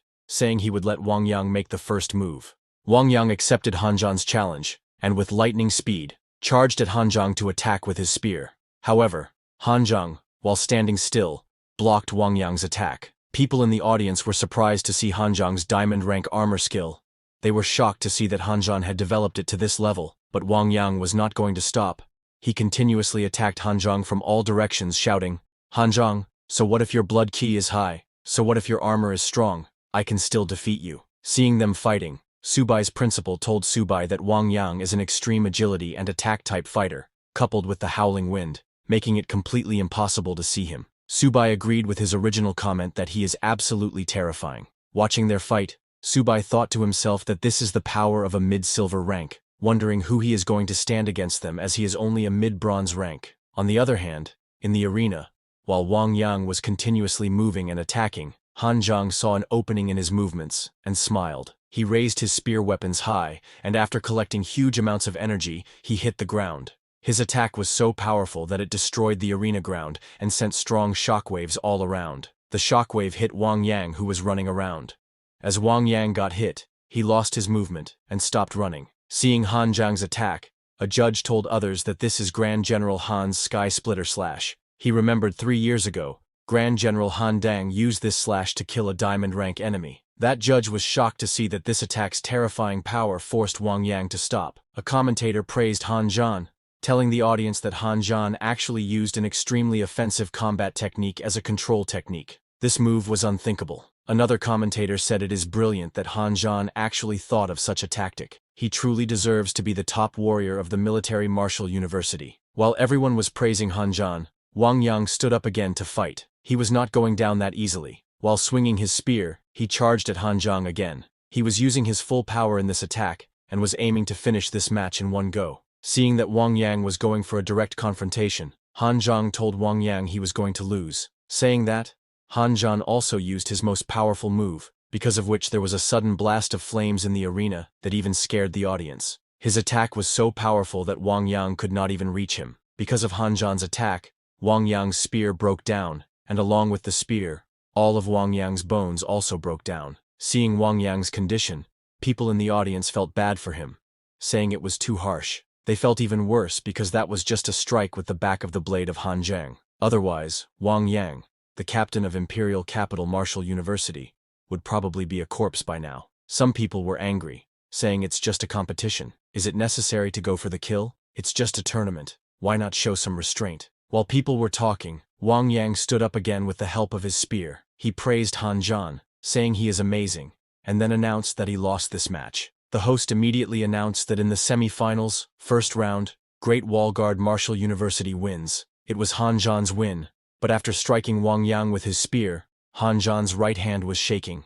After seeing Han Zhang's power, Subai remarked, "It seems that Great Wall Guard Martial University is really strong." Then, Subai's principal came forward and said that since the first round was over, it was their turn. He asked one of his students, Luo Yong, if he was ready. Luo Yong told the principal that he was ready, and then entered the arena. The principal advised Luo Yong to know his limits because their focus was on participation, ensuring everyone gets a chance to compete. So, if he couldn't handle it, he should just surrender and not push himself. However, Luo Yong was very confident and, while taking out his longsword, told his principal not to worry, saying he wouldn't embarrass Jiangzhou Martial University. On the other hand, for the second round, Imperial City Martial Arts University sent a black-haired boy named Zheng Leiqiao. When Zheng entered the arena, the match began. Zheng, a dual-blade user, laughed as he entered the arena and took out his two blades, saying, "This will be fun." Zheng, somewhat of a lunatic who looked down on Luo Yong, licked his blade and said,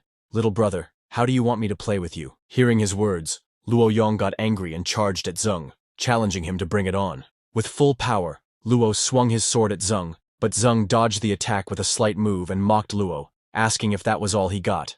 Then, with super speed, Zheng moved and swung his dual blades to cut Luo multiple times. Luo got cuts everywhere, but he still didn't fall. Seeing that, Zheng laughed and said, "Little brother, let me write a few words on you," and began attacking Luo's back with his dual blades. While laughing, he told Luo that he was going to toy with him. Seeing Zheng attacking mercilessly, Luo's teammate said this was going too far, and that it was clearly humiliation. Another teammate asked the principal to let Luo Yong come down, but Subai stopped them. He told them that Luo was defending his dignity, defending the dignity of their Jiangzhou Martial University. In the arena, after attacking, Zheng stopped and put his blade at Luo's neck, telling him that if he didn't surrender, it would be worse. He asked if Luo wasn't afraid, but Luo, who had cuts all over his body and had no energy to even lift his sword, told Zheng that Jiangzhou Martial University would never surrender. Hearing that, Zheng stabbed Luo with his blade, asking if he was still not surrendering. Luo threw up blood from his mouth but said he would never surrender. Hearing that, Zheng's eyes turned red, and he began striking at Luo, acting like a lunatic who enjoyed cutting others. While laughing, Zheng said, "Let's see how long he can last," but Luo replied that he would never surrender. He continued taking on Zheng's strikes, repeating that he would never surrender, and at last, Luo lost consciousness and fell to the ground. Seeing that, someone from the audience said, "This is a bit too cruel. Does Zhen have no humanity?" A girl asked if this was too much, torturing one's opponent like this. After Luo lost consciousness, the host announced that Magic City Martial University's Zheng Leiqiao won the first match. Subai and his teammates ran towards Luo to check on him. Subai was very angry, telling Magic City Martial University that they had gone too far. A senior from Subai's team carried Luo down in his arms. After Luo came down, another senior from Subai's team named Bai Ning entered the arena, telling his principal that he was going next, and he wouldn't let Zhen act so arrogantly. Subai's principal asked Ning to be careful and not to fight Zhen head-on. Ning, a sword user, entered the arena as Zhen laughed and said, "Another one's here, but it seems like he's not very durable." While taking out his sword, an angry Ning told Zhen that he talks too much. The host immediately announced the beginning of the second round.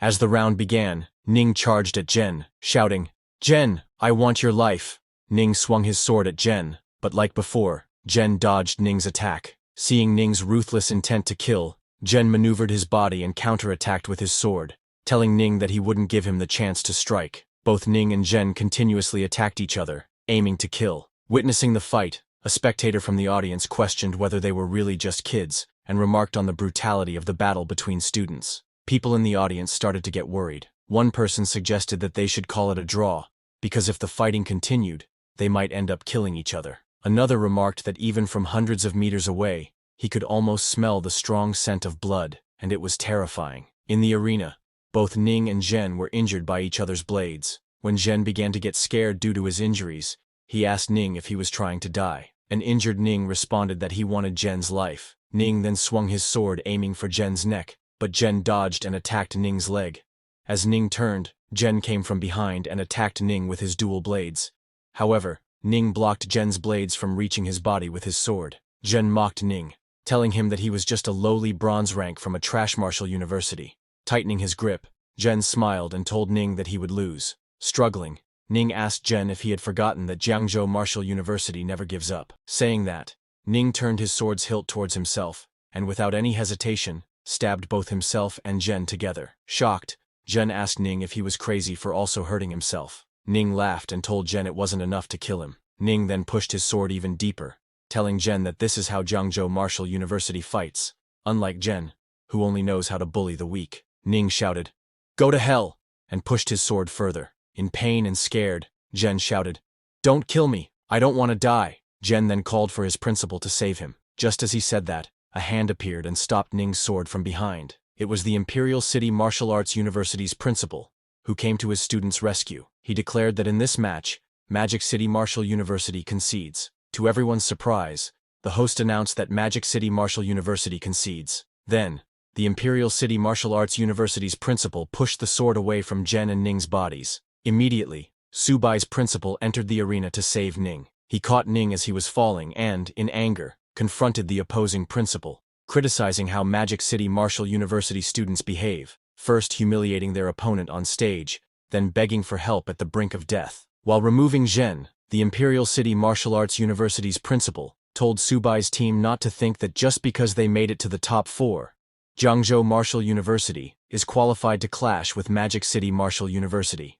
As the drama unfolded, the medical team attended to Zeng, who was less injured, instead of Ning, which angered Subai's principal. He reminded everyone that the lives of Jiangzhou Martial University students are just as valuable. As the Imperial City Martial Arts University principal began to leave, he dismissively told Subai's principal that further discussion was pointless, and that the truth would be revealed on the stage. Frustrated, Subai's principal agreed, and then urged Subai to get on stage and retaliate fiercely, to make them pay for mistreating anyone from Jiangzhou Martial University. Motivated by his principal's words, Subai confidently entered the arena, promising to make them pay. After leaving the arena with Ning and laying him down on a stretcher, Subai's principal told Ning that he had brought glory to Jiangzhou Martial University. The other seniors told Ning that they were proud of him and asked him to take good care of himself, assuring him that Subai would definitely teach them a lesson. On the other hand, Imperial City Martial Arts University's captain, Cao Zixuan, approached his principal and asked to take care of the good-for-nothings from Jiangzhou Martial University. However, his principal advised Zixuan to be patient since the championship was still awaiting him. In the arena, when Subai entered, he declared, "I, Subai of Jiangzhou Martial University, hereby challenge Magic City Martial University. If Magic City Martial University loses, I demand that they publicly apologize to Jiangzhou Martial University." He shouted, asking if Magic City Martial University dared to accept the challenge. The audience also supported Subai, encouraging him to add oil and beat Magic City Martial University, expressing their anticipation for an apology. The public became very excited. A blogger asked his audience whether they thought Magic City Martial University would apologize to Jiangzhou Martial University, while a journalist noted that Jiangzhou Martial University, being close to overtaking the famous Magic City Martial University and forcefully demanding an apology, was a good headline. Imperial City's captain, Zixuan, questioned Subai, asking if he from Jiangzhou Martial University was even worthy. Another student from Imperial City Martial Arts University, named Huang, came forward and told his principal that he would go up and teach Subai a lesson, to let Jiangzhou Martial University know the gap between them. His principal approved Huang for this round. When Huang entered the arena, Subai asked him if he was there to apologize. Tightening his fist, Huang laughed and said that this so-called apology was just the moaning of the weak. Why should the strong apologize to the weak? Strength is right.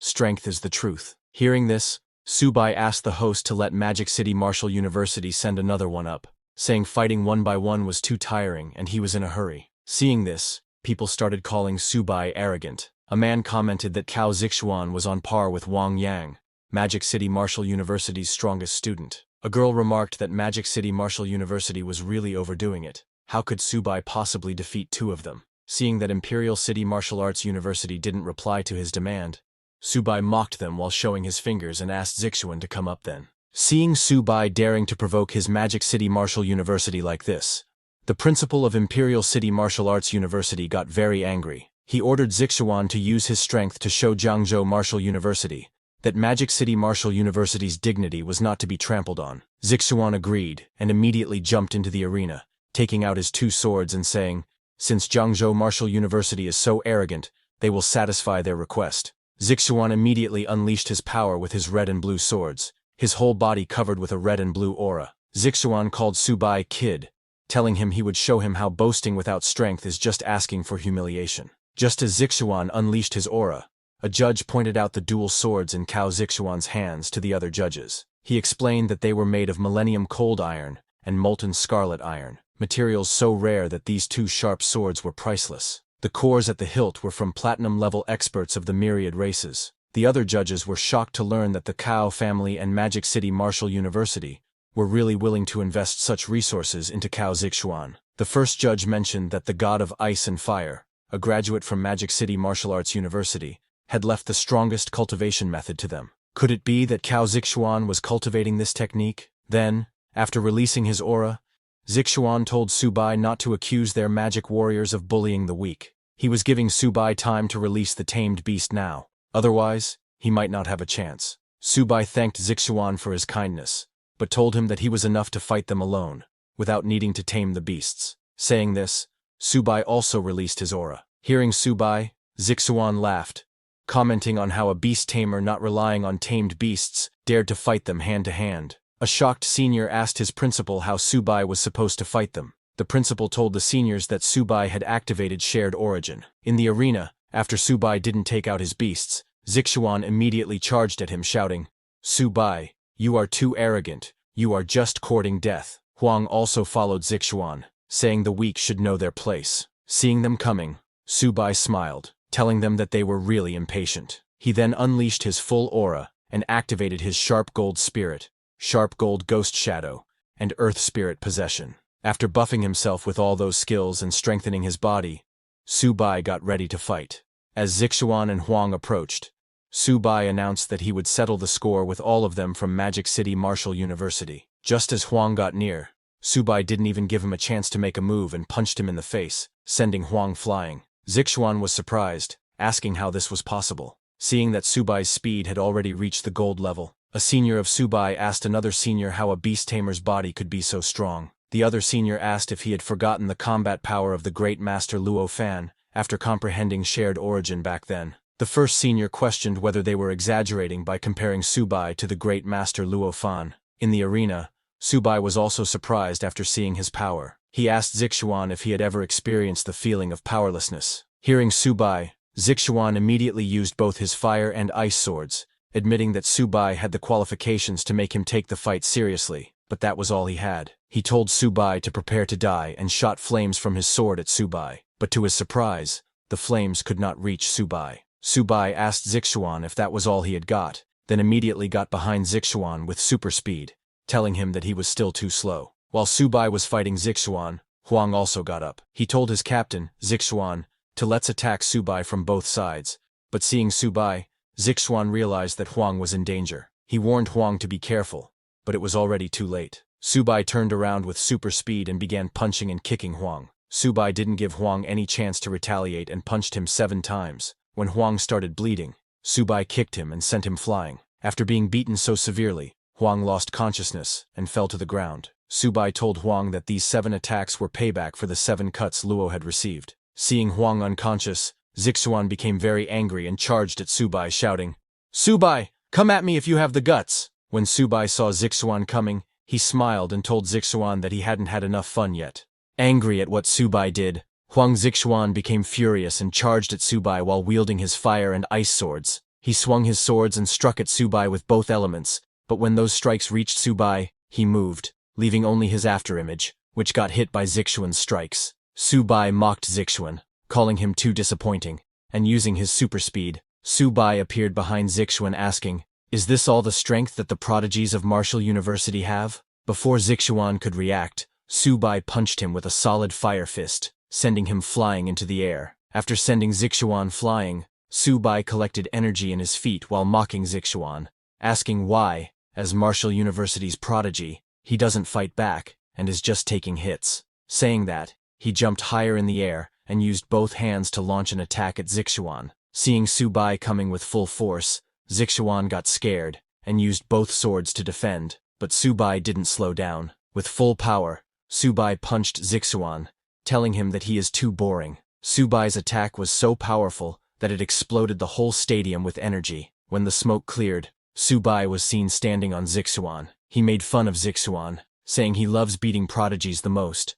When Subai put his leg on Zixuan's face, Zixuan got extremely angry, shouting, "Subai, I will kill you." Saying that, Zixuan did something that surprised Subai. He released fire from his sword which covered Zixuan's whole body. Subai immediately jumped away, and only his shoes burned. While extinguishing the fire from his shoes, Subai mocked Zixuan again, saying Zixuan doesn't have much skill, but has quite a temper. On the other hand, Zixuan was so angry that he unleashed his violent state fire, which burns oneself. He released a burst of flame from his body, tearing apart his clothes, shouting he will kill Subai. Seeing that Zixuan was using a killing move, a senior of Subai asked their principal if Subai had gone too far with his taunts, and could this attack of Zixuan be dangerous. Shocked, the principal told that senior that to use such a big move, Zixuan has lost control. While Zixuan's body burned in flame, he jumped into the air to attack Subai, saying he wants his life. Seeing him coming, Subai didn't try to dodge, saying finally, there is something interesting.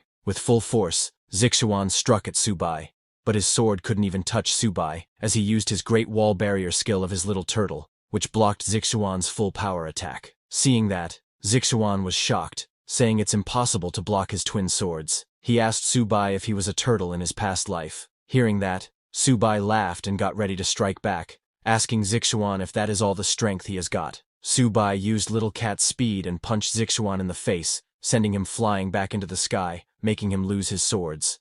With a solid impact, Zixuan fell on the ground while his sword fell far away from him. Judges of this match were shocked, seeing that Subai actually has such a terrifying killing move. But the more surprising thing was that the battle between Subai and Zixuan even cracked the golden level arena. A judge told others that this is the terror of the primordial flow. Watching Subai's figure reminds him more and more of Luo Fan from back then, and Subai is only at mid-bronze rank, which means his talent might be even scarier than those from elite families. While they were talking, on the other hand, in the arena, Subai pulled out Zixuan's swords, saying, "These two swords look quite valuable." Seeing that, Zixuan got scared and asked Subai what he was doing. He told Subai to put them down because those are his twin swords, but Subai wasn't going to let it go. He told Zixuan that after seeing how Imperial Martial University acts, he knows they definitely won't apologize or compensate. So, these two swords will be considered compensation from Imperial Martial University. Hearing that,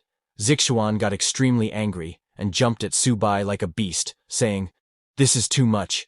I will kill Subai." But Subai easily dodged Zixuan's attack, asking, "Do you still think you have the strength for that?" He immediately kicked Zixuan in the face, telling him he is overestimating himself. With just one solid kick, Subai broke Zixuan's nose and sent him flying. Subai was very angry that Imperial Martial University dared to bully his Jiangzhou Martial University people. He jumped at Zixuan, who could barely stand, and continuously punched and kicked Zixuan, telling him that this is his punishment from Martial University. People in the audience were shocked, seeing that Zixuan had no power to resist in Subai's hands. They thought Subai was a total freak. Speed, strength, technique, he does not have a single weak point. They all started to wonder if anyone in Martial University stood a chance against him. A girl said she thinks only Han Zhan might be able to match this monster Subai. People felt bad seeing Zixuan's condition, but they were still very angry at Imperial Martial University, so they supported Subai, and wanted to see if Martial University would dare to be arrogant again after today. People of Jiangzhou, Martial University were very happy, shouting, "See, this is the price of provoking our Jiangzhou Martial University." Then in the arena, Subai stopped after he was satisfied and his anger calmed down. The host announced that this round, Jiangzhou Martial University's Subai wins. After the match ended and Subai calmed down, he suddenly looked at Han Zhan wondering why he kept staring at him.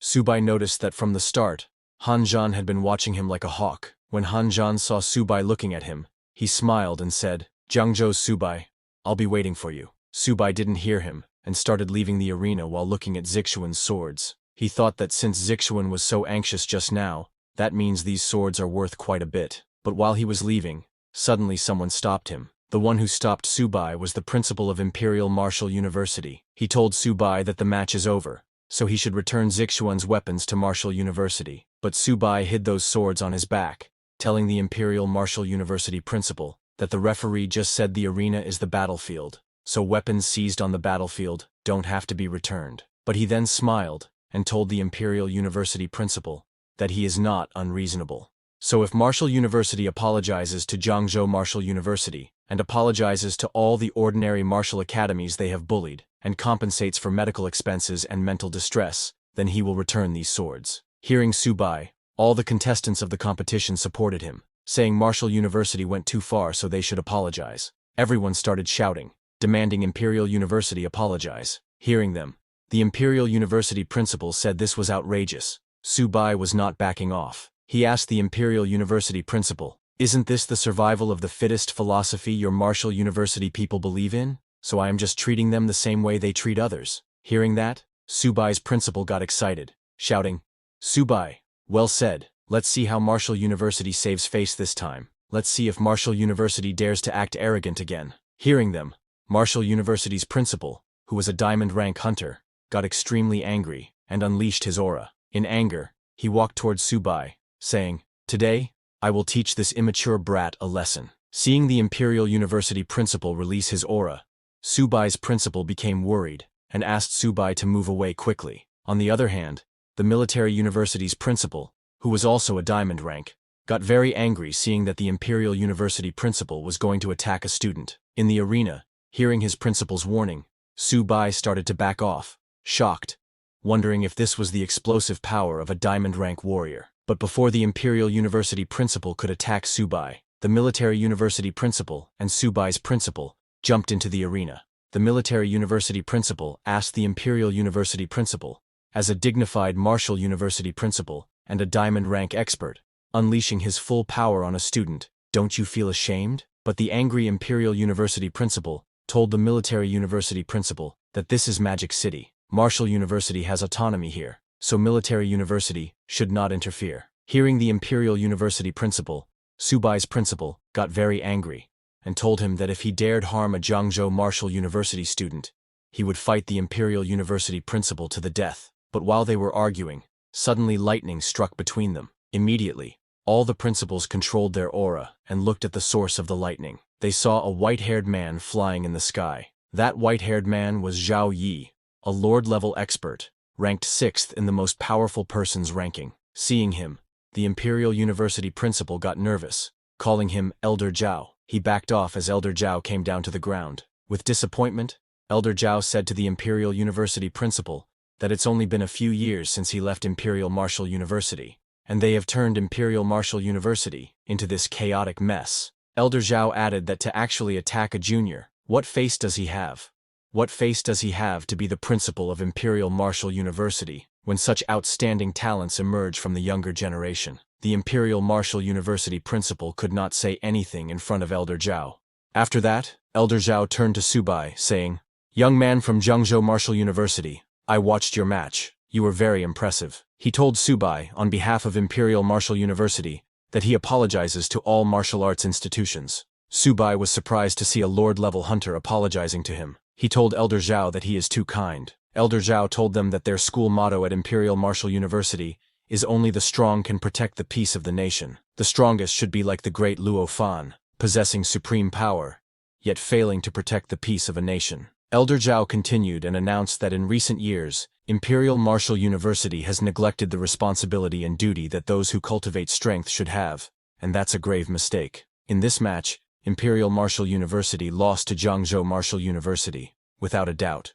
So those two swords will be given to Subai. Hearing that, Subai and others got very happy. The Military Martial University principal told Mr. Zhao that his generosity is truly admirable. Subai suddenly thanked Elder Zhao, saying as a junior he is grateful for his teachings. But the principal of Imperial Martial University was still unwilling to let go of those swords, and tried to say something to Elder Zhao. However, without hearing him, Elder Zhao told the Imperial Martial University principal that with such an impatient temperament, he couldn't be the principal of Imperial Martial University.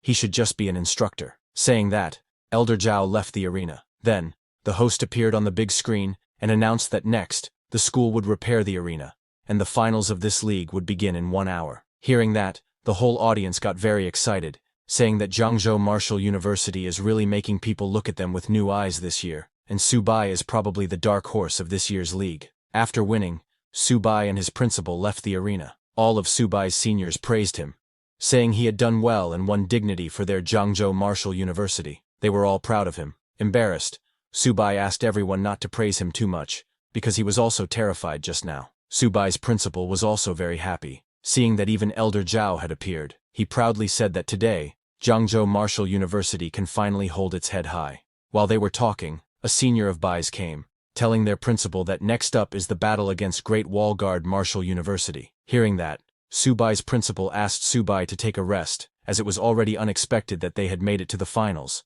so now they should just do what they can. Hearing that, Subai smiled and told his principal that there's no need to rest. He then asked his principal if, today, having won glory for Jiangzhou Martial University, they think they could give him some rewards. Hearing that, Subai's principal smiled and told him that he had 2 high-grade silver beast cores here that he would personally subsidize Subai with. Hearing that, Subai thanked his principal, saying he would definitely perform well. Hearing that, Subai's principal laughed, saying, "You little rascal, you really know how to take advantage of a situation." Then, 1 hour later, the host announced that the highly anticipated 100 Schools League finals officially begin. Hearing that, the whole audience got very excited. Some people cheered for Han Zhan, while some cheered that Jiangzhou Martial University would win. Then, after a few minutes, Han Zhan from Great Wall Guard Martial University and Subai from Jiangzhou Martial University entered the arena. Han Zhan, holding his long spear, said to Subai that he had been waiting for him for a long time. He wanted one match to decide the victor, and asked Subai to play a single match to decide the victor. Subai immediately agreed, saying that's exactly what he was thinking. Knowing that Han Zhan is very powerful, he asked his system to help him scout Han Zhan's attributes. Immediately, a system notification window popped up in front of Subai with Han Zhan's information. Han Zhan is currently an early silver stage hunter with 316 constitution, but his actual constitution is unknown. His agility is 216, but his actual agility is also unknown. His spirit is 96. After system analysis, he asked Subai to be extremely cautious. Seeing Han Zhan's stats, Subai said, "As expected, Han Zhan, your strength is extraordinary." But while Subai was looking at the status window, Han Zhan charged at him, shouting, "Subai, what are you waiting for? Fight me like a warrior." Seeing Han Zhan coming in such a hurry, Subai unleashed his power by activating Sharp Metal Spirit, Sharp Metal Phantom, and Earth Spirit possession skills. After buffing himself, Subai got ready to attack, telling Han Zhan that he would now show his true power. Han Zhan moved quickly and struck at Subai with his spear, but using his super speed, Subai dodged his strikes and attacked him from all directions, challenging Han Zhan to come on and show his full power. Subai evaded and dodged while dealing damage to Han Zhan,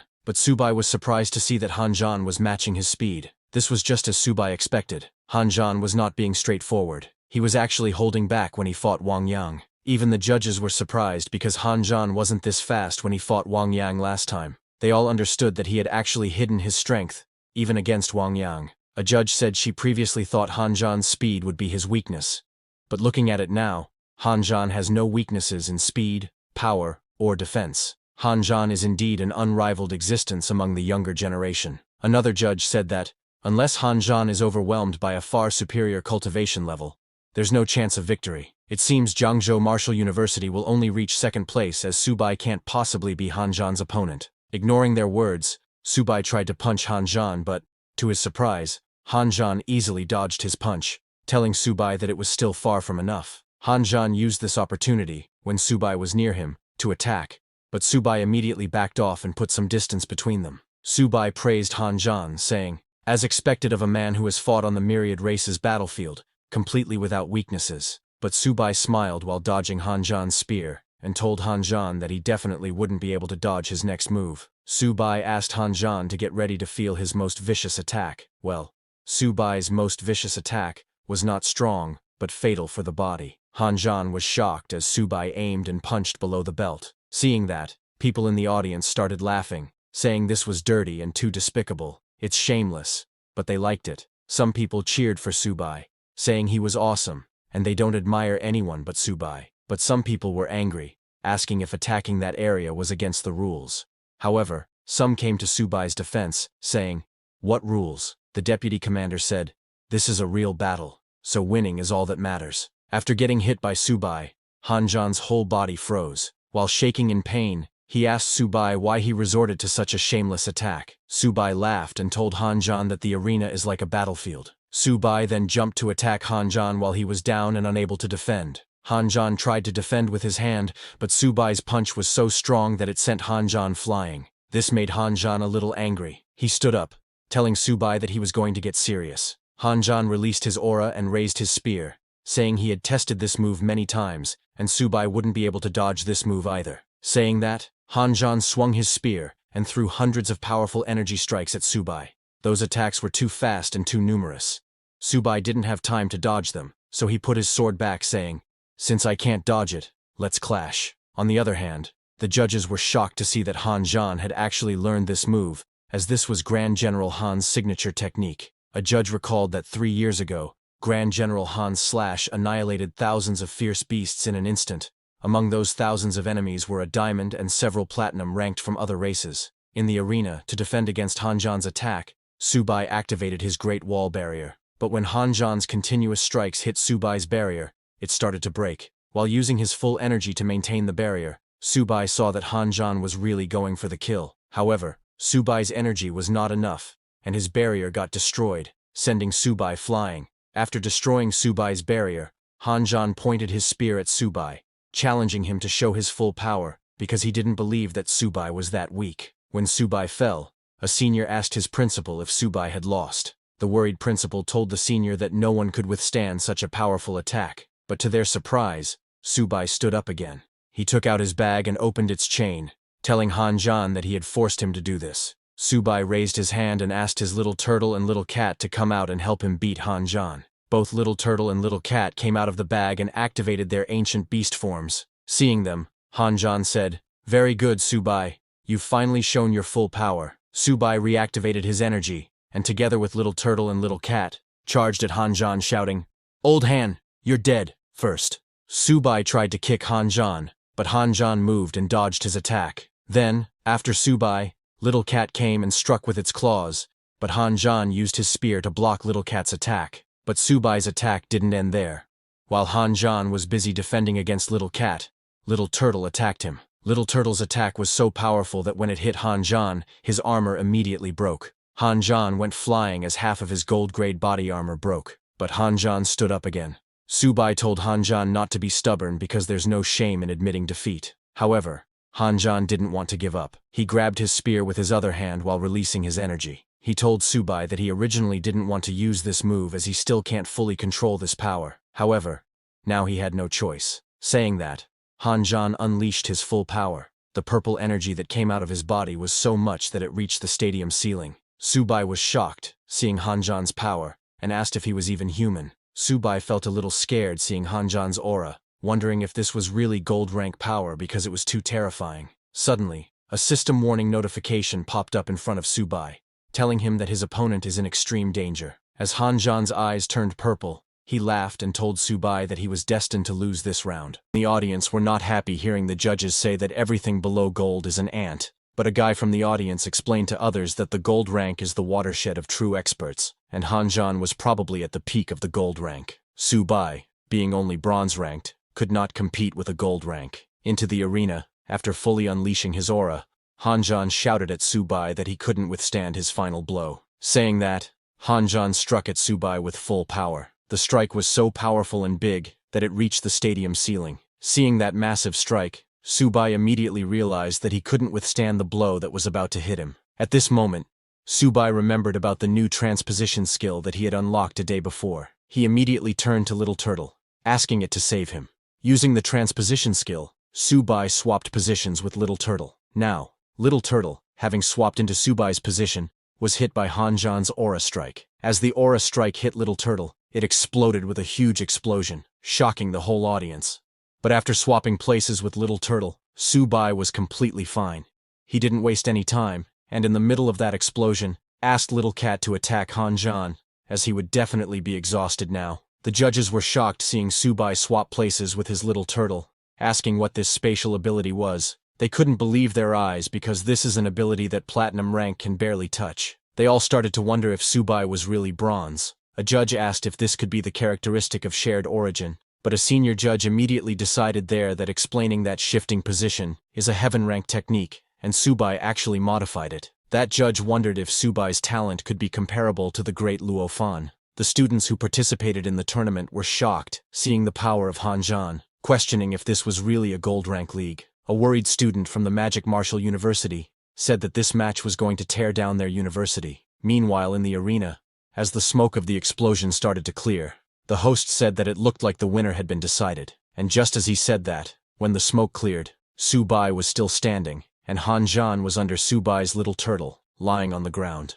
Han admitted his defeat, telling Subai that in this match he had won. Hearing that, Subai laughed, saying, "Old Han, you're a pervert." The host was quite shocked seeing that Subai won because most of the people didn't see Subai swapping places with his Little Turtle at the last second. While collecting his composure, the host announced that the champion of this league was Jiangzhou Martial University's Subai. Hearing that, all of Subai's seniors jumped in happiness.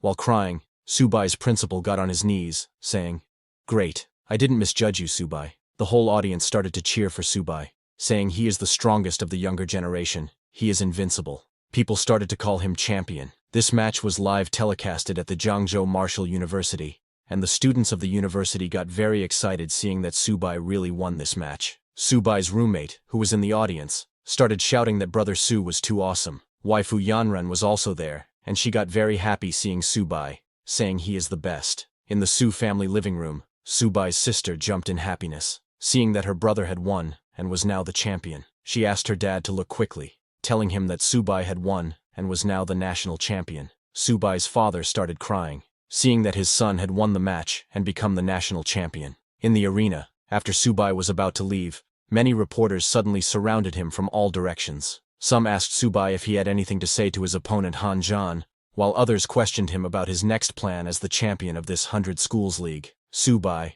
very exhausted from the fight, was not happy seeing all those reporters charging at him together. Then, Subai's principal came to his rescue, asking the reporters to please make way, because Subai needed to rest now, and they would talk about the questions later. The principal somehow rescued Subai from those reporters and helped him come down from the arena. While going, the principal told Subai that he had consumed too much energy and should go back to the hotel to rest first, and that he would handle the rest.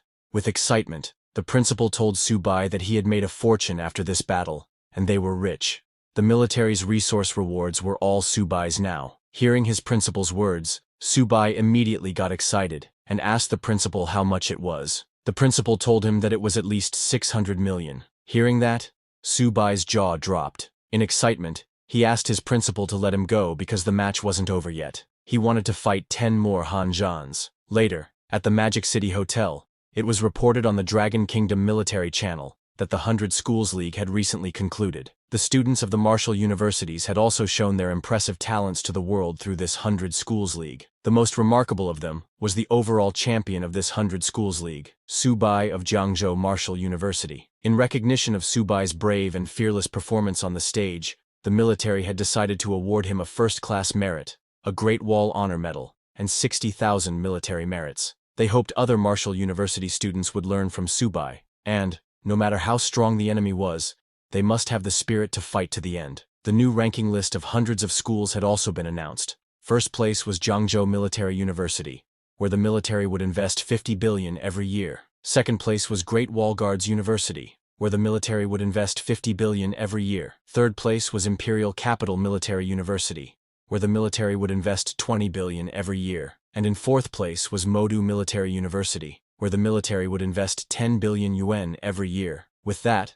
the Heaven's prodigy, both wise and brave, Subai, the successor of Luo Fan, had attracted worldwide attention. Dragon Kingdom official news reported that all current Beast Tamer and Esper students in all martial universities across the nation were submitting transfer applications. It was expected that Jiangzhou Martial University would become the national training base for beast tamers and espers in the near future. Even the common folk had written a children's rhyme for Subai that had spread across the internet. The 100 Schools League had concluded, and Subai of Jiangzhou Martial University had won the championship. Hearing the news, people started to praise Subai, saying he was truly amazing for fighting against various martial arts schools single-handedly. But one person told others that he had heard Subai was also seriously injured, and almost didn't make it. Hearing that, others got worried, asking the man if he was telling the truth, and where Subai was now. While they were all worried for Subai, he was taking a long nap in the hotel room with Little Turtle and Cat sleeping beside him. After a long sleep,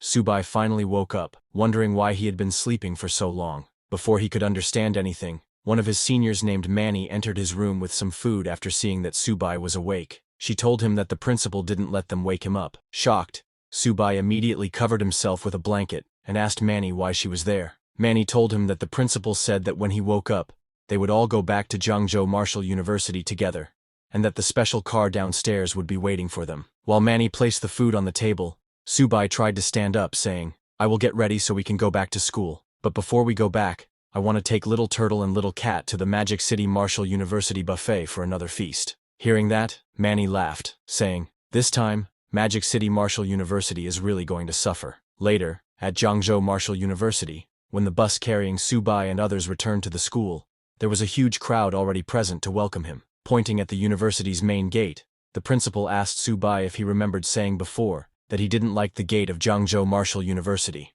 On Subai's demand, he was going to change it because this year, they were not allocated 1.8 billion. Jiangwu had been allocated 50 billion yuan. Subai was amazed to hear that their university's gate was going to be even more imposing than Magic City Martial University's. As Subai stepped off the bus, the whole crowd came forward to welcome their hero with a victorious return. They all started cheering, saying, "A top university should have the grandeur of a top university." Later, Jiangzhou Martial University hosted an award ceremony. Principal Jin took the stage and told the students that, as they had heard, Jiangzhou Martial University had won the championship in the 100 Schools League, which could be said to be unprecedented. He invited everyone to welcome the hero's victorious return.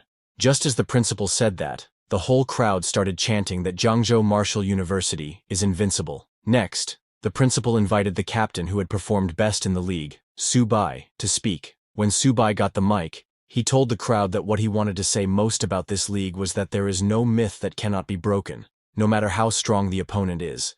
As long as they never give up, they can definitely defeat them. Hearing Subai, all the students got very motivated. He added that in this league, their school won the championship, and officials had increased funding support for their school. The principal asked Subai if he had any suggestions regarding the development of their school. Subai thought for a second, and told his principal that he thought the key difference between them and top universities was cultivation resources, so he suggested they hire alchemists to refine potions for them, which would fill the gap in students' cultivation resources. The whole crowd agreed with him. Subai then handed over the mic to the principal, saying that's all he wanted to say, and hoped that in the future, they could all work together to revitalize Jiangzhou Martial University. Hearing that, people in the crowd praised him, saying student Subai is truly worthy of being the overall champion of the 100 Schools League, a role model for Jiangzhou Martial University. Later, in the principal's office, the principal gave Subai the medal he had received after winning the tournament. While giving the medal, the principal told Subai that when he had earned his first Great Wall gold medal, he knew Subai would accomplish great things in the future. Hearing that, Subai blushed and told the principal that this is what he should do. He then mentioned the money, telling the principal that he hadn't forgotten about the 500 million the principal owed him. Shocked, the principal asked Subai if it wasn't 50 million, and how it had become 500 million. Subai told the principal that he had earned 50 billion for the school, and compared to 50 billion, is 500 million a lot? The principal was shocked that Subai really had the nerve to ask for so much. The principal told him that, including what he owed Subai, he would give him 100 million at most. The principal added that he would transfer 10,000 military merits to Subai. The school's logistics officer hadn't left yet, so Subai could go directly to him to exchange them for resources. Subai was shocked to hear that he was only getting 100 million. He asked the principal if he was treating Subai like a beggar, even after he had sacrificed so much for the school. However, the principal didn't listen to him and kicked him out of the office. Subai got angry, telling the principal that he was ungrateful, that he was biting the hand that feeds him, that he was kicking away the ladder. The principal didn't argue and told Subai that he must be tired, so he should go back and rest early. Saying that, he closed the door immediately. Seeing that, Subai became very angry, telling the principal that he was too cruel. He then left there and headed to his room, saying, "A gentleman waits 10 years for revenge." Subai decided to take the 100 million because that should be enough for Little Turtle and Cat to level up for now. A few days later, many girls came to Subai's dormitory with many gifts, asking if this was student Subai's dorm room, and saying they wanted to see Subai. But the dorm head told the girls that they got the wrong place. Subai wasn't in the dorm. Meanwhile, in the same dorm, Subai was in his room lying on the bed and was feeding Little Turtle and Little Cat. He told them to eat slowly and not to choke because he had bought them a huge amount of high-grade food. He praised them, saying both of them performed well in the league and should keep up the good work. But before he could complete his words, suddenly, there was a bright light below his bed. Subai was surprised to see that Little Turtle had leveled up. A system notification informed Subai that his Little Turtle had been upgraded to the first level of Silver, evolved into the Earth Spirit Turtle. The Black Tortoise bloodline was activated to 40%. It also obtained the talent power of natural elements. The origin of Earth. Subai's level also increased to Silver Primary Stage. Now, the tamed beast Little Turtle is at the Silver Beginner level. As the Xuanwu bloodline is activated by 40%, Subai's inheritable attribute ratio is increased to 40%, and the Earth Gravity talent is strengthened. Currently, Little Turtle's constitution is 738, defense is 862, agility is 120, and spirit is 120. Now it has 4 talents. The first talent is Earth Wall, which can gather the power of the earth to form a defensive posture, increasing defense by 500%. The second talent is Earth Spirit Possession, which consumes a certain amount of physical energy to fully cover with Earth Element energy, enhancing the attack power by 100% to 200%, and the defense power by 200% to 300%. The third talent is Gravity, which consumes a certain amount of physical energy and activates the terrifying gravity within a 3-kilometer radius. And Little Turtle's fourth and newest talent is Origin of Earth, which allows it to continuously draw the power of the earth element from the ground as long as it steps on it. Subai was shocked to see that he had been upgraded to the first level of Silver, saying, "It seems that this money is really not wasted." Excited, Subai told Little Turtle to continue to eat and level up more, but suddenly, Little Cat's body also started shining. A system notification informed Subai that his sharp white tiger had upgraded to the high bronze level, with the White Tiger bloodline now activated at 30%. Currently, Little Cat's constitution is 258, defense is 205, agility is 395, and spirit is 80. It has 3 skills: Sharp Gold Claws, Sharp Gold Spirit, and Sharp Full Move. It didn't get any new talent after upgrading. Subai was surprised to see that Little Cat had upgraded too. He petted Little Turtle and Cat while laughing, saying, "Hanjan has worked hard to cultivate until he is 20 years old. And he is only at the beginning of the Silver level. But with his 2 eaters, I've leveled up straight to Silver." While Subai was doing that, suddenly his room's door opened and Han Jing came running toward him, exclaiming, "Brother Su, you are my god!" Subai, shocked to see him behave like this, asked Han Jing what was wrong with him. Han Jing immediately grabbed Subai's legs in excitement. Subai asked him to talk slowly and not get so excited, but Han Jing could not stop his excitement. He told Subai that he had awakened his Beast Tamer ability, and was now an honorable and powerful Beast Tamer shifter like Su Hai. He took out a normal sea turtle from his bag, asking Subai to look at it. Surprised, Subai asked Han Jing why he had also gotten a turtle. Han Jing then told him that when his grandpa found out he had awakened the Beast Tamer ability, he was so excited and insisted on spending a fortune to hire someone to catch a bronze rank beast for Han Jing. Both Little Turtle and Little Cat were surprised to see that normal turtle. Han Jing was very excited and asked Subai what prospects a bronze rank beast could have, adding that if he was going to raise something, it would be a turtle, because a beast tamer who doesn't raise a turtle isn't a good beast tamer. Subai was at a loss for words after hearing Han Jing, and awkwardly laughed, explaining to Han Jing that not all turtles are the same. But before he could complete his words, suddenly a system notification congratulated Subai for activating the new talent, Domination. This talent allows him to use the sacred beast's blood essence to help those who admire the host to a certain extent, and subconsciously desire to become beast tamers, awaken their abilities. This allows their tamed pets to possess the bloodline of sacred beasts, becoming descendants of sacred beasts. Subai was shocked, wondering what the heck this domination was. Then another system notification popped up, informing him that the beast tamers awakened through Xuanwu's blood essence can awaken up to 10% of Xuanwu's bloodline, and the host can control their power and life or death. Subai was shocked to hear that he could help other beast tamers awaken and become descendants of sacred beasts. He wondered if this meant Little Turtle and Little Cat were going to have disciples and grandchildren. Seeing Subai's surprised face, Han Jing asked what was wrong and why he was more excited than he was. Subai immediately grabbed Han Jing, telling him it was okay. He told Han Jiang that he actually thought Han Jing was right. If he was going to raise something, it should be a turtle, and a beast tamer who doesn't raise a turtle isn't a good beast tamer. He asked Han Jing to let him see his turtle. Han Jing immediately became happy and gave his turtle to Subai.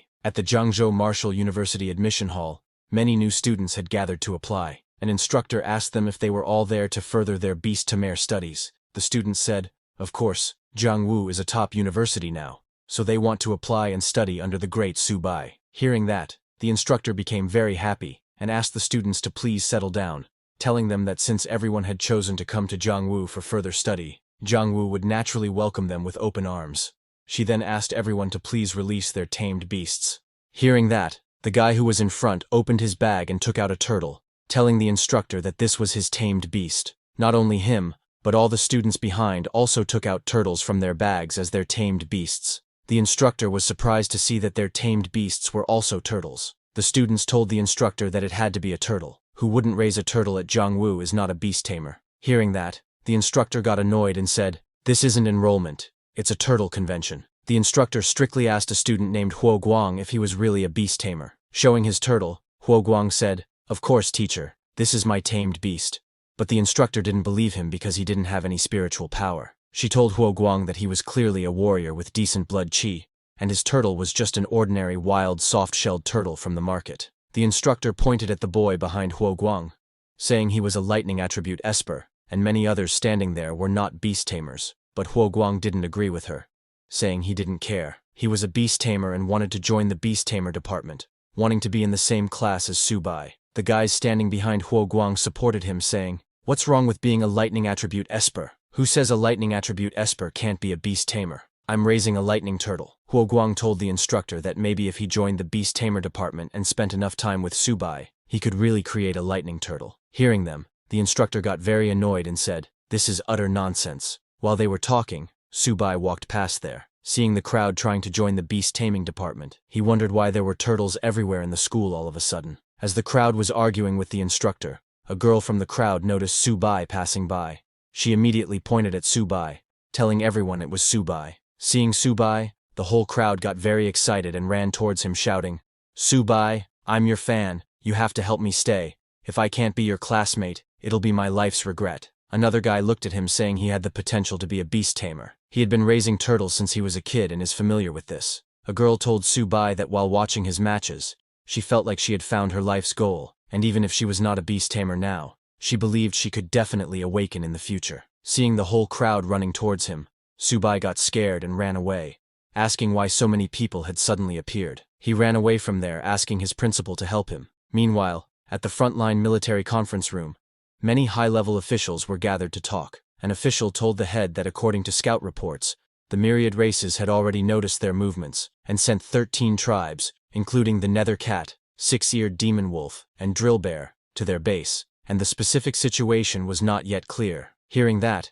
the head officer stood up telling everyone that the myriad races' movements were getting bigger and bigger, but no matter what they were, humans must take the initiative. He told everyone that before this, he had already conveyed the order to select 3 warriors from this year's 100 Schools League to go to Bishui Pool to complete a reconnaissance mission. Hearing the Bishui Pool, other officers got shocked because it's a forbidden area. They asked the head officer how they could send students from the 100 Schools League because they hadn't graduated yet. Isn't it too dangerous?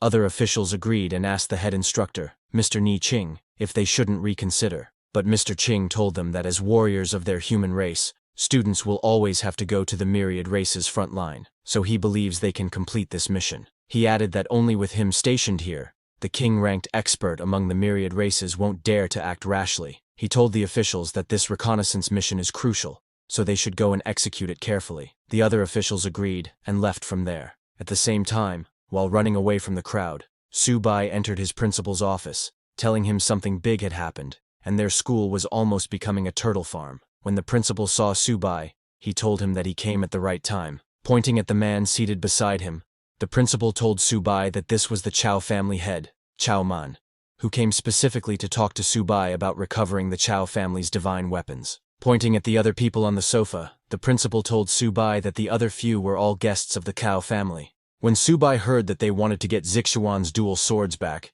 he asked the principal if the Magic City principal hadn't said he was giving them to him. Hearing that, the guys seated on the sofa became very angry and slammed the table, saying this was outrageous. These two divine weapons were originally the property of their Chow family. If it weren't for Elder Zhao's sake, would they need to talk so much with Subai? They added that today, they came with sincerity to redeem the divine weapons, and questioned if this was Subai's attitude. But hearing them, Subai didn't get angry because he knew that his principal was already very angry. Subai was right, and his principal was very angry, thinking it was daring to slam the table at Jiang Wu. The principal also slammed the table, telling everyone that this is Jiang Wu, not their Magic City. So, whether Subai sells them or not, and how he sells them, that's his freedom. The principal told Subai to talk freely. Hearing that, Cao Han smiled and asked Subai to tell them his conditions. Hearing that, Subai smiled and told them that he had been using these two weapons quite well recently. Hearing Subai, a girl from the Chow family told Subai that they would all be going to the myriad races battlefield in the future,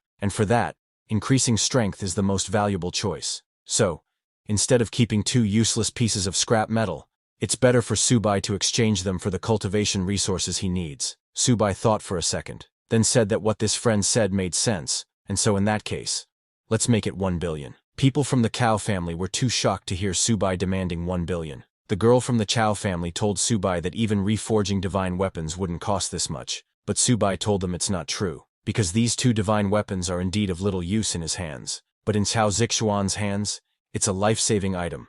So isn't Cao Zixuan's life worth 1 billion? How much time would it take to reforge a divine weapon? People of the Chow family were at a loss for words. The female got really angry, saying this was clearly extortion. She told Subai that he is so young, why doesn't he just go rob a bank? Hearing them, Subai's principal laughed inside, thinking, now they are seeing the true face of this young merchant. But while they were talking, Chow family head Chow Man agreed with Subai's 1 billion demand, saying it's a deal. Subai got very happy hearing that. Then, while leaving, Chow Man told Subai that the money would be transferred to him today, so he hopes that upon receiving the money, Subai will immediately return the divine weapons to his Chow family. Subai told Chow Man to rest assured, saying, if you give me the money in one hand, I will deliver the goods with the other, no deception. The principal guarantees it. He told Brother Chow not to worry, and to please take care. Then, after they left, Subai turned to his principal, asking if the Chow family's urgency to spend a fortune to redeem the weapons could indicate that there's some major action on the front lines. The principal was surprised to see that Subai had guessed right. He told Subai that the military's order had been officially issued, requiring all recruited students and instructors to arrive at the myriad races front line within 3 days. This time, the principal was also going, and the military had arranged a special mission for Subai and Qingshui. Surprised to hear about another special mission, the principal told Subai that this battle is the first counterattack the human race has launched against the myriad races in over 100 years. On the battlefield, they are no longer principal, instructors, and students. They are all soldiers, and they must have the courage to face death to complete the mission. Hearing that, Subai told the principal he understood. A few days later, all the universities began their preparations.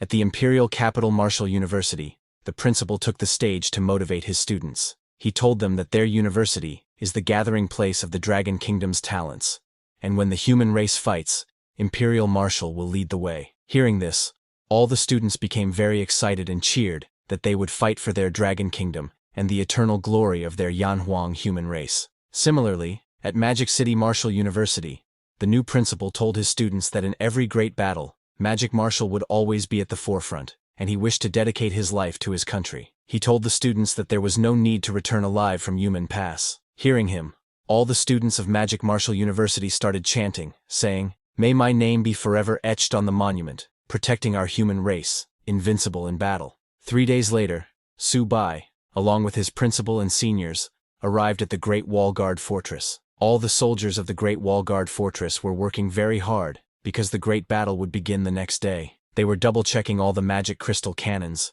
paying attention to charging, and keeping their eyes on enemy movements. They made sure not to let the enemy approach within 50 miles of the Great Wall, and to annihilate them on sight. As Su-bai walked behind his principal, he noticed other universities' principals and students. He called out to his principal, telling him that other prestigious schools were all wearing armor, but their Jiangwu students were still in school uniforms, and their survival on the battlefield wasn't guaranteed. Other seniors agreed with Su-bai, suggesting that they get some armor too, asking, "Isn't our Jiangwu rich now? We can afford a few hundred sets of armor, right?" Hearing them, their principal turned around and explained that normally, Jiangwu would be qualified to exchange money for military resources, but now, during wartime, they could only exchange military merits for resources. If they wanted armor, they had to kill enemies and earn military merit. But Jiangwu Martial University hadn't accumulated much military merit. While they were talking, there was suddenly a loud announcement of an enemy attack. They ordered all units to get to their positions, and the Great Wall Guards to assemble and prepare to leave the city to meet the enemy. Just after that announcement, an officer approached the university principals, saying it was too late for introductions. He told the teachers and students of the martial universities that the enemy had launched a surprise attack, and their responsibility was to assist the military in defending the Great Wall.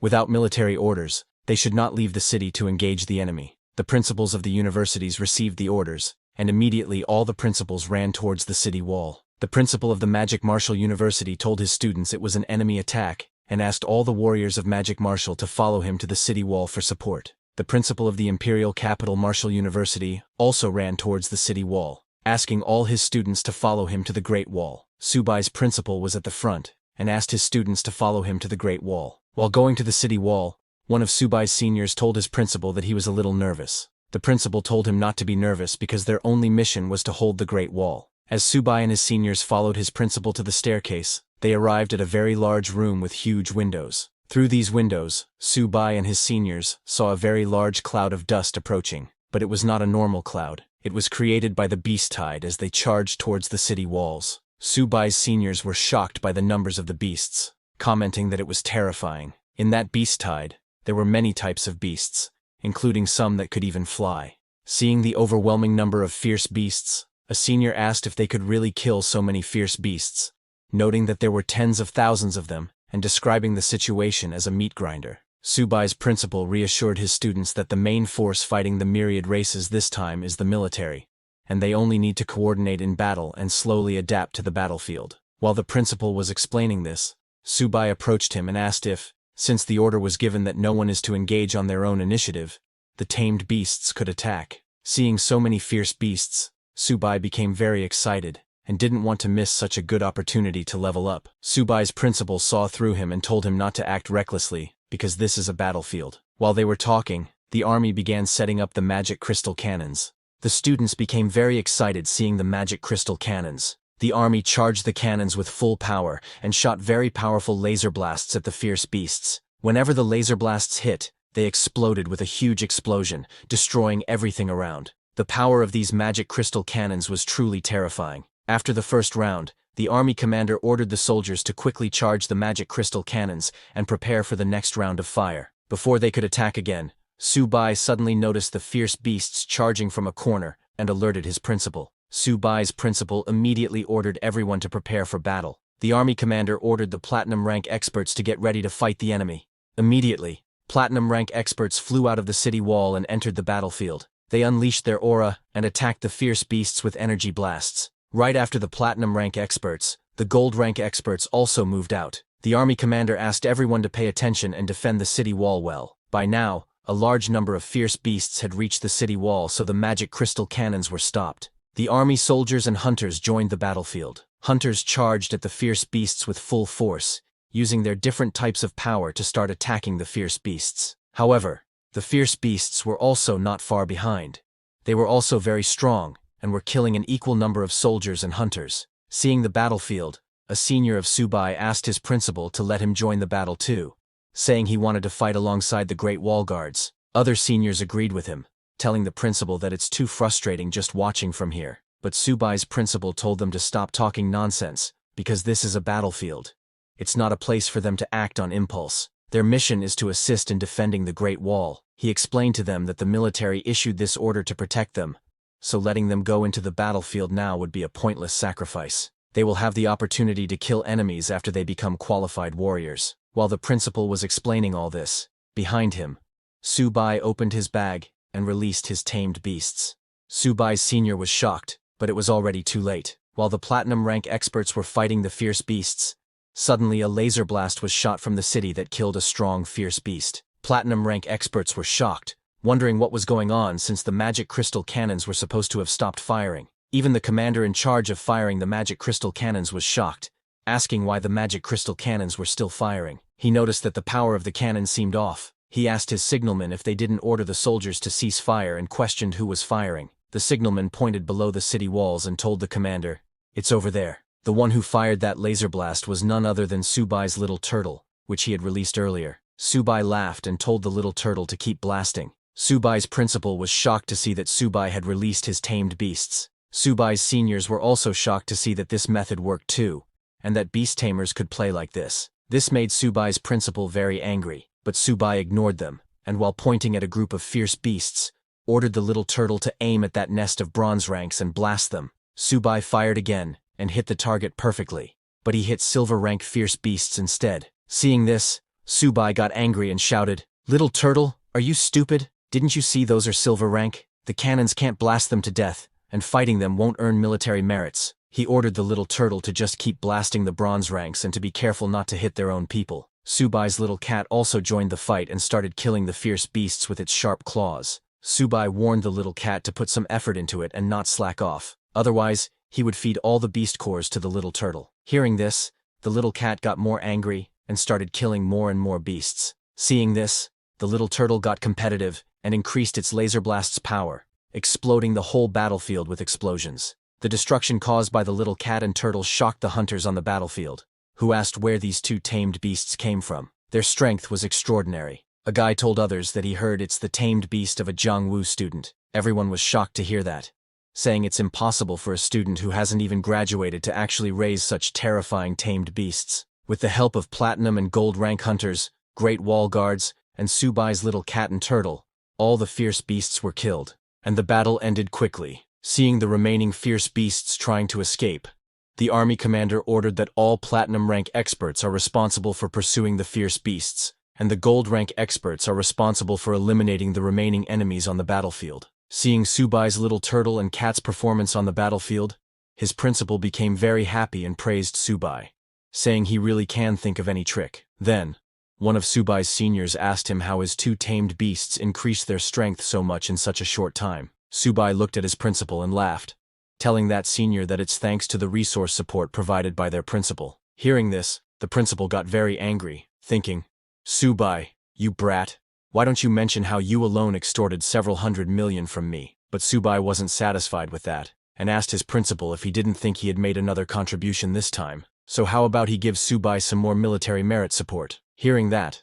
the principal got very nervous and tried to make an excuse, telling Subai that after killing so many fierce beasts in this wave, he should have earned quite a bit of military merit. As for them, they were all stationed on the city wall, so they didn't participate in the battle at all. Then, at noon, an officer reported to the general, telling him that the battle situation has been tallied, and their army lost a total of 568 warriors. All 200 magic crystal cannons are in the cooling and recharging phase, and can be used again in 5 hours and 40 minutes. In this battle, their army eliminated over 125,000 enemy fierce beasts. It took exactly half an hour, but this battle is a great victory. Great wall guards. General Huanshan was very impressed and told the officer to pass down his order. The main force will rest as there's still a big battle to fight tomorrow. The officer said yes, and then, hesitating, told the general that there's one more thing to report to him. He informed the general that the commander of the 35th Division reports that Jiangwu student Subai, although he didn't leave the city to fight,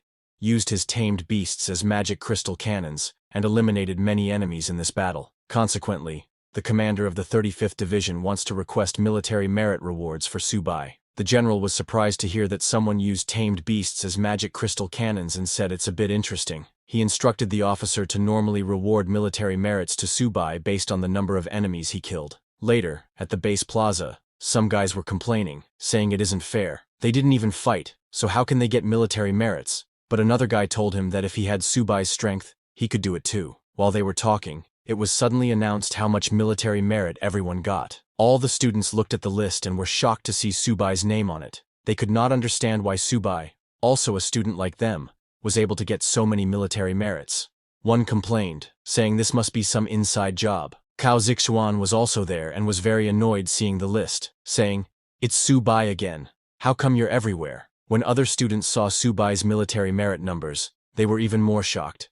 He got over 40,000 military merits, which is worth over 400 million. They all wondered what exactly Subai did, because even a gold rank expert probably only gets this much. Irritated, Cao Zixuan said he would definitely surpass Subai. Just as he said that, a hand came onto Zixuan's shoulder. It was Subai, who laughed and behaved very friendly with Zixuan, saying, "Isn't this old Cao? Long time no see. Are you used to using your dual swords?" Zixuan was surprised to see him there. Subai laughed and told Zixuan that he was able to earn so much military merit this time, all thanks to Uncle Chao's generous support. He told Zixuan that if he needs anything in the future, just ask. Just say the word, because we are good friends. Don't always have to make such a long face. Hearing that, Zixuan got angry, saying, "Who's friends with you? I, Chao Zixuan, would never be friends with someone like you." Subai laughed again, and asked Zixuan to come on and tell him if he is not comfortable using his weapons. Hearing Subai, Zixuan got irritated and tried to get away from him, but Subai didn't want to let him go. He told Zixuan that he has been reading a lot of books on forging recently, and has gained a lot of experience in maintaining divine weapons. "How about I help you maintain your swords?" he added, mentioning that he charges very little. Zixuan didn't reply to him, and walked away. The next day, it was a very cloudy day, as a great battle was ahead. Early in the morning, a man flew into the air, and in front of thousands of soldiers were standing.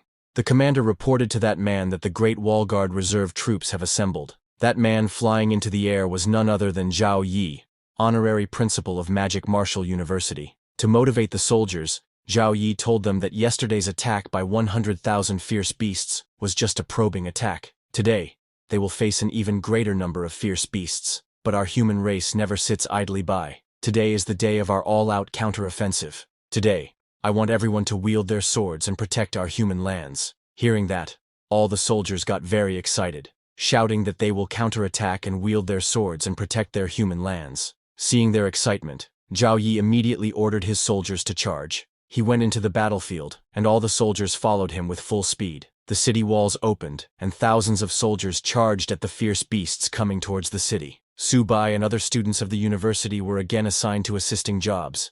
Irritated, Subai asked his principal if they weren't going to attack this time either. Other seniors agreed with Subai, telling the principal that they couldn't keep being turtles hiding in their shells. But the principal again declined, telling them not to panic, that the orders are absolute, but there will be time for them to show their strength. While they were talking, on the battlefield, the commander ordered his Esper Legion to begin free elemental bombardment. Upon the commander's command, hundreds of elemental-type hunters entered the battlefield and started shooting their elemental blasts at those fierce beasts. In their elemental bombardment, a huge number of fierce beasts were killed, as they could not even block their attacks. Seeing the destruction on the battlefield, Su Hai and his seniors were too shocked, saying, "This is too terrifying. No wonder they say the myriad race's battlefield is a living hell. No creature can survive such a terrifying assault." Suddenly, a group of fierce bear beasts charged towards the city wall. A signalman asked the commander to watch out because the enemy's drill bears were charging. Hearing that the drill bears were charging, the commander immediately ordered the heavy armor legion to move out, because he knew that if those bears reached the city walls, they could easily destroy them. The commander ordered the heavy armor legion to withstand the drill bears' first wave of assault. The heavy armor legion captain told the commander he would complete the mission. He raised his heavy armor and ordered his heavy armor legion to charge with him. With spikes on their shields, the heavy armor legion collided with the drill bears' first wave. The captain and his team blocked the drill bears with full power, not letting them get near the city wall. While holding on, the heavy armor legion captain asked his party to block these beasts for him. On the other hand, from the fierce beast side, more and more drill bears were sent towards the human city walls. Seeing that the drill bears could not advance, the leader of the fierce beasts got very angry, and asked how the drill bear tribe could be stopped by mere humans. He ordered more drill bears to charge and crush those humans. Seeing the fierce beast talking, Subai was too shocked, asking why the leader of the myriad races was also humanoid. Subai's principal told him that platinum-ranked experts of the myriad races already possess the ability to shapeshift, and once they reach the diamond realm, they're no different from humans. Even if one lived with them, it's almost impossible to detect anything unusual unless they reveal a flaw. Hearing that, Subai got more shocked because he didn't expect the myriad races to have this ability. Frustrated, a senior asked his principal when the higher-ups would give them their mission. The principal told the senior that as the battlefield was gradually heating up, he believed their mission would arrive soon. Just as he said that, an army officer came there, telling all reserve team members to assist the main force in rescuing the wounded and cleaning up the battlefield. All the students got excited hearing that there was finally a mission. The officer told all Marshall University members to divide into squads to carry out the mission. He took out a paper and started announcing the team assignments. In the first team, there would be Subai, Hu Qingxu, and Han Zhan. The team captain is Subai, and they have no mandatory mission. Their team can assist in cleaning the battlefield or proceed to the Misty Mountains to join the main force. The team captain can make their own arrangements. In the second team, there will be Wang Yang, Cao Zixuan, Guan Jin, and Zheng Lakexiao, with Wang Yang as the team captain. Their mission is to proceed to the Misty Mountains to assist the military in exploring the terrain.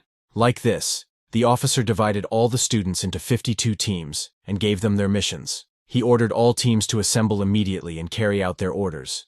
All the students were shocked to hear that this isn't a same-school team formation, and almost all the teams are mixed up, but the most shocking for them was Team 1, because it includes Subai, Han Zhan, and Hu Qingxu. Everyone had the same question. Are the officials really sure there's no mistake? While they all were talking, Han Zhan came over and said, "Subai, long time no see." He asked Subai when they were going to have another great battle. Subai told him that they would talk about the fight later, and asked him what's going on with this mission. Hu Qingxu said that putting the three of them in one team and giving them a very vague mission is really strange. Han Zhan told Subai that since he is the captain, and even he doesn't know what's going on, how would he know it? Subai was speechless and started thinking about their mission. Suddenly, he realized the meaning behind their mission. He told both of them that as the orders say the team captain can make their own arrangements. He thinks he is starting to get it. Hu Qingxu asked him what he gets, but Subai didn't answer, and asked both of them to follow him. Before leaving, Subai told his principal that they are heading off to carry out the mission.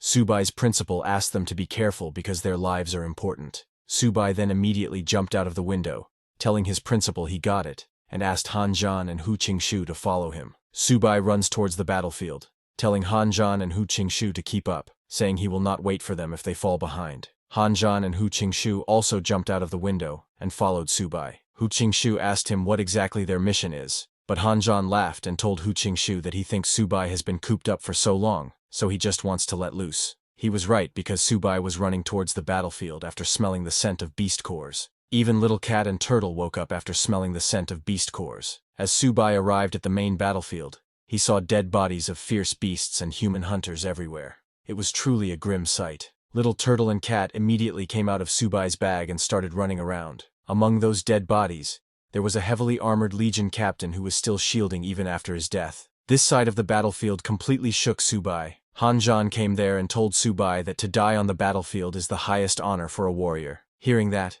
Subai got a little emotional and said, "Rest in peace, seniors. We'll continue on the path for you." Seeing Subai getting emotional for the first time, Hu Qingxu asked him if he is all right. Subai told him he is fine. Han Zhan, with a serious expression, told Subai that this is their fate as soldiers. But suddenly, Han Zhan noticed Little Cat and Turtle eating fierce beast cores. He asked Subai if it is against military regulations for Little Cat and Turtle to eat these beast cores on the battlefield. Subai told Han Zhan he doesn't think so, because they're also helping their comrades lighten the burden of cleaning the battlefield, as cleaning the battlefield is quite a task. A few minutes later, other teams of students arrived after seeing Subai and his team standing there. Seeing them coming, Subai asked Little Cat and Turtle to stop eating because they still had a mission. He opened his bag to let them in, telling them that work comes first, and he would let them eat to their fill later. Subai then turned to Han Zhan and Hu Qingxu, asking them to let's go. Hu Qingxu asked Subai where they were going. Han Zhan told him that they were heading toward the Misty Mountains. Hearing that, Subai said, "Hu Qingxu, see, you're not as good as Han Zhang. Now hurry and speed up, or the main force will catch up." Just as all three of them moved away, other teams arrived. Zixuan was among them. He was surprised to see that Subai and his team didn't wait for the other Marshall University teams assigned to explore the mountains. They just charged into the Misty Mountains with 3 people. Another red-haired person, who looks similar to Zixuan, commented that Team 1 seemed quite impatient. He asked Team 2 to get ready, and let's go in. He told his team that their mission was to assist in scouting the terrain, and although the Misty Mountains were still somewhat dangerous, as long as they stayed away from certain hazardous areas, there shouldn't be any problems. While running toward the Misty Mountains, Zixuan asked his team to pick up the pace, because the earlier they got in, the more military merit they could earn. Meanwhile, on Subai's side, while running towards the Misty Mountains, Subai noticed that the thick fog wasn't going to lift anytime soon, and visibility was quite limited. Seeing that, Han Zhang suggested that both of them should not stray too far from each other. As they slowed down, worried Hu Qingshu said that since visibility was too low here, and the terrain extremely complicated, if the human army came through, they could easily walk right into an ambush. Subai agreed with Hu Qingshu, saying this kind of environment suits small squads better. While they were talking, Han Zhang found something on the ground, and asked both of them to come take a look. Han Zhang took out a red-colored mushroom from the ground and told them that this is called blood cap mushroom. It's a grade 1 spiritual herb and a key ingredient for blood qi powder. Hu Qingshu, who knew about this mushroom, looked at it and told Subai that judging by its age, it's over 10 years old. So in a materials shop, it would probably go for over 100,000. Subai was shocked to hear how expensive it was. Excited, he asked both of them what they were waiting for. They'd be fools not to harvest it. Hearing that, Han Zhang grabbed his head in disbelief at how easily Subai abandoned their mission. Subai told Han Zhang that if they were in a hurry,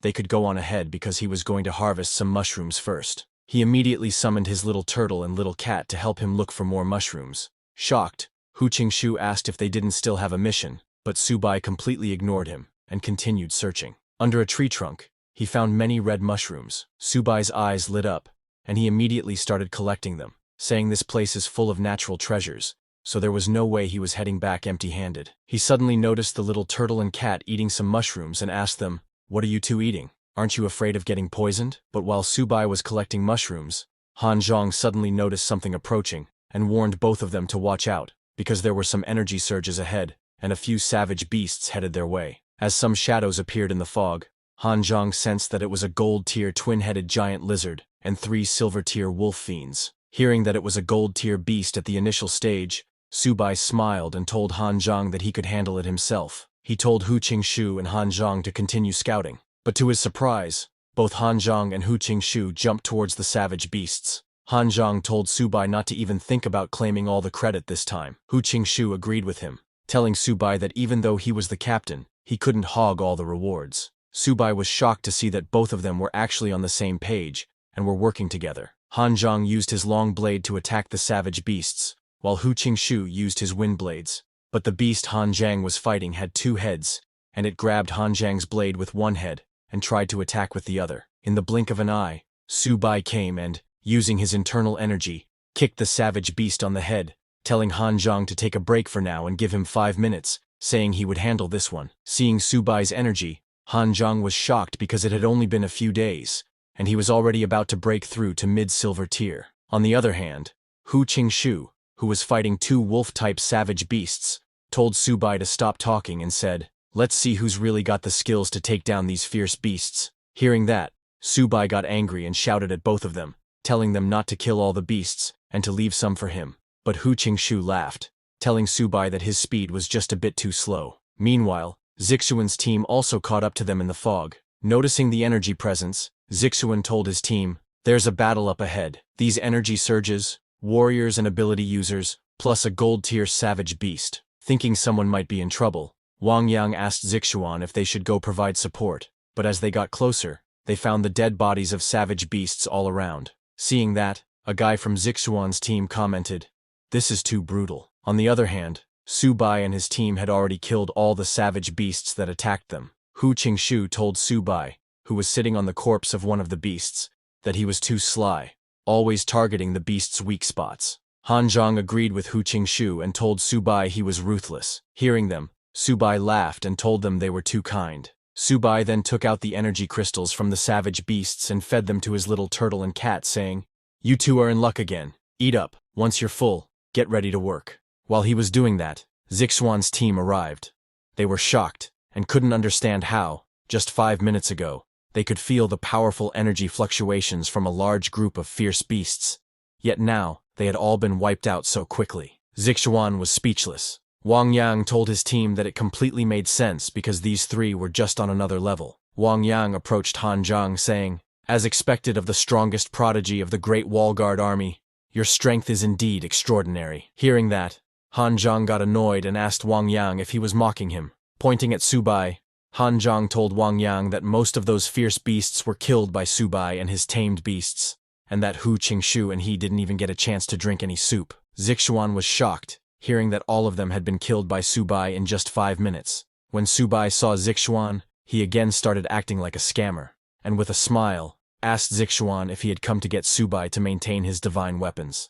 Subai told Zixuan that he kinda missed those 2 divine weapons after not seeing them for a while. Hearing that, Zixuan got even angrier and told Subai to shut up. Then Wang Yang intervened, telling them to stop arguing because the mission comes first. He asked Subai, since he was the captain of the first squad, what his plan was next. Subai told Wang Yang that this was a great place, so he was thinking of heading deeper into the Misty Mountain range to exterminate more fierce beasts and secure a stable rear for their human army. Hearing that, both Han Zhang and Hu Qingshu understood that Subai just wanted to collect more natural treasures, and as for why he wanted to kill more fierce beasts, it was just for military merits. Wang Yang suggested to Subai that they move out together next. Subai said he was fine with that, but reminded Wang Yang that if they found any resources, it was whoever grabbed them first. They didn't do fair distribution here. Wang Yang agreed, saying that was fine with them. Hearing that, Subai immediately turned around and started heading deeper into the fog, saying he would take the lead and that they better catch up. Hu Qingshu followed after,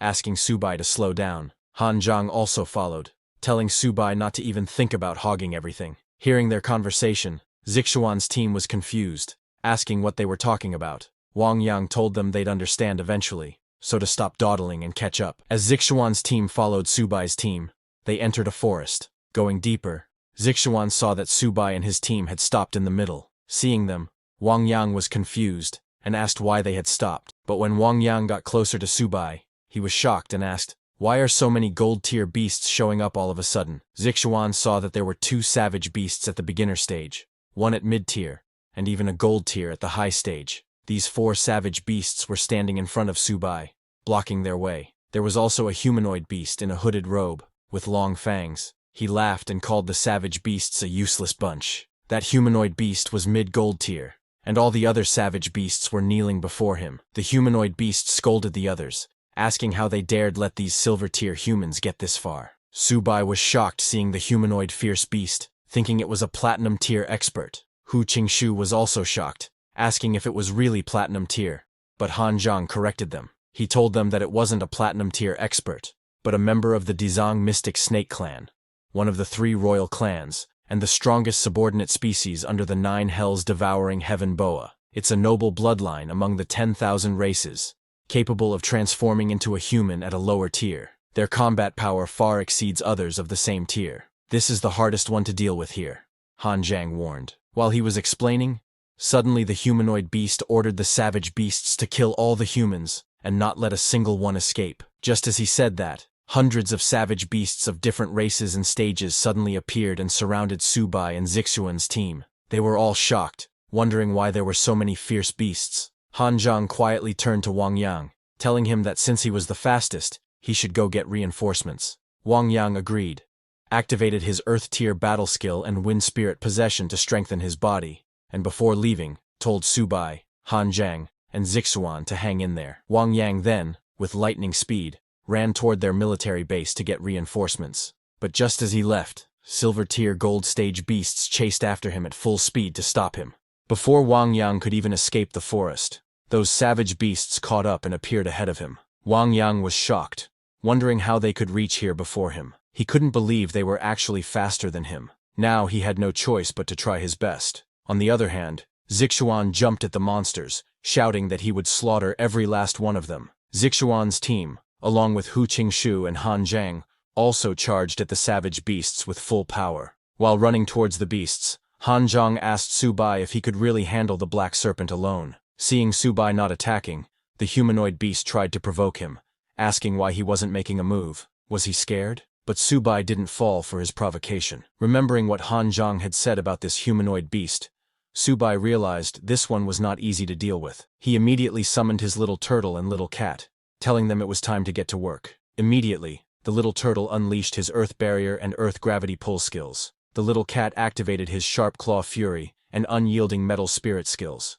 Seeing Subai and his tamed beasts getting ready to attack, the humanoid beast also summoned his pet snakes, saying, "Human, you want to fight me? Fine. Time to stretch my muscles." Beasts from both sides charged at each other at full speed. Subai's little cat jumped high and used its sharp claws to strike down the snakes, while his little turtle gathered its energy and fired an energy beam at them. The humanoid monster jumped into the air, dodged the turtle's energy beam, and drew its sword to fight. Meanwhile, Hu Qingxu and Han Zhang were fighting the gold-tier savage beast together, but the beast was easily blocking their attacks. Seeing that, Hu Qingxu said, "This high-tier gold power is truly extraordinary." Han Zhang agreed, and told Hu Qingxu that Wang Yang had managed to lure away 3 of the savage beasts, so he was in danger now. While they were talking, the gold-tier beast suddenly attacked Han Zhang, who blocked it with his blade, but felt the immense power of the beast, and called out to Subai to finish it quickly, because Wang could be in trouble. Subai, who was fighting the humanoid beast's snake pet and was holding its mouth, shouted back that he got it. He unleashed his internal energy and tore the snake's body apart, telling the little turtle and cat to finish the fight quickly. On Subai's command, the little cat immediately charged at the humanoid beast and struck with its sharp claws, while the little turtle stayed behind and prepared to unleash another energy blast. Hearing Subai's words, the humanoid beast grew very angry, shouting, "You lowly humans dare to speak such arrogant words!" But when the humanoid beast looked at the little turtle, he sensed the energy was too strong. The turtle didn't give him any chance to dodge and fired its energy beam at full power, directly hitting the humanoid beast and causing a massive explosion. As the smoke started to clear, Subai thought that a normal gold-tier beast would be dead after taking that hit, but for this humanoid beast, it wasn't enough. He was right. As the smoke cleared, the humanoid beast transformed back into its savage beast form, turning into a giant snake. The giant snake roared, telling Subai that he was strong because he had actually forced him to reveal his true form. Seeing the giant snake, Subai was shocked and said, "That's a pretty big head. Even bigger than little cats." After transforming into the giant snake, the beast lunged at Subai to bite him. Seeing that the beast was targeting him instead of his tamed beasts, Subai said, "Seems like you've got some brains. You know to attack me." But before the beast could bite Subai, he activated his internal energy and dodged with lightning speed. Subai stood on the back of the little turtle and mocked the beast, telling it that its speed couldn't catch up to him. He then ordered the little turtle to attack. The turtle roared loudly, and with full speed, charged at the giant snake beast, using its body slam technique. The turtle hit the giant snake in the stomach with a solid impact, making the beast bleed from its mouth. Subai followed after the turtle, telling the little cat to attack and finish this quickly. The little cat leaped at the giant snake beast and began striking it fiercely. Meanwhile, Hu Qingxu and Han Zhang were still fighting the gold-tier beast. Han Zhang was shocked by how incredible Subai's 2 tamed beasts were. They had actually managed to put a mystic snake leader in such a state. But Hu Qingxu was very worried because the fight had been going on for a while,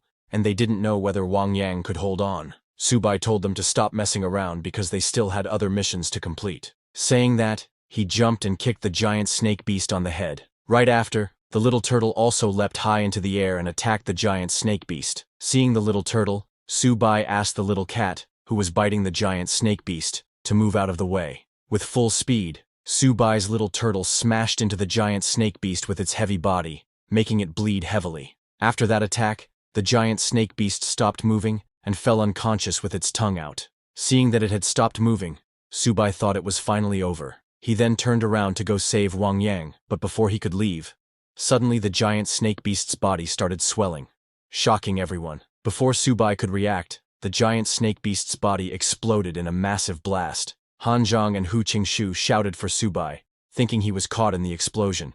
But at the last second, Subai activated his little turtle's earth barrier and was protected. Subai was surprised to see that the beast still had another trick up its sleeve. But when Subai looked ahead, he saw the giant snake beast's size had shrunk, and it was running away into the forest. Subai was shocked to see the beast was still alive, but Han Zhang, who was fighting the gold-tier beast, told Subai not to chase it, as he had already crippled the mystic snake. Now, saving Wang Yang was more important. Subai was very angry and wanted to go after the snake beast, but he agreed with Han Zhang and said he would spare its life today. He immediately turned and went in the direction Wang Yang had gone. Before leaving, Subai told Han Zhang and Hu Qingxu to hold the position, and he would go save Wang Yang. Han Zhang told Subai to hurry. They would take care of things here. On the other hand, Wang Yang, who was fighting 3 gold-tier beasts, was heavily injured. He had underestimated the speed of a gold-tier beast, thinking, Even though this white-armed ape isn't an agility-type beast, its physique and strength are too formidable. He started wondering if he was really going to die here, but Wang Yang was determined that even if he died, he would take one savage beast down with him. He unleashed his internal energy and charged at the gold-tier beasts with full power, attacking with his spear. In response, the 3 gold-tier beasts also charged at Wang Yang. The first beast dodged Wang Yang's spear and punched him in the stomach with solid impact. Hit by the beast, Wang Yang flew backward toward the other 2 beasts. The second beast punched him in the side, breaking his ribs, and the third beast kicked him in the back with full power, sending him crashing into a tree. The collision broke the tree, and Wang Yang fell to the ground, heavily injured, thinking, "This is it, I'm done for." The gold-tier beasts stood in front of Wang Yang, and one of them was holding his spear. Seeing them, Wang Yang shouted, "Come on, you beasts! Killing me is easy. But one day, you will all be slaughtered by our human race." Saying that, Wang Yang glared at the beasts. The beast holding the spear raised it to strike. Thinking he was going to die, Wang Yang said, "Hanzhang, Subai, looks like I won't get another chance to fight beside you." Just as he said that, the beast threw the spear at him. But before the spear could reach Wang Yang, it was blocked and sent flying into the air before falling to the ground. At the last second, Subai appeared, using his little turtle's energy barrier to block the spear. He asked Wang Yang how he was and told him to hang in there. Seeing Subai, Wang Yang thought, "Is he here to collect my body?" As Wang Yang lay heavily injured, he collapsed completely to the ground. Before losing consciousness, he asked Subai to avenge him. Seeing him falling unconscious, Subai shouted, telling Wang Yang to wake up. This made Subai extremely angry. He looked at the beasts and shouted that he would tear them apart. He summoned his little turtle and cat, who immediately attacked 2 of the gold-tier beasts. Seeing this, the third beast, which Wang Yang had fought and injured, jumped towards Subai to attack. As the beast came at him, Subai said, "Beast, you're still so arrogant with only 1 arm left." He grabbed Wang Yang's spear to fight.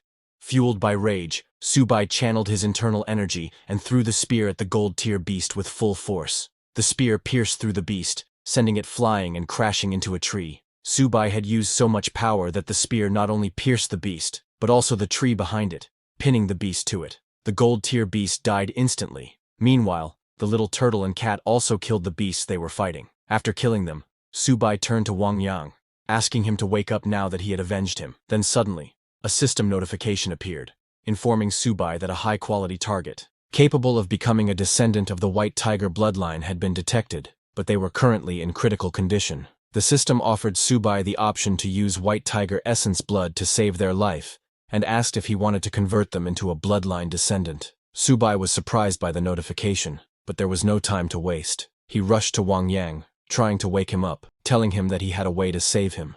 But Wang Yang was not responding and started to lose consciousness.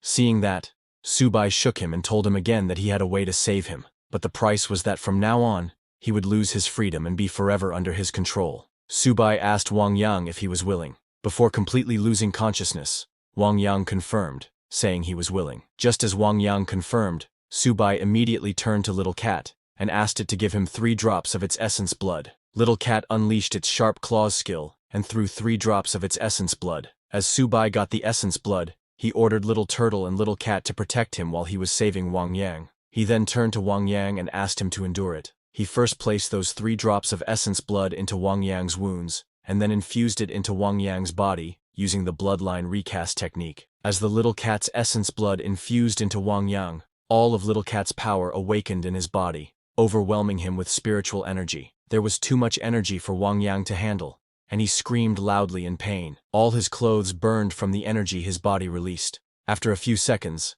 as the Little Cat's spiritual energy accepted Wang Yang's body, it stopped resisting and healed him. As Wang Yang regained consciousness, Subai asked him how he was feeling. Wang Yang looked at his body and was shocked to see that all his injuries had completely healed. He asked Subai how he had done it, because this power definitely didn't belong to a mortal. Not even a king-ranked expert could do this. Subai didn't answer his question and warned him, saying, "Wang Yang, before I saved you just now, I obtained your consent that you would be under my control. You must never reveal anything about my secrets." Just as Subai told Wang Yang this, suddenly, Wang Yang had a vision in which there was an unknown, very large, and powerful entity standing in front of him. That entity warned Wang Yang, telling him that it was forbidden to reveal any secrets about Subai. and any violators would be punished by heaven and earth, and their souls would be annihilated. Hearing the entity's voice, Wang Yang became very scared, and replied that he understood. Su Bai then began his money game. He turned around and told Wang Yang that he had put in so much effort to save him,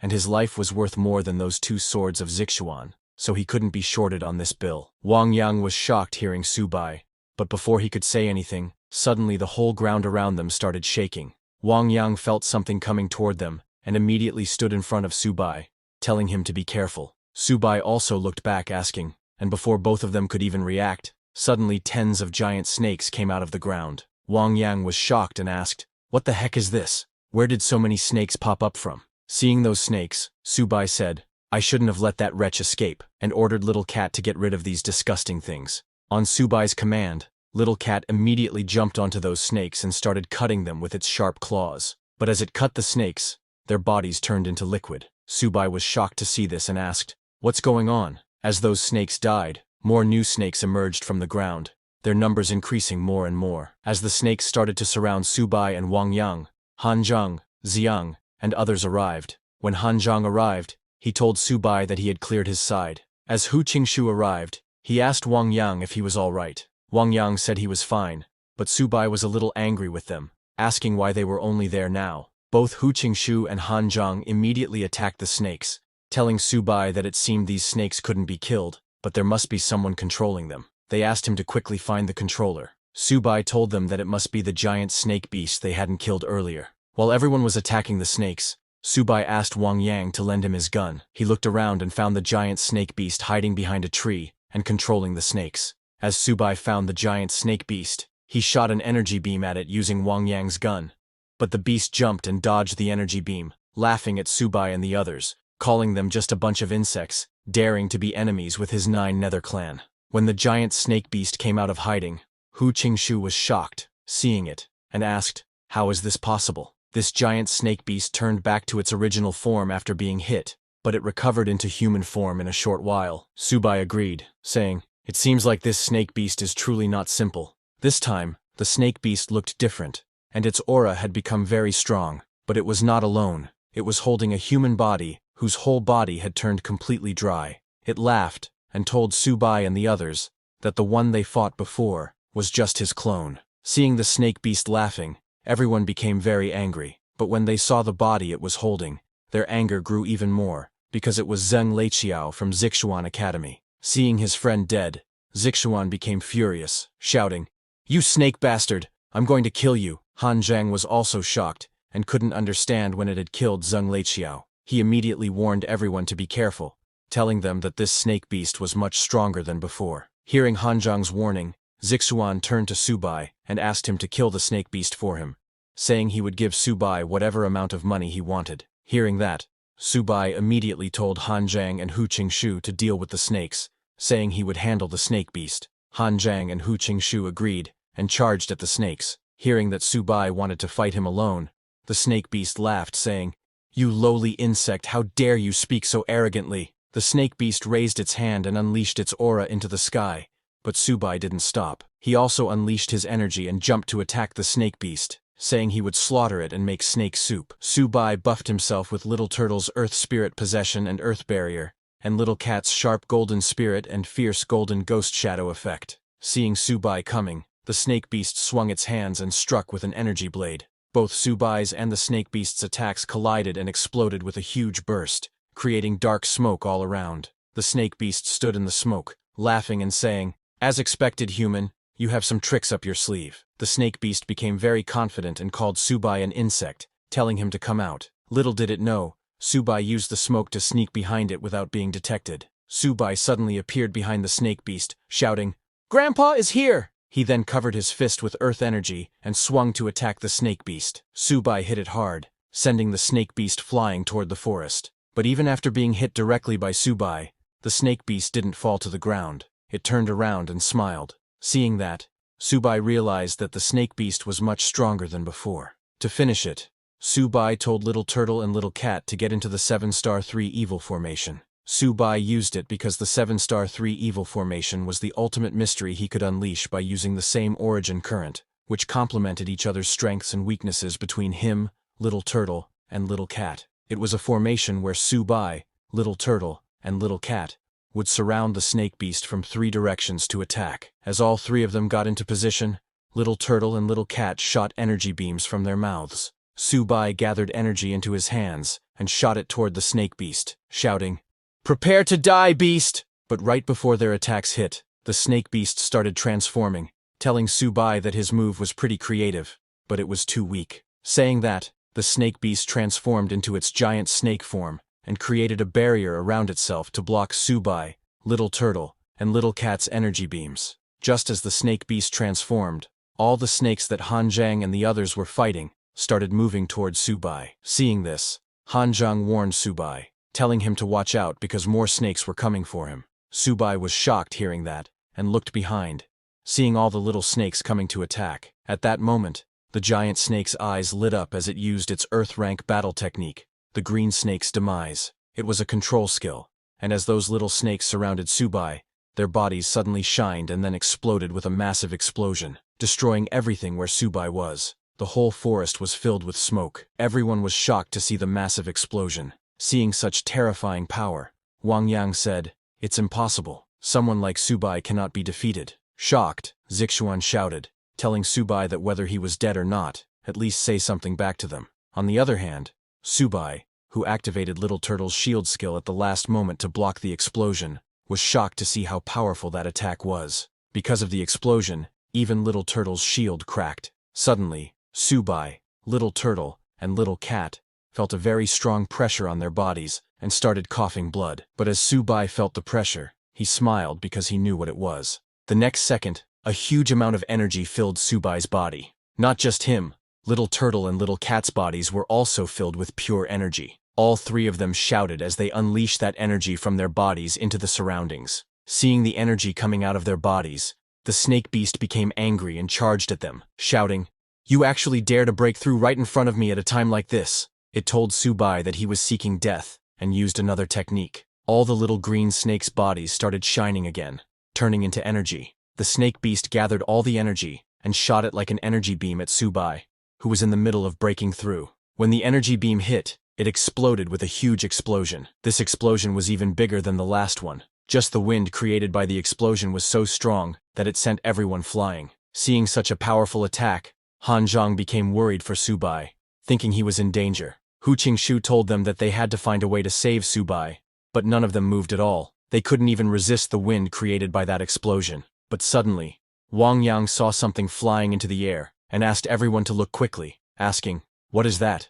Hu Qingshu was shocked seeing that, and asked if it could be what he thought it was. Even the snake beast felt fluctuations in the energy there, and before it could do anything, suddenly 3 lights flew into the sky. A voice came saying, "Want my life? You're not worthy." The snake beast recognized the voice and was shocked to hear that. Those 3 lights were Subai, Little Turtle, and Little Cat. As all 3 of them flew into the sky, Little Turtle and Little Cat turned into energy and were absorbed by Subai. Subai's expression completely changed, and he became very serious. The light in his eyes grew more determined to kill without mercy. Subai's appearance changed, and a battle armor appeared on his body, along with a long sword in his hand. This was Subai's sacred beast armament skill that allowed him to return to the human world once again. Everyone was shocked to see Subai's new form, saying, "Heaven and earth return. The divine soul is immortal." Seeing the divine weapons gathered on their own, Han Zhang said, "This is the sacred beast armament, plant's root. The origin flows together." Hu Qingshu was too shocked, asking if this was the legendary sacred beast armament. Excited, Wang Zhang confirmed it to everyone, saying, "This is the ultimate combat power, the sacred beast armament, with which Lord Luo Fan charged 10,000 LE, faced countless experts, fought 2 against 1, and forcefully killed 2 king-ranked beasts." Seeing such a heaven and earth phenomenon, even the giant snake beast started to wonder, could this be the legendary sacred beast armament, the ultimate technique of that person from 100 years ago? While everyone was thinking this, suddenly a system notification came, congratulating Subai for awakening the sacred beast armament. Subai's status window popped up. Right now, he was in sacred beast armament state, and his constitution was 5,942 and still rising. His base constitution was 430, and he inherited 3,435 from Little Turtle and 2,077 from Little Cat. His agility was 5,906 and also rising, but his base agility was only 420, and he inherited 1,800 from Little Turtle and 3,686 from Little Cat. Subai's spirit was 4,000, but his base spirit was only 800. He inherited 1,600 from Little Turtle and 1,600 from Little Cat. Now he had a new talent called Sacred Beast Armament. In Sacred Beast Armament state, Little Turtle and Little Cat's Sacred Beast bloodline power temporarily awakened to 80%, revealing a portion of Sacred Beast might. Both Sacred Beast's attributes surged, and all talent power increased threefold. Another system notification came, telling Subai that, as the Sacred Beast Armament prematurely awakened 80% of the Sacred Beast bloodline, its power became too strong, far beyond the host's current limit. It would accelerate the consumption of the host's and the Sacred Beast's vitality and spiritual energy. Currently, the host's strength was insufficient to fully control this power. When the host's vitality and spiritual energy were consumed to a certain extent, the Sacred Beast Armament state would be deactivated, and the body would enter a period of weakness. The system told Subai that the Sacred Beast Armament's estimated remaining time was 3 minutes, and asked him to please finish the battle within this time limit. After seeing the notification, Subai looked at the giant snake beast on the ground and asked, "Are you ready to die?" But the giant snake beast still couldn't believe that Subai had activated the Sacred Beast Armament. It shot another energy beam at him, like before. Little did it know, it would not work again on Sunday the second time. Subai swung his sword and cut down the energy beam of the giant snake beast into two. The giant snake beast was shocked seeing that and asked, "How is this possible?" But Subai didn't give it another chance to attack. He swung his sword again and struck the giant snake beast. Seeing that strike, the giant snake beast realized that it was going to die. So in its last moment, before dying, it asked the Lord of the Nine Nether Realms to avenge it. Just as it said that, Subai's sword strike hit it and completely erased its existence, leaving only a huge crack on the ground created by his sword strike. At the Great Wall Guard Fortress, the human race's only king-ranked expert, Nie Ching, who was standing on the crystal cannon, sensed Subai's transformation and said, "This kid is growing quite fast." But suddenly, he felt a very strong presence and looked behind, asking, "Is the Lord of the Nine Nether Realms attacking a junior?" Lord Nie took out his sword and swung it towards the Lord of the Nine Nether Realms, asking, "Do you really think you were dead?" Lord Nie's sword strike went toward the battlefield where the Lord of the Nine Nether Realms was. The Lord of the Nine Nether Realms also swung his sword and destroyed Lord Nie's sword strike. Suddenly the Lord of the Nine Nether Realms appeared and told Lord Nie, "Don't be so arrogant, your days are numbered. After your death, the human race, without the protection of a king-ranked expert, will be annihilated." Hearing this, Lord Nie Ching laughed and said, "I'll be waiting for that day." On the other hand, in the forest, after killing the giant snake beast, Subai's Little Turtle and Little Cat detached from him and fell to the ground. Right after that, Subai also fell to the ground. All three of them were very exhausted after using the Sacred Beast Armament. Immediately, everyone came running towards Subai, asking if he was all right. Han Zhang was very excited, asking Subai how he managed to surprise them again. Hu Qingshu told Subai that they had gained quite a lot from this battle. 1 Earth Treasury Mystic Snake, 1 Gold High Rank, 1 Gold Mid Rank, 2 Gold Beginner Ranks, and over 80 Silver Ranks. They had actually killed them all. Wang Yang agreed with Hu Qingshu, saying, "This is too awesome. I can brag about this for a year." Han Zhang was also very excited, saying, "This battle was too dangerous. If Subai hadn't activated the Sacred Beast Armament, we would have been wiped out." Zixuan was a little sad, saying, "It's a pity that we couldn't save Zheng Leiqiao." After regaining a little of his energy, Subai stood up and told everyone that the smell of blood here might attract fierce beasts from other areas, so they shouldn't stay long. But just as he said that, suddenly a shadow appeared in the sky, saying, "None of you will escape." As that shadow appeared, it unleashed its aura. Seeing the aura, Han Zhang warned everyone to be careful, saying, "It's an enemy above Lord rank." But that shadow in the sky didn't give them any chance to think. It created a giant snake with its aura and attacked them. Subai, who was very exhausted, could not even dodge the attack. He closed his eyes, thinking, "This is the end." But even after a few seconds, nothing happened. Surprised, Subai opened his eyes and saw Lord Huan Shan, a Lord-ranked expert of the human race, standing in front of him. Lord Huan blocked the shadow's attack and saved Subai and the others. Han Zhang thanked Lord Huan for saving them. Lord Huan looked at the shadow and said, "Long Ao, you're a Lord-rank expert attacking a group of juniors. This is a bit much." From the shadows, Lord Long Ao, a Lord-rank beast from the Nine Nether Realm, emerged. The beast told Lord Huan that his presence changed nothing. He would take the one who awakened the sacred beast armament with him today, adding that the myriad races would never allow a second Luofan to appear. Hearing that, Lord Huan also flew into the sky and told the Lord rank beast that he would never let him take that junior. Hearing Lord Huan, the beast raised his hand and shot energy into the sky, saying, "Lord Huan, let's see if you can protect him." The beast's energy that it shot into the sky divided into multiple energy beams and fell to the ground, turning into giant snakes that surrounded Subai and the others. Everyone was shocked to see so many snakes. Han Zhang told everyone that these snakes were at least gold beginner rank, and there were even platinum ranks among them.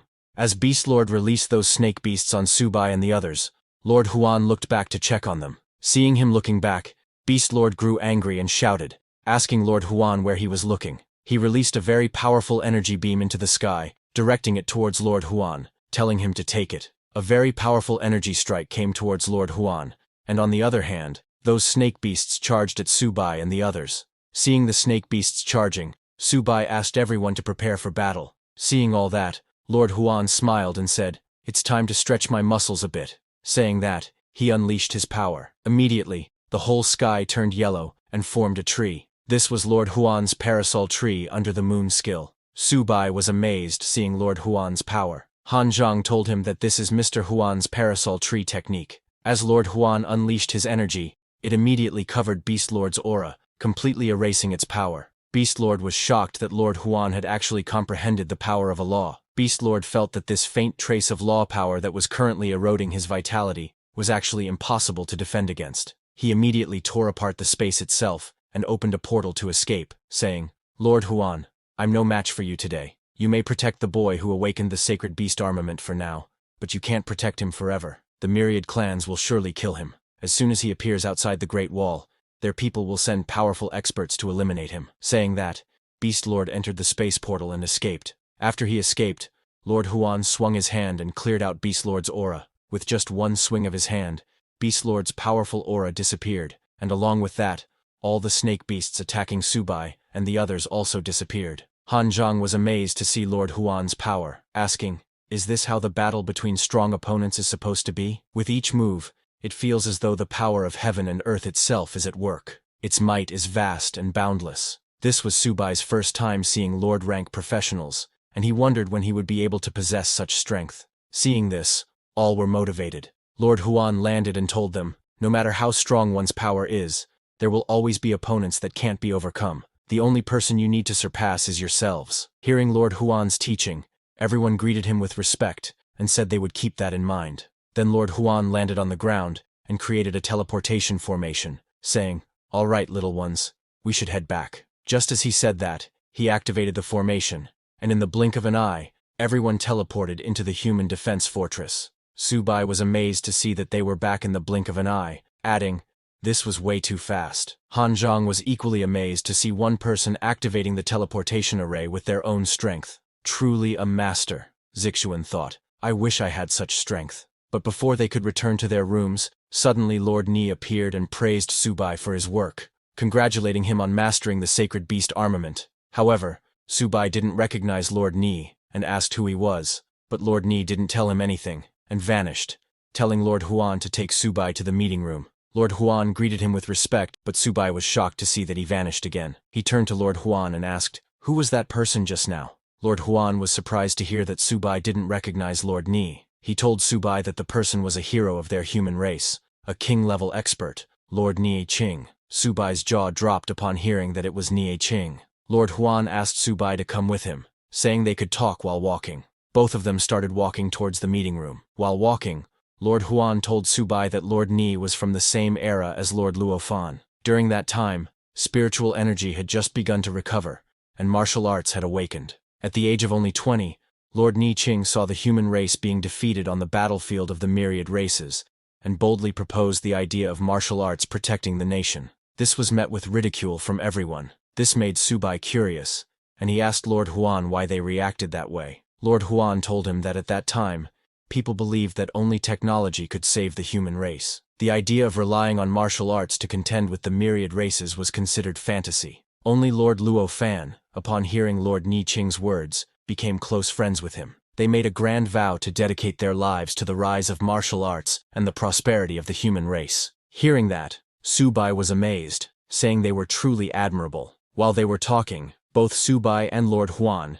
entered the War Fortress's official building. As they entered, everyone working in the office looked at them. Pointing at Subai, a girl said, "This is Luo Fan's disciple, Subai, who has awakened the sacred beast armament." Hearing this, everyone in the building was amazed. A man said, "If it weren't for Lord Luo Fan's fall back then, our human race wouldn't have had to fight the myriad races for so long. But now, with Subai here, our human race has finally seen a glimmer of hope in this battle." A girl told the man, "Our generation doesn't mind struggling a bit, but if Subai rises, the next generation will surely enjoy the benefits." Seeing them all looking at Subai, Lord Huan asked him if he felt the immense pressure. He told Subai that he was not yet at the stage where he needed to take on responsibilities for their nation. He just needed to focus on improving his strength for now. Subai told Lord Huan that it was okay, and that he understood. Then, Lord Huan took Subai to the meeting room, where Lord Li had asked him to come. As Lord Huan entered, he told Lord Li that he had brought Subai. Subai followed Lord Huan and saw many high-level professionals seated there. Seeing so many big shots, Subai actually felt a bit nervous. Among all those high-level professionals, Subai noticed a man named Lin Zhenan, also known as Old Tiger Lin, who was the strongest in the Diamond Realm and was also Waifu Yanren's father. Subai was very surprised and scared to see him there, wondering why he was here as well. Then Lord Lai spoke, saying, "Since everyone is here, let's get straight to the matter." He told everyone that the myriad races had caused a great disturbance due to Subai awakening the sacred beast armament, even sending a lord-level expert to assassinate him. He asked everyone to please share their thoughts on this matter. A blue-haired guy told Lord Lai that after 100 years, Lord Luo Fan's sacred beast armament had finally reappeared in the world. As long as Subai could grow strong, he would surely lead the human race to glory, so they must protect him no matter what. A glasses guy suggested that they assign the best mentors to guide Subai in breaking through his bottleneck and provide resources to help him cultivate to the lord level, or even the king level, because right now, Subai's life was worth more than all of the old folks put together. Other members agreed with the glasses guy, saying Subai must be protected at all costs. They cannot give the myriad races any chance to assassinate him. Hearing them, Subai was very happy, thinking they were all good people. But suddenly, Lin Yanran spoke up, saying that in his opinion, he thought Subai should continue to gain experience on the battlefield with the myriad races. He explained that the strength of a powerful being comes from constantly pushing their limits through life and death battles. It is through refining their spirit, energy, and essence that they achieve an invincible form. Moreover, strong individuals cannot be forged in a sheltered environment.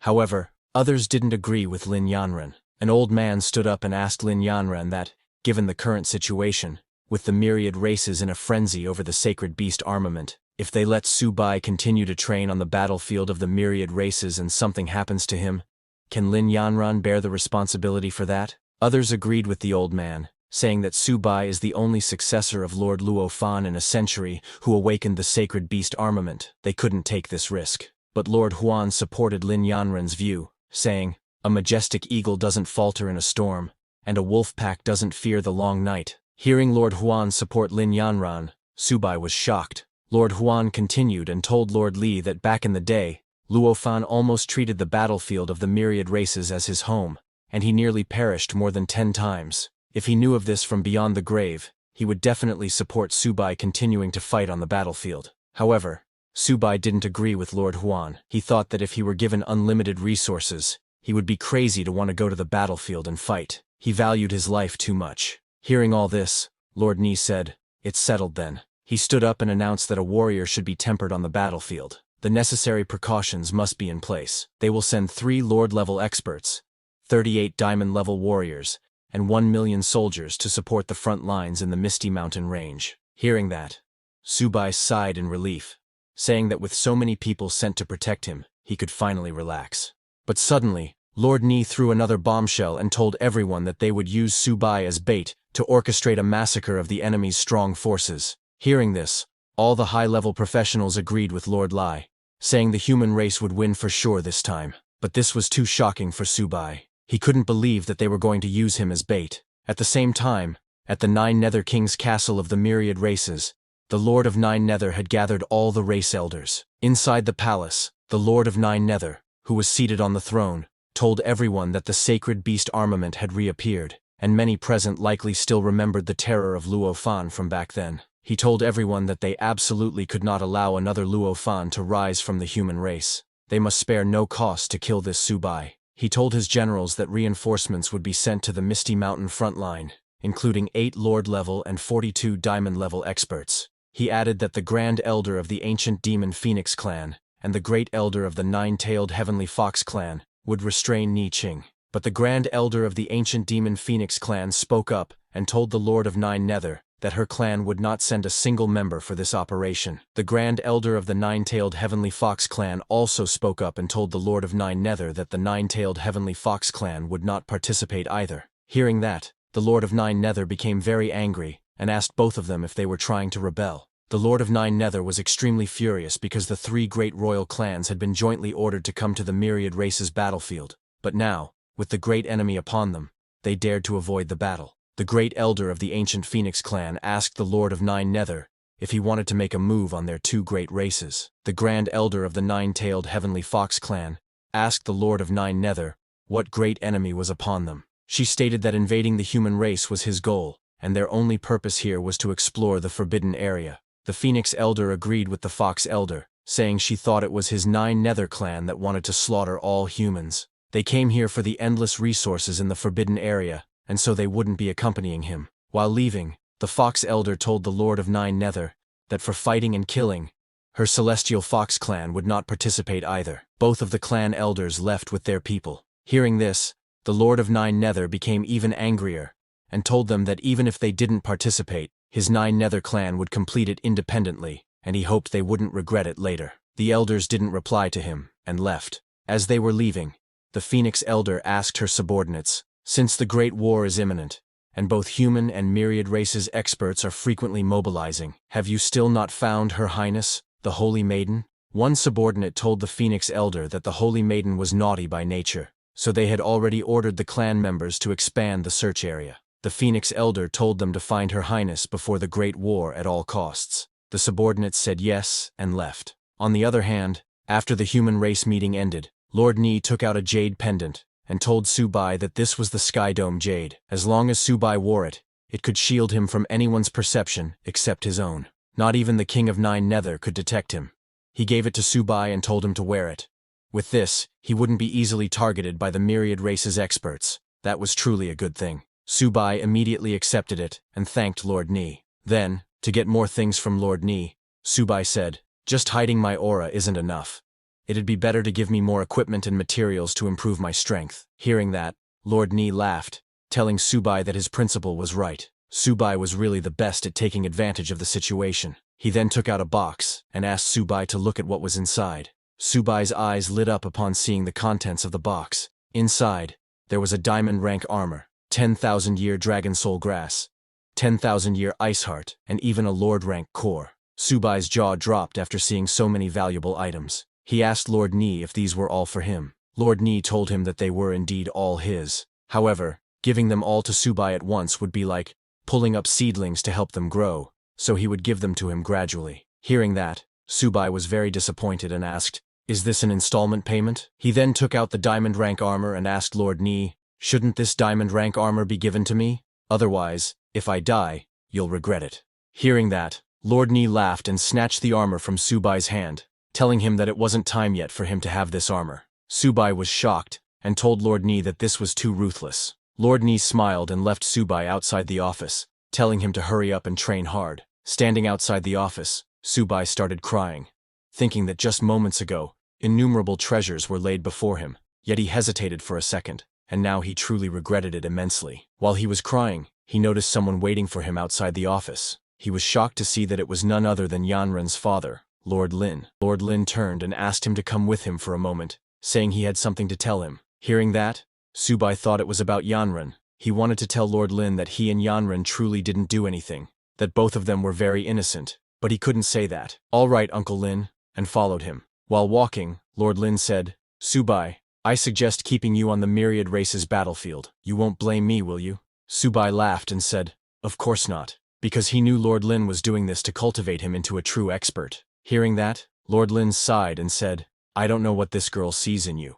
Hearing Lord Lin talk about Yanran, Subai immediately told him that Yanran and he were good friends, and they knew what to do and what not to do. Lord Lin said never mind, and told Subai that he was too lazy to manage their youngster's affairs. He took out a golden armor and gave it to Subai, telling him this armor was a gift from him. He asked Subai to be careful when training on the battlefield, and not to lose his life. Seeing the golden armor, Subai's eyes lit up again. He thanked Lord Lin for that. Lord Lin and asked him to go train. While leaving, Subai told Lord Lin that he would train well and not disappoint his expectations. The next day, all the bodies of the dead soldiers were taken back from the battlefield for their loved ones to say their last goodbyes. Zixuan and Han Zhang were also there to say their final goodbye to Zheng Leiqiao, who had died at the hands of the snake beast the day before. Zheng Leiqiao was from Zixuan's team. He told Zheng Leiqiao to rest in peace because Subai had avenged him. While saying goodbye, Han Zhang noticed Subai coming. As Subai arrived, he wore the armor that Lord Lin had given him.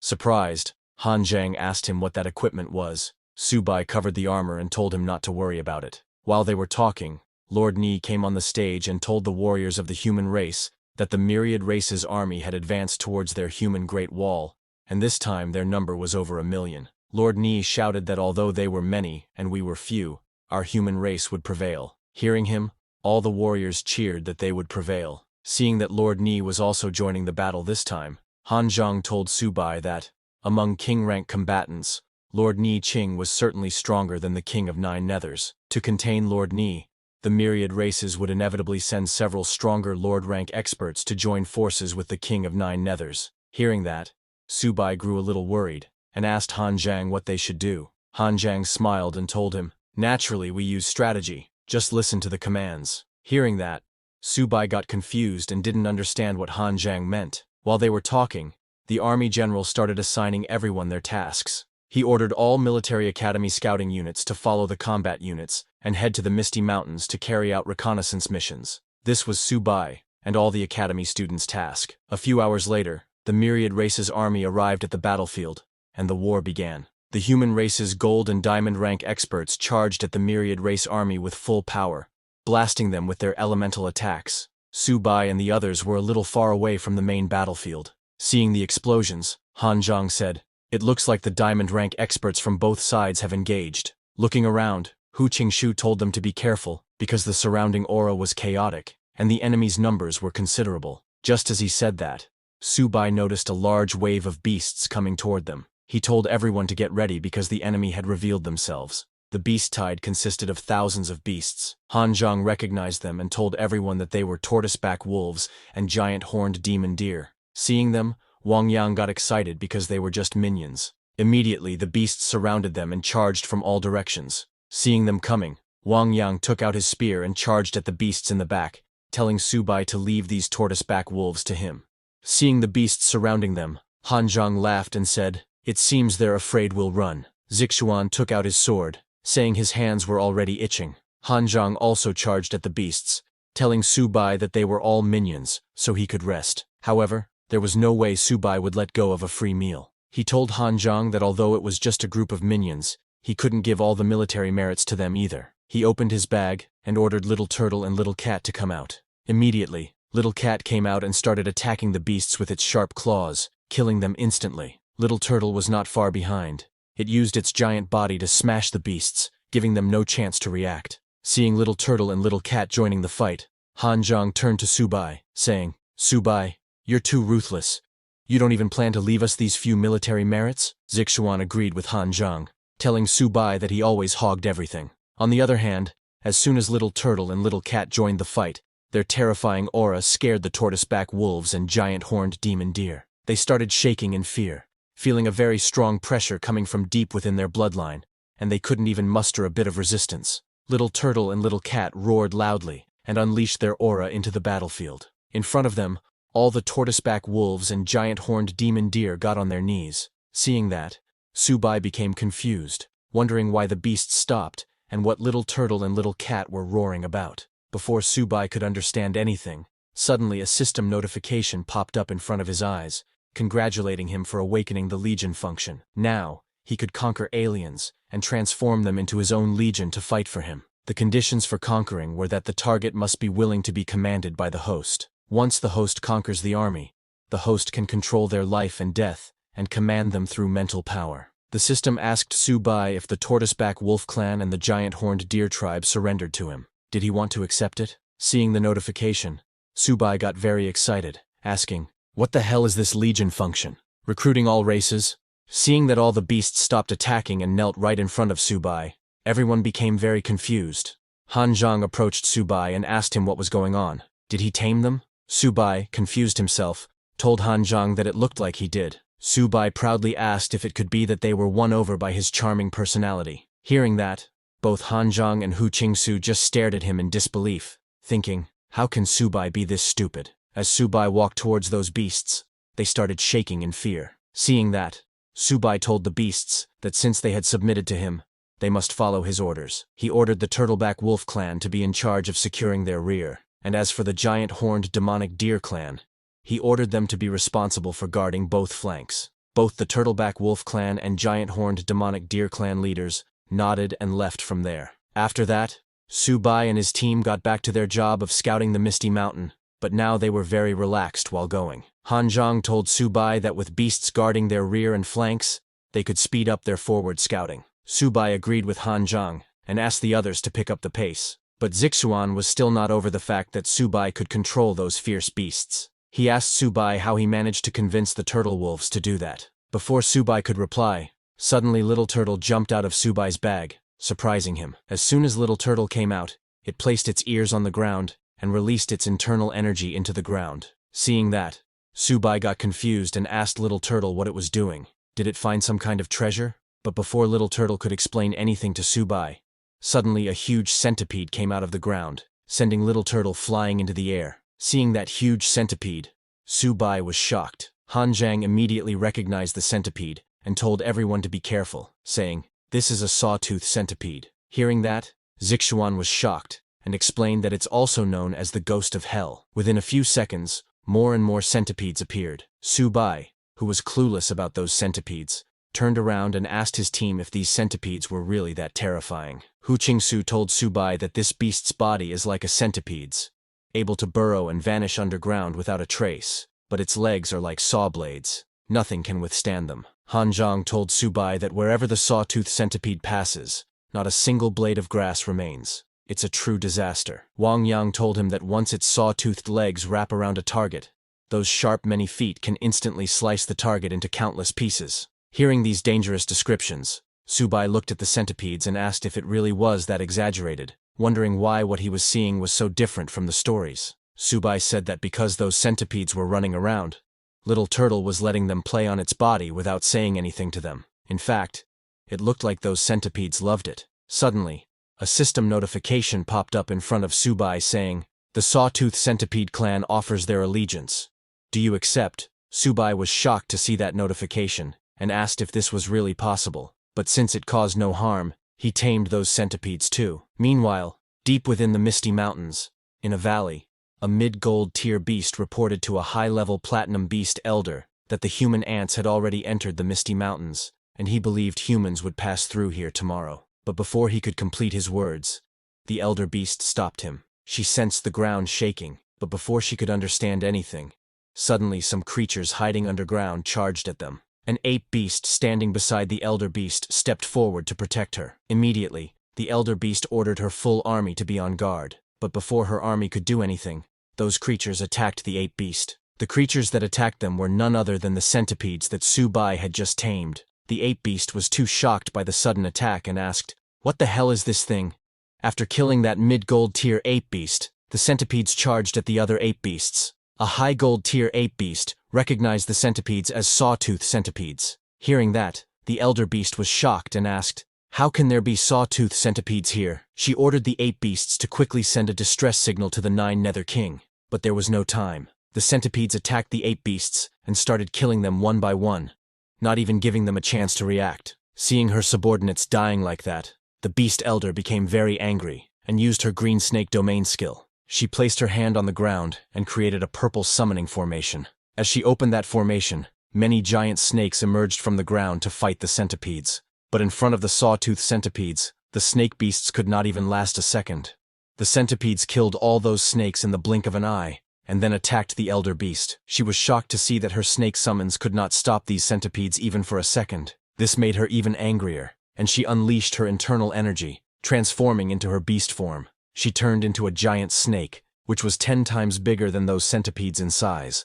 But the centipedes did not stop there. They climbed onto the elder beast's body, and using their saw-like teeth, pierced her scales. The elder beast was too shocked to see that her scales were pierced so easily. The centipedes didn't even give her a chance to counterattack and quickly cut her body into pieces, killing her instantly. Then, sometime later, another human team reached that part of the Misty Mountains. Seeing the dead body of the snake elder beast, they wondered what kind of ferocious beast could have strangled the veiled land mystic snake so thoroughly. A guy suggested, could it be a sawtooth centipede? Hearing that the sawtooth centipede, also known as the ghost of hell, had appeared on the battlefield, others got scared because they knew how terrifying it could be. Their team leader ordered them to report the situation immediately and notify the entire army that sawtooth centipedes had appeared in the Misty Mountains. If the human race encounters them, they were to flee immediately. Do not linger to fight. They said yes and immediately left from there.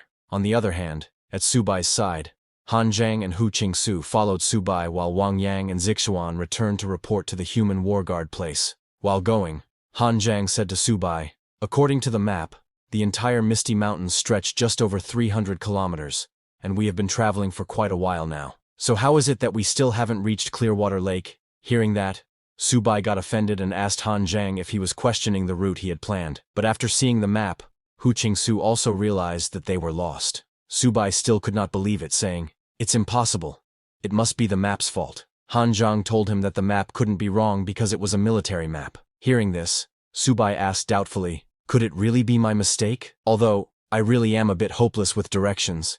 Hearing that, Han Zhang got furious and shouted at Subai, if you're bad with directions, why didn't you say so earlier? Now, all 3 of them were standing in the middle of nowhere, not knowing where to go. Hu Qingsu asked Han Zhang what they should do now, and who could lead them to Clearwater Lake. Han Zhang and Hu Qingsu both declared at the same time that they were also bad with directions. Hearing this, Subai got angry and shouted, you 2 are bad with directions, and you were blaming me. Han Zhang said, now we're done for. 3 directionally challenged people. How are we supposed to make it to Clearwater Lake? Upon hearing this, Subai got serious and said, if that's the case, then we have no choice but to use our last resort. The last resort Subai was talking about was Little Turtle, who was sleeping in his bag. He took it out and said, an old horse knows the way, so an old turtle should work too. Subai then took out a blood energy pill, gave it to Little Turtle to eat, and asked it to lead them to Clearwater Lake. Little Turtle got very excited to see the blood energy pill, and immediately ate it. Seeing it enjoy the pill, Subai called it a foodie, and ordered it to hurry up and lead the way. Watching Little Turtle take the lead, Hu Qingsu let out a sigh of relief, saying, thanks to Little Turtle, we're safe. Otherwise we wouldn't know what to do. Han Zhang agreed, saying he also felt this was the right direction. Little Turtle is really much more reliable. Hearing Han Zhang, Subai got angry and asked, are you actually saying I'm no better than a turtle? But putting everything aside, all 3 of them followed Little Turtle into the deep fog of the Misty Mountains. After following Little Turtle for a few hours, Hu Qingsu noticed that the fog had thinned a lot. Han Zhang agreed with him, saying it really seemed so. Subai laughed proudly, saying, thanks to Little Turtle, we actually walked out of the Misty Mountains. I didn't expect Little Turtle to actually know the way. Little Turtle was very happy to hear Subai's praise. But as the fog cleared, Hu Qingsu looked ahead and saw something unexpected. In front of them was a mountain range, and there was a deep cliff right ahead. Hu Qingsu told Subai, this doesn't seem to be the Emerald Water Pool. Subai, also confused, asked Little Turtle where it had brought them. Han Zhang opened the Misty Mountains map and told them that, based on their current location, they were now on the outskirts of the Emerald Water Pool. But just as he said that, suddenly a very dense fog surrounded them, and a loud noise came crashing over them. All 3 of them looked ahead to see what it was, and to their surprise, a huge dragon rose from the mountain range and roared loudly. All 3 were shocked to see the dragon and asked, what's going on? The dragon was so huge and powerful that its roar uprooted trees and sent them flying into the air. Seeing that, Subai, Han Zhang, and Hu Qingsu didn't hesitate for a second. They turned around and started running away as fast as they could. While running, Subai called Little Turtle an idiot, asking where the heck it had brought them. He asked Han Zhang if the 3 of them had run outside the map and into an unknown area. As they were running, suddenly a voice came from behind. Help me! You 3 lowly beings, wait for this holy maiden.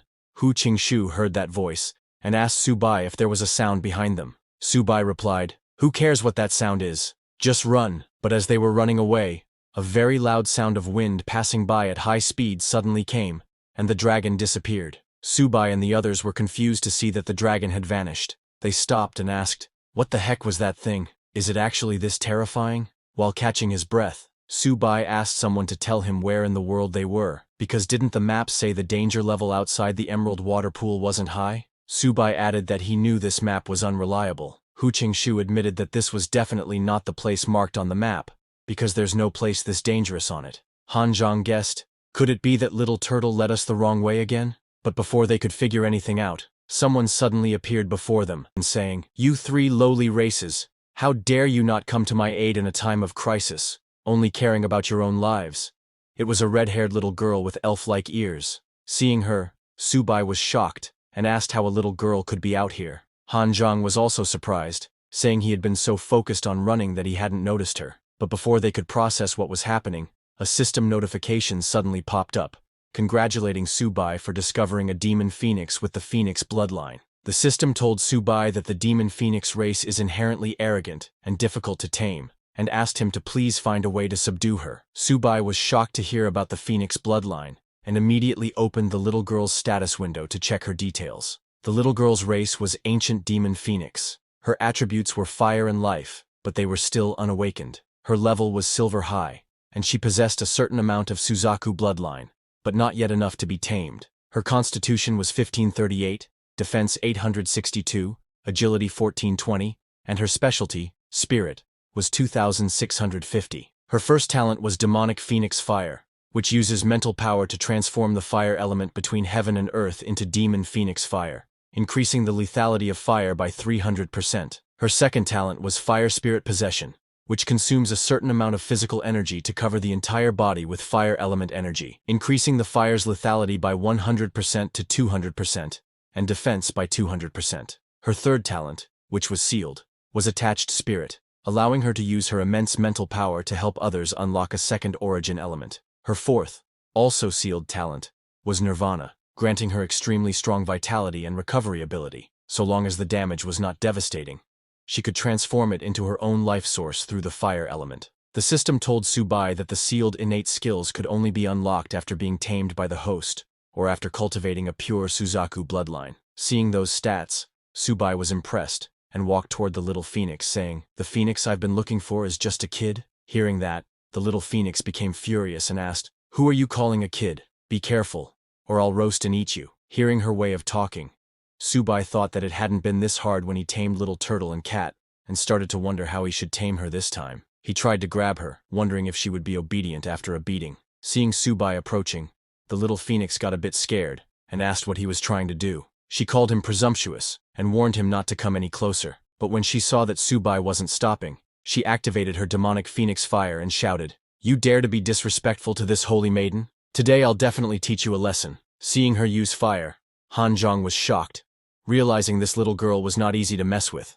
Noticing her fiery temper, Subai made the first move. He activated his internal energy, and moving with lightning speed, got behind the little phoenix and grabbed her from behind, saying, "If a child doesn't listen, they need to be disciplined." The little phoenix was surprised by Subai's sudden move, but this only made her even angrier, thinking, "How dare this lowly being lay hands on me?" She unleashed even more terrifying demonic phoenix fire, shouting, "Vile race, you are dead today. This holy maiden will absolutely not let you off." Seeing her getting out of control, Subai immediately smashed her to the ground, shouting, "Lie down for me, little kid." As soon as the little phoenix hit the ground, her demonic fire disappeared. Without giving her any chance, Subai started hitting her on the back, saying, "Little kid, you've got quite a temper." He slapped her again for yelling at him, then again, asking if she still wanted to breathe fire. He continued slapping her, saying, "Whether you're a holy maiden or not, it doesn't work on me. Breathing fire in the forest is very dangerous. Didn't your adults teach you that?" He slapped her once more,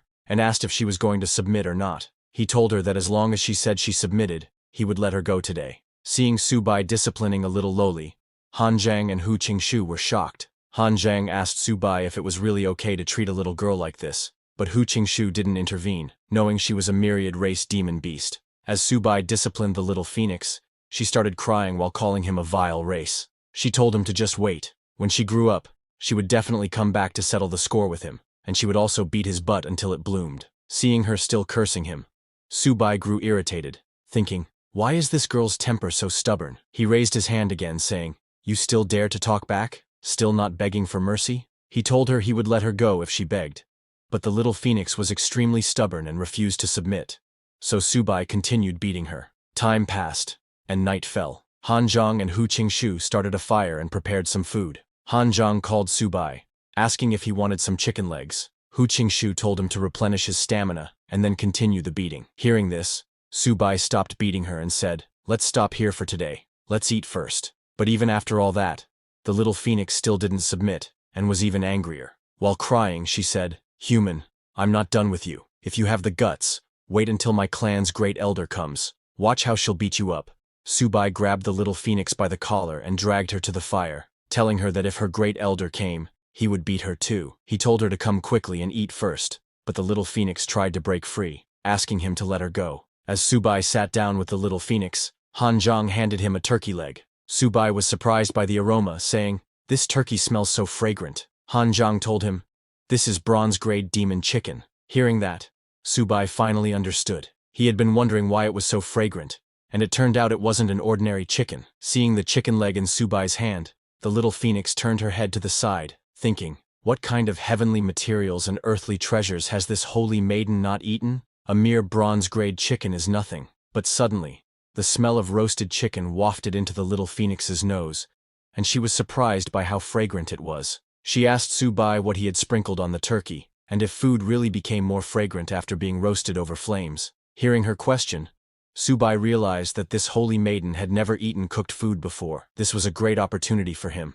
He told her, of course it becomes tastier. Do you want to try it? The little phoenix wanted to refuse, but the aroma of the roasted chicken was irresistible. Subai added some seasoning to the chicken, telling the little phoenix not to worry, that it was even more fragrant with seasoning added. He handed the piece to her, saying, have a taste, it's very delicious. The little phoenix immediately grabbed the chicken, remarking how fragrant it was. She took a bite, and in the next second, she tasted something she couldn't even describe in words. She felt as if she were flying into the clouds and admitted, this chicken leg is too delicious. She started eating big chunks of the chicken leg, saying she wanted to eat this every day from now on, adding that this chicken leg was much more fragrant than the great elder's spiritual materials. This was exactly what Subai had been waiting for. Eating this chicken every day is easy. As long as you agree to follow me and listen to me, I'll give you chicken legs for every meal. Hearing this, the little phoenix immediately agreed, saying that as long as he gave her chicken legs to eat, she would listen to everything he said. Subai reminded her that she had to keep her word, and the little phoenix promised that she would. Immediately, a system notification popped up in front of Subai, congratulating him for successfully taming the ancient demon phoenix. With that, his level also increased to silver high rank. Seeing the notification, Subai laughed, not expecting to tame the phoenix with just a chicken leg. He then called Little Turtle and Cat to come out and get acquainted with their new comrade. When Subai summoned Little Turtle and Cat, they immediately started eating the chicken Subai had been eating. Pointing at Little Phoenix, Subai told Little Turtle and Cat that from now on, Little Phoenix was also family. Little Phoenix got very excited, calling them cute Little Turtle and Kitten. Hearing this, Little Turtle and Cat got annoyed. While eating, Little Turtle called Phoenix Little Girl and told her that he was her big brother. Little Cat told her the same, saying she was being disrespectful by calling them Little. But Little Phoenix didn't even listen to them and hugged them tightly, saying, clearly, it's a little turtle and a kitten. They're too cute. Seeing Little Turtle and Cat getting annoyed, Subai joined in, correcting Little Phoenix and telling her not to be disrespectful, adding that they were her brothers. From the other side of the campfire, Hu Qingsu and Han Zhang were watching Little Phoenix playing with Little Turtle and Cat. Looking at them, Han Zhang asked Hu Qingsu if he thought Subai would really raise that little girl as a tamed beast. Hu Qingsu replied that it looked that way. Hearing that, Han Zhang asked why he always felt like Subai's intentions weren't pure. Hu Qingsu agreed, saying he also didn't expect Subai to be a lolicon. Han Zhang was also suspicious, noticing that Subai had quietly improved in levels again, and thought there must be something fishy going on. He approached Subai and asked him if he had been promoted to silver high rank. Subai immediately admitted it, asking, isn't this a very easy thing? Hearing Subai say it was easy, Han Zhang became very annoyed. He asked Subai if he had some breakthrough secret, and how he had been promoted so fast. What Han Zhang thought was true, but Subai couldn't just tell him about the system, so he started acting. He laughed and told Han Zhang that he actually did have a secret, and given their relationship, it's not like he couldn't tell him. But there was a saying in Dragon Country: the Tao cannot be personally transmitted, especially a secret concerning cultivation to the king rank. He asked Han Zhang if he knew what he meant. Hearing about the king rank cultivation method, Han Zhang's interest increased. He smiled and told Su Bai that he got what Su Bai meant. Han Zhang immediately took out a gold rank beast core to give to Su Bai, but before he could hand it over, Hu Qingsu, who understood that Su Bai was just lying, stopped him and warned Han Zhang to be careful about being tricked. But before Han Zhang could process Hu Qingsu's words, Su Bai snatched the gold rank beast core from his hand, saying, "Not bad, Han Zhang. I have high hopes for you." He told Han Zhang that what he was about to say was something Lord Ni Qing had personally told Su Bai, so Han Zhang must write it down carefully. Han Zhang agreed. With a serious expression, Su Bai told Han Zhang, "Martial arts cultivation means cultivating the realm, but what I have cultivated is a Tao heart." He patted Han Zhang's shoulder and told him that as long as he had the heart to seek the Tao and the unwavering belief to become stronger, he would be able to go farther and faster than others.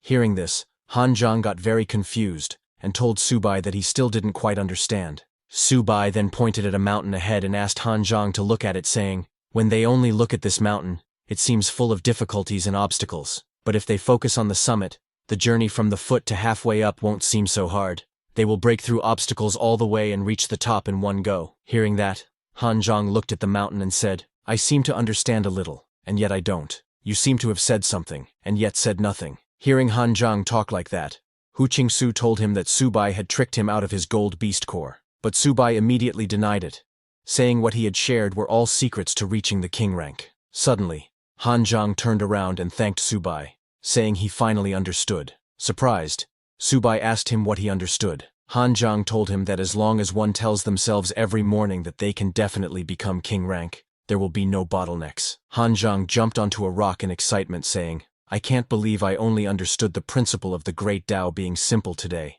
I must use all my time to improve myself." Seeing him talking to himself, Hu Qingsu said, "He's gone mad." Even Su Bai was surprised, but he still praised Han Zhang, saying he didn't expect Han Zhang's comprehension to be so high. Then Su Bai turned to Little Phoenix, who was lying on the ground with Little Turtle and Cat. He told her to stop playing and help Little Turtle and Cat awaken their second origin talent. Hearing that, Little Phoenix got confused and told Su Bai she didn't know how to awaken it. Su Bai smiled and told her she didn't know before, but now she does. He asked her to use her mental power to feel the changes in her body, saying there was an ability that could help others awaken their second origin talent. Little Phoenix said, "Okay, I'll try it." She stood up and started to use her mental power to feel the changes in her body, and suddenly, a new energy covered her. Little Phoenix opened her eyes in excitement and told Su Bai that she could really feel it. She immediately turned and used her newfound power on Little Turtle, saying, "Brother Turtle, you come first." As that unknown energy entered Little Turtle's body, he screamed in pain, asking Little Phoenix to stop quickly. In the next second, Little Turtle transformed into his true, massive form and tried to endure the pain. Little Phoenix was shocked to see how big Little Turtle's true form was. Su Bai asked Little Turtle to bear with it. As Little Phoenix continued to pour more and more energy into Little Turtle's body, suddenly his tail started glowing very brightly. As Little Turtle's whole body started glowing, he roared loudly, and the next second, his tail transformed into a snake-like head. Immediately, a system notification appeared, congratulating Su Bai and telling him that his Earth Spirit Tortoise had successfully awakened its second elemental talent, Water Origin. Hearing that it was a success, Su Bai got very excited and immediately opened Little Turtle's status window. He saw that Little Turtle now had two attributes, Earth and Water. But only after reaching gold level could the power of the Water Origin truly be unleashed. His level was intermediate silver, but with the awakening of his Water Origin talent, his fourth talent was strengthened. Currently, his constitution was 1,538, defense was 2,262, his specialty, agility was 400, and spirit was 400. Little Turtle had 4 talents. First, Earth Barrier. Second, Earth Spirit Possession. Third, Gravity. And fourth, Earth and Water Origin. Now possessing the dual elemental origins of Earth and Water, Little Turtle could absorb and mobilize both the water and earth elements between heaven and earth, providing extremely strong defense and recovery capabilities. Seeing Little Turtle's status window, Su Bai was very impressed, saying that now that the water element was awakened, the defensive power of the dual water and earth system was even more terrifying. By now, Little Turtle had returned to his small form, but even in this form, his tail remained a snakehead. Subai then turned to Little Cat, who was slowly trying to escape after seeing Little Turtle in pain while evolving. Subai said it was Little Cat's turn to evolve. Just as he said that, Little Cat jumped high and tried to escape, but Little Phoenix wouldn't let him go, and used her energy to stop him. Subai cheered Little Cat on, telling him he had to bear with it if he wanted to awaken. As Little Phoenix's energy entered Little Cat's body, Little Cat transformed back into his original large form, and roared loudly. As Little Cat landed on the ground, his body grew even bigger, and his claws became sharper. Little Cat's eyes started glowing, and many black marks appeared across his body, releasing a terrifying dark energy. Immediately, a system notification appeared, congratulating Subai and informing him that his Gengjin White Tiger had successfully awakened its second elemental talent, Shadow Origin. Seeing that Little Cat had actually awakened the shadow element, Subai was overjoyed. He immediately hugged Little Cat, saying, "White Tiger bloodline with shadow enhancement. This is truly a feast of strangeness and slaughter." Subai then declared, "Now that my 3 sacred beasts are in place, this time let's see if I don't slaughter my way through the myriad races." After that, all 4 of them slept around the fire. The next day, while packing up, Hu Qingsu said that after resting for a night, they must reach the Emerald Water Pool today. Hearing this, Hanzhong asked Subai if he knew where they were. Since Subai didn't know, he asked Little Phoenix if she knew. Pointing at a mountain range ahead, Little Phoenix told them that they were about 80 kilometers away from the core location of the Emerald Water Pool Forbidden Area. Hearing this, Hu Qingsu suggested they should quickly set off in that direction. Hanzhong agreed, saying he didn't expect them to actually reach the outskirts of the Emerald Water Pool. Subai also agreed, saying, "Without further delay, let's depart quickly." As they were traveling, Subai suddenly remembered and asked Little Phoenix about the faintly visible divine dragon that had appeared the previous day. Little Phoenix told Subai that it was the Azure Dragon, the guardian of the Emerald Water Pool Forbidden Area. She explained that the Azure Dragon's strength was extremely formidable, and any creature approaching the core area would be slaughtered by it. This was the first time Subai had heard about the Azure Dragon, so he asked Little Phoenix for more details. Little Phoenix told him the Azure Dragon was terrifying. Previously, even Lord-level experts who entered by mistake could not escape. Hanzhong was shocked to hear that even Lord-level experts were eaten by the Azure Dragon. Hu Qingsu then asked Little Phoenix, since there was an Azure Dragon here, why hadn't the King of 9 Nethers come to subdue it? Little Phoenix replied that back then, the King of 9 Nethers had assembled the great elders of the 3 royal clans,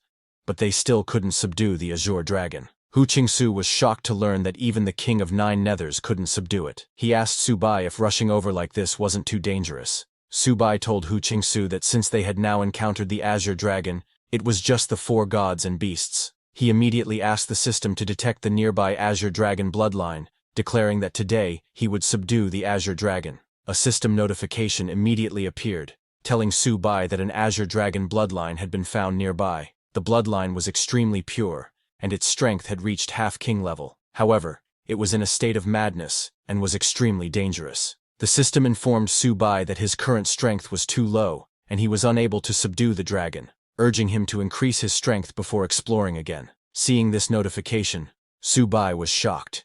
He couldn't believe that he was unable to subdue the dragon, but he wasn't stupid.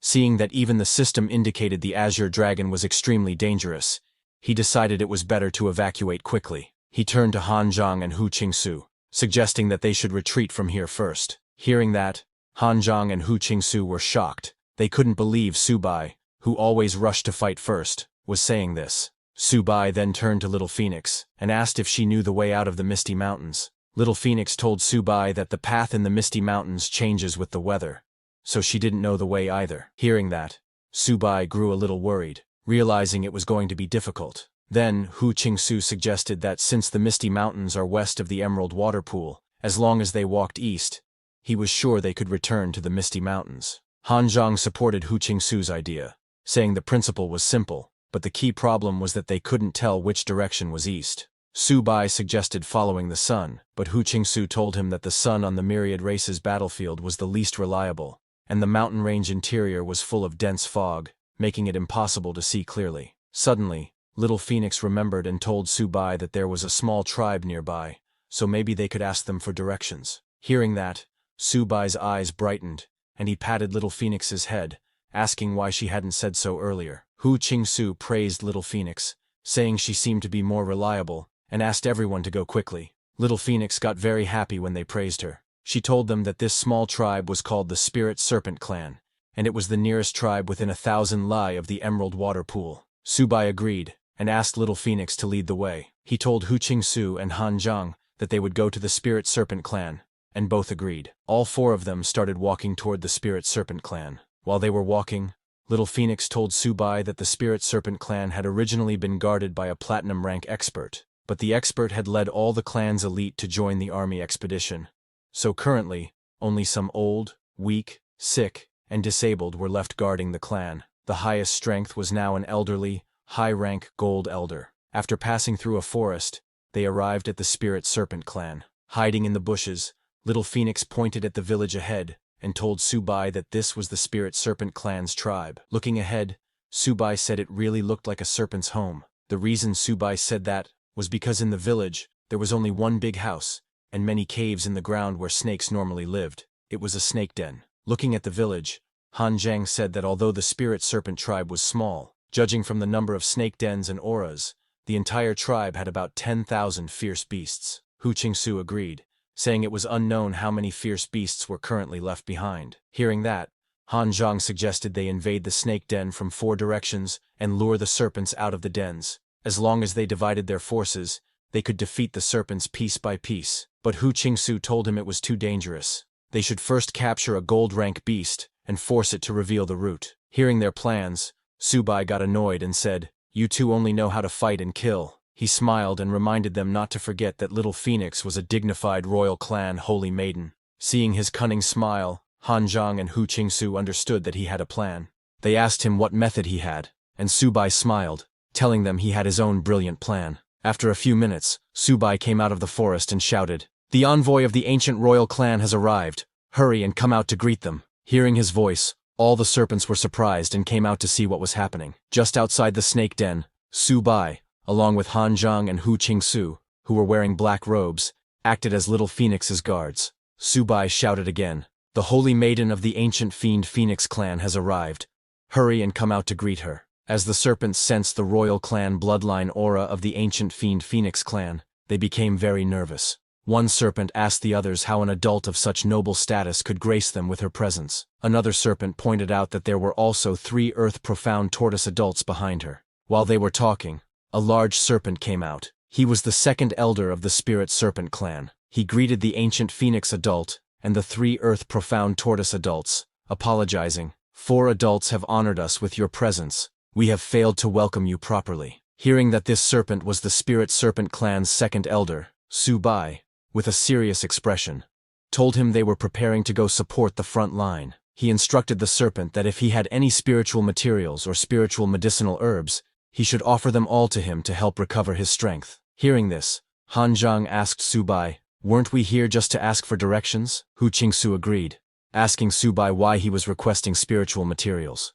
Subai coughed and told them it was best if they both just kept quiet. Hearing Subai's demand, the nervous serpent elder immediately said, "The 4 adults have come from afar. Our Spirit Serpent Clan will naturally treat you well." He asked them to wait a moment, then brought out some materials and offered them to Subai, saying, "These small spiritual fruits, it's not much, but please accept them." Han Zhang immediately recognized them and was amazed, telling Subai, "These are grade 4 spiritual medicines, 100 spirit fruits.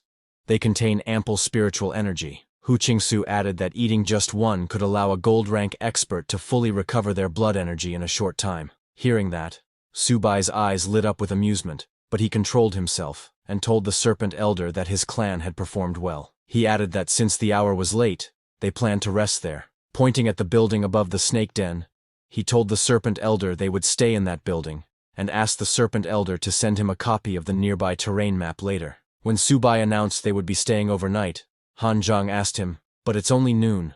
The sun is still high. Are you planning to sleep already?" The Serpent Elder also explained that the building was the clan leader's private quarters, and they could not enter without the clan leader's permission. He offered to immediately have someone build a larger house for them to stay in, asking if that would be acceptable. Hearing that, Subai shouted, "Presumptuous!" Pointing at Little Phoenix, he told the Serpent Elder that even if their clan leader were here right now, they wouldn't dare refuse his request. Do you mean to say that the holy maiden of the ancient fiend Phoenix clan is inferior to the clan leader of your small race? Seeing Subai angry, the Serpent Elder immediately got down on his knees, saying they wouldn't dare. Still, the Serpent Elder tried to make excuses again, but little Phoenix immediately used her flame and threw a fireball at their feet. Recognizing the flame aura of the ancient fiend Phoenix clan, the Serpent Elder became terrified. While he was already scared, Subai got face to face with the Serpent Elder and told him not to worry, saying, "We're just staying for one night." The Serpent Elder,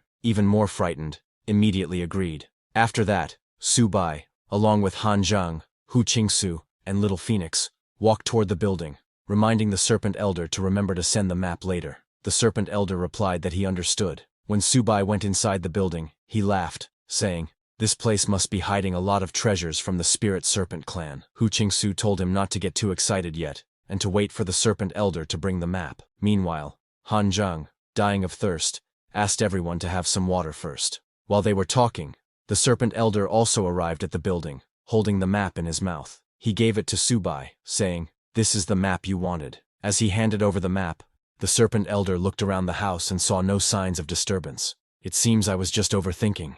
The Earth-profound tortoise adults are of such noble status. They wouldn't stoop to touching the property of our small Spirit Serpent clan." After assuring himself there was no issue, he greeted Subai and the others, saying, "If there's nothing else, then this humble one will take his leave." As he was leaving, Subai told him that the few of them were going to rest for a bit, so they shouldn't be disturbed. The Serpent Elder agreed and left the building. As soon as he left, Subai and the others immediately removed their black robes and got ready. Subai ordered Han Zhang and Hu Qingsu to search the first floor for anything valuable, and asked Little Phoenix to come with him to search the second floor. He told everyone to remember to check under the beds, on top of wardrobes, in all boxes and chests, and to search carefully. Everyone was very excited and immediately started searching. Han Zhang was so excited he started punching open boxes on the first floor. While checking, Hu Qingsu found grade 5 spiritual liquid and jade qiong juice. When Subai, who was going up to the second floor, saw Han Zhang destroying the boxes, he got very angry and told him to be gentler, warning that if they made too much noise,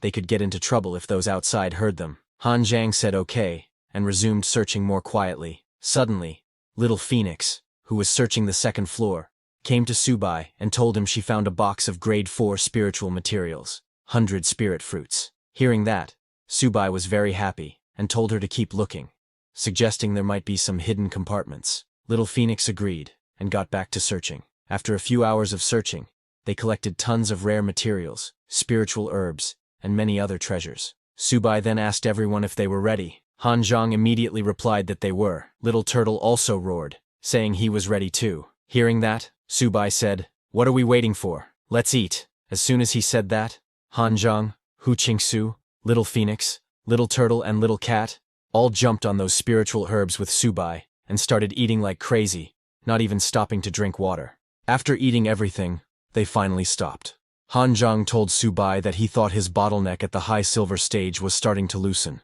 Hearing that, Hu Qingsu teased him, saying it looked like Han Zhang had stuffed himself. Subai then calmed them and told them that now that they had eaten their fill, it was time to take a closer look at the map. Han Zhang agreed, saying they needed to figure out a way to get out of there. Subai opened the map, and both Han Zhang and Hu Qingsu came to look at it. Subai planned that soon they would head out and gather all the members of the Spirit Snake tribe. He told Little Phoenix that the silver-ranked members of the Spirit Snake tribe were for her to handle. Hearing that, Little Phoenix got very excited. Subai then suggested to Han Zhang and Hu Qingsu that they take care of the gold-ranked members themselves. Both agreed with him. Subai decided to make their move once night fell. Han Zhang was very excited and asked Subai to just watch, because he felt overflowing with power right now. Hu Qingsu teased Han Zhang again, telling him he was not overflowing with power, but more like overflowing with food. Hearing that, Han Zhang got angry. Then, as night fell, their plan began. Subai came out of the Snake Elder's palace and called the tribe's second elder, ordering him to quickly gather all the spirit beasts of the Spirit Snake tribe. Hearing Subai's voice, all the members of the tribe immediately gathered around. The Snake Elder came forward and greeted Subai, saying, "Earth Profound Tortoise Adult, what's the matter?" Subai immediately noticed that they were keeping their distance, but 3 gold-ranked warriors already surrounded him. He removed the robe he was wearing and told the Snake Elder it was nothing much. He just needed to borrow his snake heads for a bit. Saying that, Subai jumped to attack the Snake Elder with his sharp golden multitude claws. The Snake Elder was shocked by the sudden attack and backed down to dodge. As Subai removed his robe, his identity was exposed. The Snake Elder immediately recognized that he was human. He got very angry, saying, "How despicable!" He ordered his spirit snake tribe to heed his command and attack. The Snake Elder, along with 2 gold-tier snake beasts, charged at Subai shouting, "Today, I will tear you to pieces." They then shot poison at Subai. Han Zhang and Hu Qingsu also jumped in to fight the gold-tier snakes. Subai immediately released Little Turtle, which transformed into its humongous form and attacked the snakes, crushing them under its feet. Not only Little Turtle, but Little Cat also joined in, using his sharp teeth to tear apart those snakes into 2 pieces. Little Phoenix was not far behind. She unleashed her demon phoenix fire and started running around, burning and roasting snakes that came into her contact. As those snakes started burning, they called for help, but there was nothing they could do to stop Little Phoenix's fire. Even Subai was shocked by Little Phoenix's demon phoenix fire, admitting that it was absolutely terrifying. Little Phoenix's demon fire continued to grow stronger and covered the whole Spirit Snake clan's territory, burning everything. Subai had also defeated the second Snake Elder, who was lying on the ground helplessly. Subai told Han Zhang, "This elder is yours." Hearing that, Han Zhang smiled and asked Subai to watch him. While lying on the ground, the Snake Elder asked them, "Who are you?" Han Zhang told the Snake Elder that they were the ones here to take their lives. Saying that, he swung his blade and killed the Snake Elder. But even after killing him, Han Zhang was not satisfied. He told Subai that it was nowhere near satisfying because the opponent was still too weak. Subai told him not to let his guard down because they were deep in the heart of the myriad clans. On the other hand, Little Turtle, in his language, told Little Cat that he felt like he was about to break through to the gold tier. Little Cat said he felt the same. Hearing that, Little Phoenix was shocked. After killing all the snake beasts, Hu Qingsu came to Subai and asked if they should head back to join the main force next. But Subai looked at the map of Mermaid Land and told him that he just got an idea. Hearing that, Han Zhang got curious and asked Subai what the idea was. Subai told them that since they were right in the heart of the myriad clans, why not just attack them here? But Hu Qingsu told Subai that with just the few of them, it was way too risky. Subai smiled like a devil and told them that fortune often favors the bold. The more dangerous the place, the greater the rewards. Hearing that, no one said anything. Subai told them it would be fine because he was the team leader after all. He told them to just follow his lead and rest here for the night. Tomorrow, they would march toward the Windstorm Mountain Range. Saying that, he left from there. Hearing Windstorm Mountain Range, Hu Qingsu said, "Isn't that the territory of the Wind Leopard tribe?" Hearing this, Han Zhang smiled and told Hu Qingsu that it felt like Subai was getting more and more full of himself since he became team leader. The next day, Subai, along with his team, arrived at the Windstorm Mountain Range. Many wind leopards were resting there, but when Subai explained his plan, Hu Qingsu got confused and asked why they were using the same trick again. Subai told him that it worked, saying that they came out of hiding. This time, Little Phoenix acted like a mystic snake lord, with Subai, Han Zhang, and Hu Qingsu as her bodyguards. As they came out, Subai shouted, "Wind Leopard Elders, the honored Veiled Land mystic snake lords have arrived. Why aren't you coming out to greet us quickly?" Hearing their voice, all the wind leopards got alert. One asked another to quickly report to the elders that the Veiled Land mystic snakes had arrived. Hearing that it was the Veiled Land mystic snakes, a one-eyed wind leopard elder came out holding a sword and asked Subai and the others if they were here to die. Hearing that, Subai and the others got very confused, asking what was going on. The angry wind leopard elder told them that the wind leopard tribe held an unyielding grudge against the Veiled Land mystic snakes, and today was the day of their vengeance. Saying that, he jumped to attack Subai with his sword, ordering his clan to attack with him. Immediately, all the wind leopards surrounded them from all directions. The wind leopard elder moved very fast. He jumped around to confuse them first, and then attacked. But Han Zhang blocked his sword, telling Subai that his plan didn't work. Subai told Han Zhang, "How was I supposed to know they had a grudge against mystic snakes?"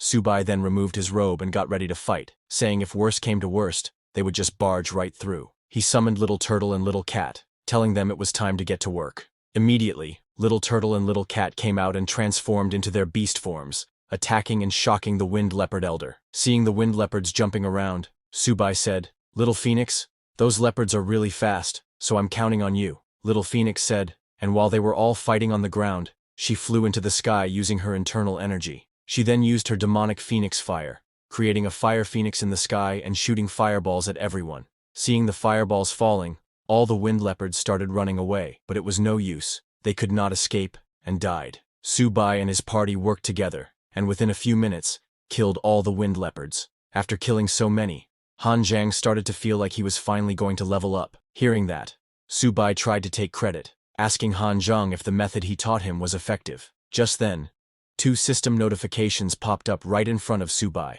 telling him that his Earth Spirit Turtle had advanced to early gold rank, becoming the Mystic Marsh Turtle, and that his Sharp Golden White Tiger had also advanced to early gold rank, becoming the Shadowed Golden White Tiger. Subai's level increased accordingly. Seeing the notifications, Subai was impressed, saying, "That's quite a significant improvement this time." Subai looked at Little Turtle, and saw that it had grown bigger again. He immediately checked Little Turtle's status window. Little Turtle was now a Mystic Marsh Turtle at early gold rank with water and earth attributes. 50% of the Black Tortoise bloodline had been awakened, and the earth and water elements had fused to form new skills. Its constitution was 4,538, defense 6,262, and it specialized in both agility and spirit, each at 2,000. Little Turtle had 4 talents.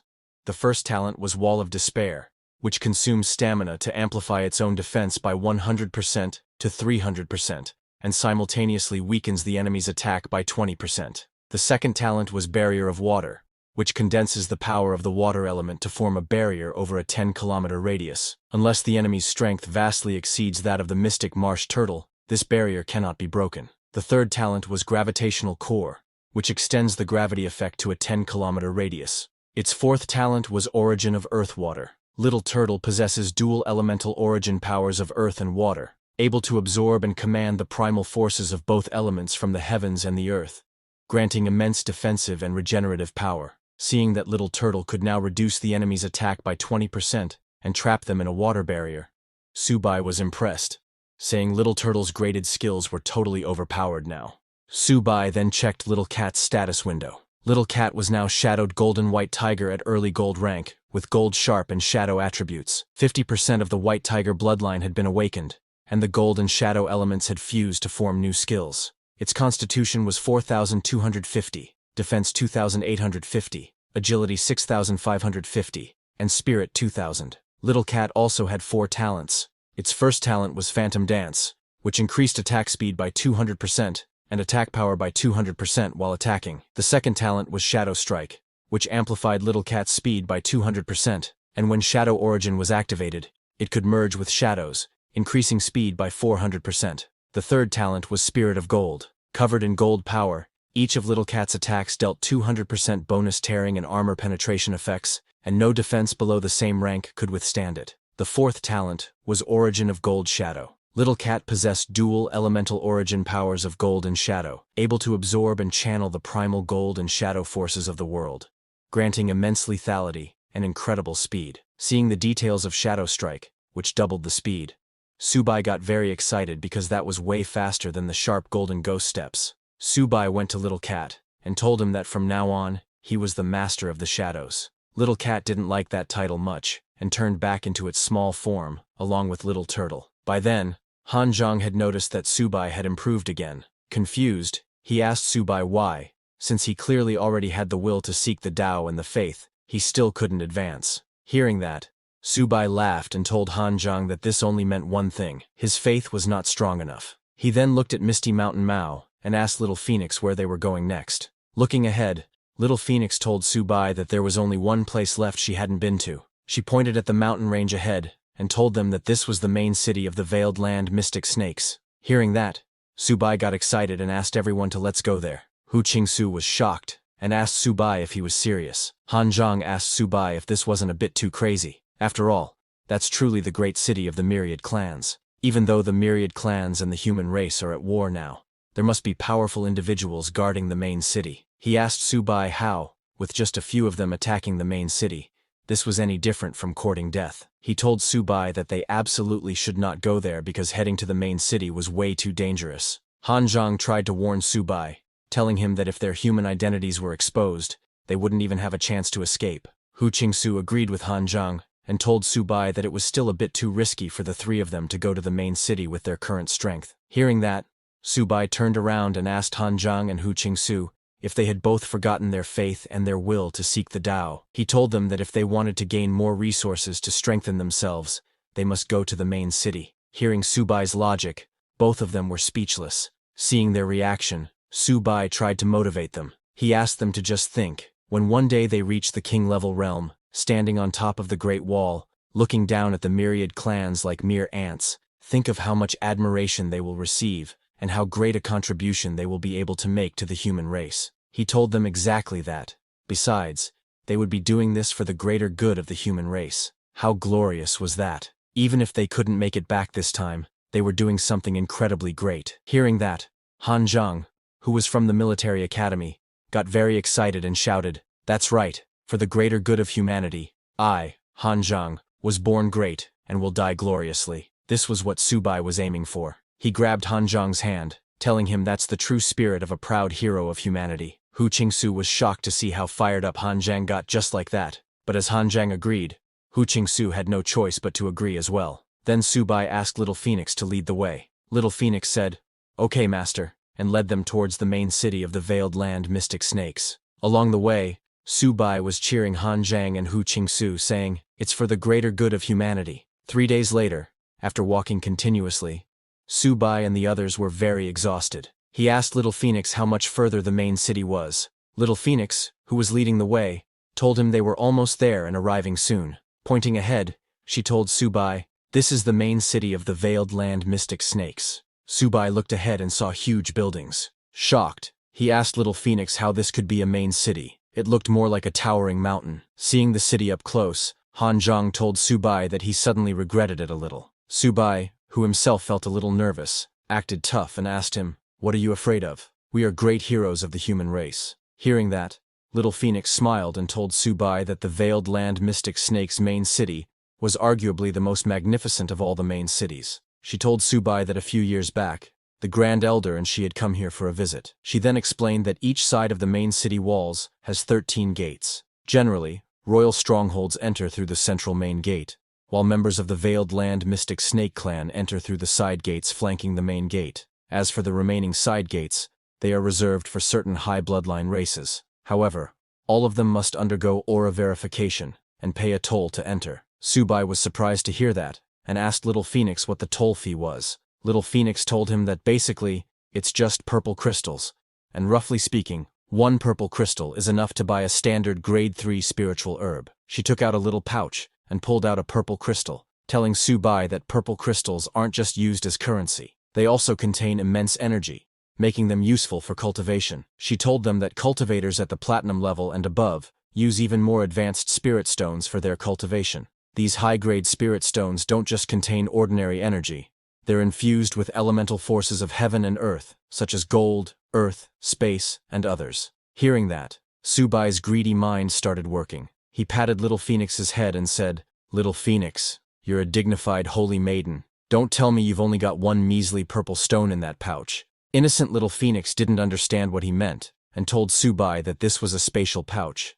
There's around 100 square meters of storage space inside. She turned the pouch upside down and started pouring purple crystals from it, telling Subai that she was actually pretty wealthy. She took out thousands of purple crystals from her pouch. Seeing that, Subai and the others were shocked. Han Zhang said, "No wonder Little Phoenix was so calm and unhurried when consuming spiritual materials earlier. It turns out she was cultivating with purple crystals." Subai was amazed to see so many crystals, and even Hu Qingsu was shocked, admitting that Little Phoenix was totally a little rich girl. But Little Phoenix's happiness was short-lived. Subai took the pouch from her hand. Surprised, Little Phoenix tried to tell Subai that it was hers, but Subai put back all the purple crystals into the pouch again, telling Little Phoenix that it wasn't safe for her, a child, to carry so much money. So, as her master, he would keep it safe for her. Little Phoenix tried to take it back, but Subai held the pouch high, telling her, "It's settled." Subai was very happy, thinking this time she had really struck it rich. Han Zhang then told Subai that they should enter the city now. Subai agreed,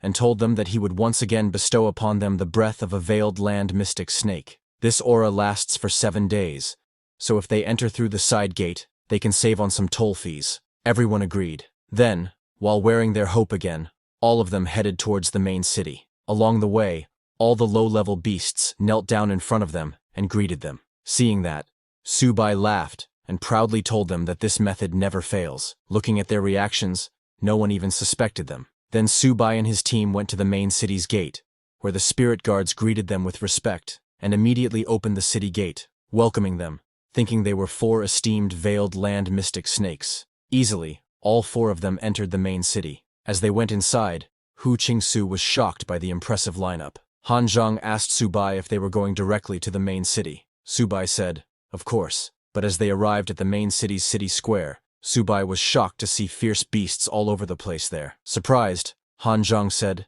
this main city is too big. He asked Subai what was going on. Well, they were not wrong. This main city was bustling and lively, with thousands of beasts living there. A little nervous, Hu Qingsu told Subai that he didn't expect there to be so many fierce beasts in the main city, and their strength wasn't weak either. The foundation of the myriad clans was far deeper than they had imagined. Han Zhang agreed with Hu Qingsu, saying that with just the 3 great royal clans plus these elites from the main city, their human warriors were no match for them.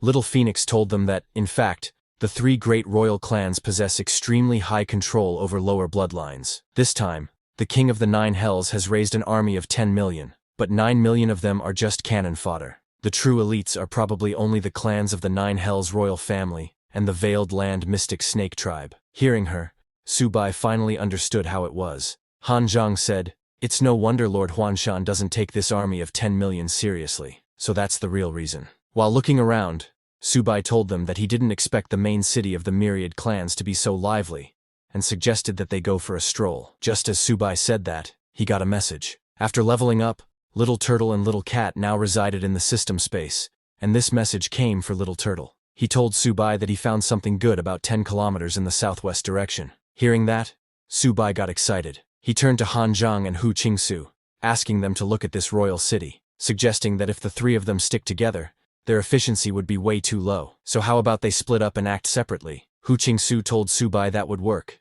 because he wanted to see if there was a place to study the ancient records of the myriad clans. Subai then took out 2 purple crystals from Little Phoenix's pouch and gave them to Han Zhang and Hu Qingsu, telling them not to say he was an unreliable brother. He told them to take a purple crystal, play it by ear, and meet back at the city gate when they're done. Annoyed, Han Zhang said, Subai, you only give us 1? That's way too stingy. Hu Qingsu agreed with Han Zhang, saying Little Phoenix had a whole bag full of those, but Subai didn't even let them finish taking. He turned around and walked away with Little Phoenix, telling them there was no need to thank him, just remember it. That's just the next level of shamelessness, Han Zhang commented. Subai is a miser. Then, after Subai left, Hu Qingsu told Han Zhang that he was going to look for a place to check the ancient books, and asked if he wanted to come with him. Han Zhang declined, saying he would go check out the armory shops in the city. On the other hand, Subai followed Little Turtle's lead and arrived in front of a huge building. Looking around, Subai said, according to the prompt, this should be the place. He adjusted his robe and, excited, walked towards the building, wondering what good things were there. Looking at the building, Subai said, could this be the main city's treasure vault? He was thinking that since the wall wasn't even that high, he could easily climb over it. But suddenly, Little Phoenix saw something flying towards the building and asked Subai to look. It was a flying monster. Just as it got near the building, some runes activated, and the monster was struck by lightning, dying instantly. Seeing that, Subai got scared and said, luckily, I didn't act rashly. Looking closely, Subai noticed that the runes seemed familiar. He thought he had seen them before, maybe in an ancient book. Then he remembered that this was a no-fly barrier. He admitted that the Dizhu Xuanmeng clan sure pulled out all the stops because if they had this barrier, even a diamond rank expert couldn't sneak over the wall easily. But this also confirmed Subai's suspicion. Now he was very excited to find what they could be guarding inside. Suddenly, Little Phoenix saw someone coming towards the building and told Subai. Hearing that, Subai asked her to quickly hide, and both of them hid behind a wall. Then a snake beast came.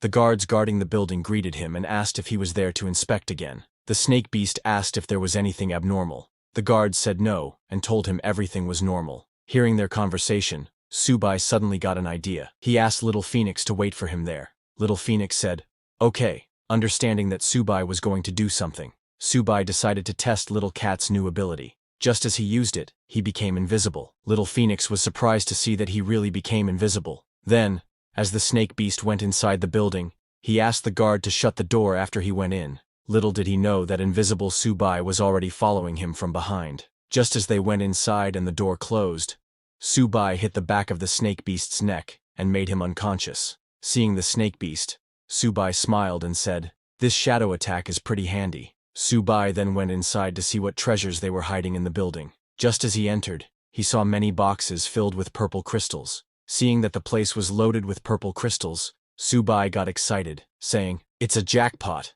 Now I couldn't go broke even if I tried." Just then, he noticed some movement in a side room. He was surprised and asked if someone else was here. He was right. 2 people were hiding behind the room's door.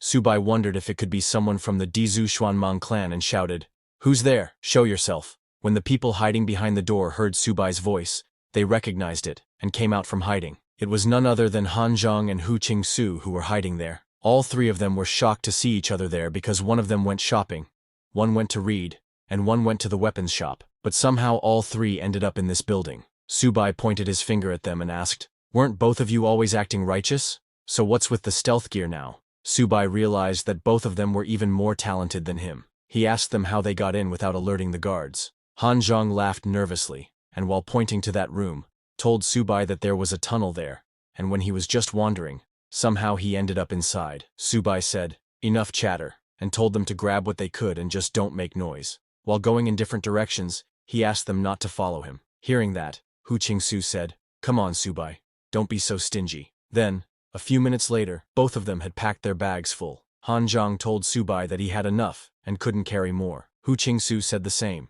Seeing that, Subai was surprised and said, "Both of you really have no ambition." Just then, as Han Zhang had packed his bag very tightly, suddenly a bell fell from his bag onto the ground. It made a very loud noise. Hearing that, the guards outside were alerted and asked, "What's that sound?" They started shouting that there was movement in the ancient temple. Hearing their voices, Han Zhang got scared. Subai got angry and called Han Zhang an idiot for stirring up trouble again. Immediately, the guards rushed into the building and saw the snake beast lying unconscious. A guard told the others to immediately raise the alarm because the ancient temple was being robbed. Another guard pointed his spear and ordered the others to crank the no-fly barrier to maximum power and not let the thieves escape. Seeing them coming, Subai activated his internal energy and asked Han Zhang and Hu Qingsu to run, because if they didn't move now, they would be done for. Subai used his internal energy to push back the guards and create a way out. All 3 of them immediately ran away from there. Seeing them escaping, the guards went after them. The leader ordered his guards to lock down the entire city and search every house to find the intruders.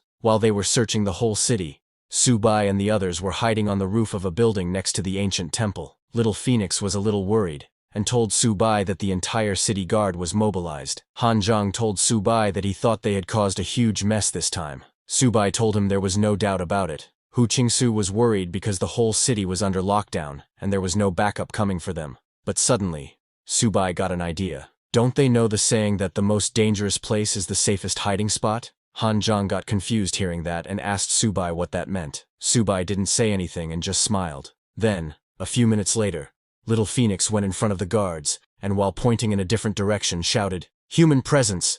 There are humans over there." Hearing that there were humans, the guards immediately went there. As the guards went to check, they could not find anything and asked Little Phoenix where exactly the humans were. Little Phoenix told them to go a little ahead. As the guards moved forward, Subai and the others immediately jumped on them and knocked them down. Subai asked Han Zhang and Hu Qingsu to deal with the bodies, then turned to Little Phoenix and told her they were heading in. Once inside the ancient temple, Subai started searching for something. Seeing that, Little Phoenix asked him what he was looking for. Subai told her that he had a feeling there was more treasure here, because if it were just rare herbs and minerals, those snake beasts wouldn't need such a powerful barrier. Hearing that, Little Phoenix pointed at a wall and told Subai there was a hidden door. Hearing about the secret door, Subai looked there but couldn't see anything. Little Phoenix told him it was hidden with a spell so that humans couldn't detect it. She tapped a brick on the wall, and it worked like a switch. A door popped open. Seeing the door, Subai was shocked, saying, "Those cunning Xuanmang bastards.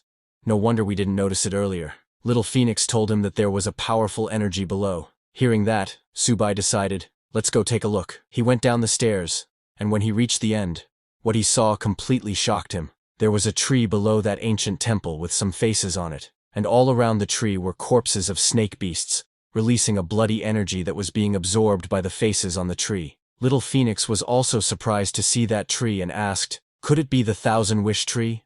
Subai said, "What kind of twisted tree is this?" While checking the corpses, Little Phoenix got angry and said, "This is forbidden sorcery. How dare the Dizu Xuanmeng clan cultivate such a thing? Could it be that they are trying to become the fourth royal clan?" Hearing the name Thousand Wish Tree, Subai faintly remembered hearing it before. Just then, a system notification popped up right in front of Subai saying, "Ancient Divine Tree Fragment detected. It contains countless fractured laws of power." The system told Subai that this tree was intimately linked to the ancient catastrophe, and advised him not to miss this opportunity. Little Phoenix was surprised to see that the Earth-hidden Profound Python clan had actually done such an evil thing, because to cultivate a Thousand Wishes tree, the number of snake lives required was probably no less than 10 million. While she was saying all that, Subai suddenly climbed onto the tree. At the top of the tree, a red ball-shaped object was hanging. Subai asked Little Phoenix, "What is this?" Little Phoenix told him that those were grade 8 spirit fruits. He couldn't imagine how many lives the Earth-hidden Profound Pythons had sacrificed for these spirit fruits. Hearing that it was a spirit fruit, Subai immediately picked it up, but to his surprise, that fist-sized fruit weighed hundreds of pounds. Subai was amazed to see the fruit as he had never seen such a spirit fruit in all his life. He asked Little Phoenix, "What's the use of this Thousand Wishes fruit?" Little Phoenix told him that each Thousand Wishes fruit contained extremely terrifying energy, which could help Lord-rank experts increase their bloodline concentration. And when the bloodline concentration reached a certain level, one must massacre countless of their own kind. Therefore, the method of cultivating the Thousand Wishes tree was jointly listed as a forbidden art by the 3 great royal clans. Subai was surprised to hear how powerful that fruit was. He came down the tree saying that he really couldn't leave it there. He asked the system, "How do I dig up this ancient divine tree?" The system told him that to transplant the sacred tree, he needed to activate the sacred tree's divinity first. It added that Subai could just place his hand on the sacred tree, and gave him a tip. With the transplantation of the sacred tree, the divinity would cause a little turmoil in the mortal world, so he should be mentally prepared. Hearing that it was just a small disturbance, Subai didn't take it seriously, and placed his hand on the tree, saying he couldn't leave the tree there anyway. He closed his eyes, released his aura, and told the system, "I am ready. Let's begin." The system immediately activated the divine tree's divinity. Just as it started, all the faces on the tree began releasing huge amounts of energy from their mouths, and the whole place started shaking. Subai was shocked to see a spatial rift, and angrily asked if this was what the damn system called a small disturbance. Subai immediately took out the subspace pouch that he had gotten from Little Phoenix and activated it. With the ground shaking, Little Phoenix got scared, and asked Subai what he had done because the space was about to collapse. She told him that they had to get out of there quickly, or they would be trapped in the spatial rift. But Subai still didn't stop. Little Phoenix again told him that if they didn't go now, it would be too late. But it was already too late, and the tree exploded with a huge explosion. Little Phoenix grabbed Subai tightly, and he stood in front of her to protect her from the explosion. Suddenly, Little Phoenix's subspace pouch started sucking in the tree, but cracks began to appear all around the space. Seeing that the place was about to collapse, he told Little Phoenix to hide for a moment. Along with that tree, the subspace pouch sucked in Subai, and Little Phoenix too. Just as they got sucked in, everything around was destroyed. Only the subspace pouch remained. Once inside, Subai sighed in relief, saying, "It's temporarily safe in here." Then Little Phoenix looked ahead, very excited. She told Subai that he had succeeded, and actually transplanted the Thousand Wishes tree. She was right. The bloody red tree had been transplanted into the subspace pouch and turned golden. Right beside that tree were the heavenly materials and earthly treasures Subai had looted. Subai was happy to see that he had succeeded, but he could understand why there was still an earthquake. When he looked at his loot, he saw that it was decreasing. Subai was shocked and asked, "Is this tree devouring my heavenly materials and earthly treasures?" Angry, Subai started kicking the tree, shouting, "My spiritual materials, you damn branch, spit them out for me." As he was kicking the tree, it suddenly started shining with golden light. Seeing that, Little Phoenix asked Subai to dodge quickly, saying, "The Thousand Wishes tree seems to be," but before she could finish her words, the tree shot a very powerful energy beam into the sky. From the Great Wall Guardian Army base, Lord Ni and his subordinates noticed it. Lord Ni said, "This energy is too strong. It seems to transcend the laws." He wondered, could it be that a more powerful existence than the King of Nine Nethers has awakened in the heartland of the myriad races? Hearing that, his subordinates were shocked and asked, "Lord Ni, is he saying there is an existence beyond the king rank?"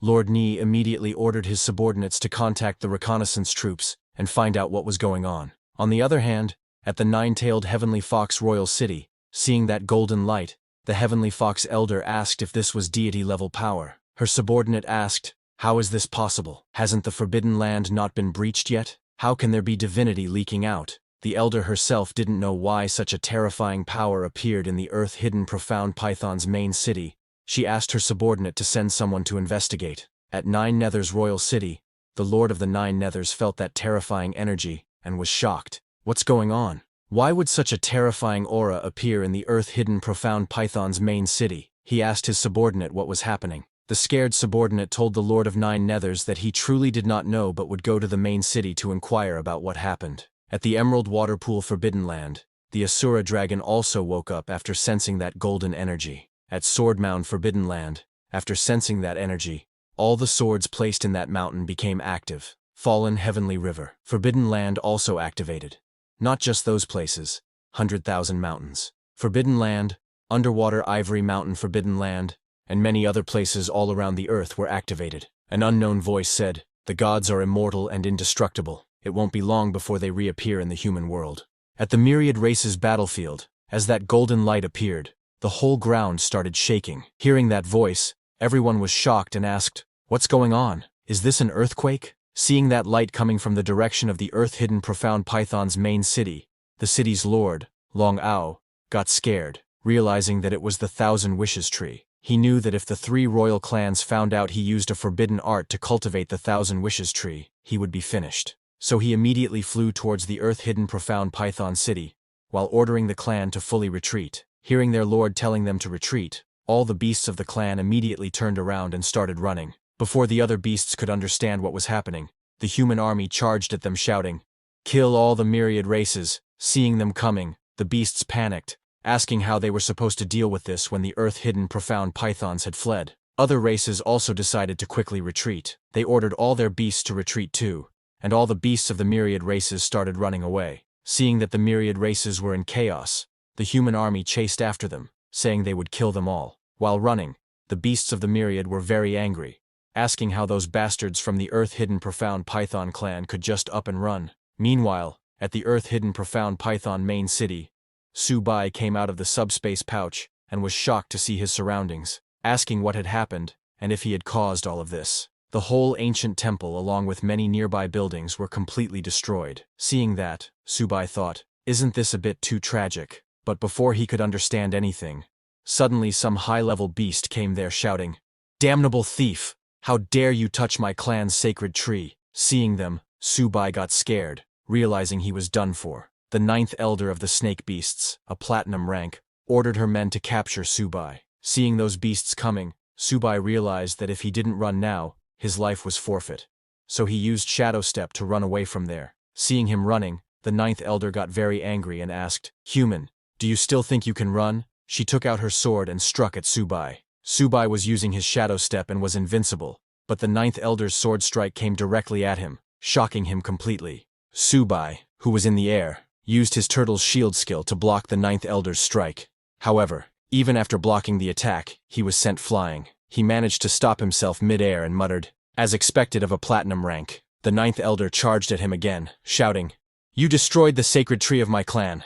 Tearing you to pieces wouldn't even be enough compensation." Just then, Han Zhang and Hu Qingsu emerged from the rubble of a collapsed building. "What's with this sudden surge of energy? Don't tell me it's Subai again," Hu Qingsu remarked. Subai was surprised to see them, but what shocked him even more was that both of them had advanced to gold rank. Seeing Subai under attack, Han Zhang immediately jumped in between and told him to run first, saying he would hold the elder off. However, with a single kick, the ninth elder sent Han Zhang flying, crashing hard into the ground. Even his armor was sliced apart by her strike. She mocked him, asking if he really thought his armor could withstand her attacks. Seeing Han Zhang in that condition, Subai asked if he could still handle the situation. Hu Qingsu told him that if he couldn't, he shouldn't force himself, and that they should retreat together. But Han Zhang insisted they go, saying he would hold the rear. Hearing that, Subai told Hu Qingsu to retreat with him first, and the two turned and ran. As they fled, Hu Qingsu praised Han Zhang, calling him a savage.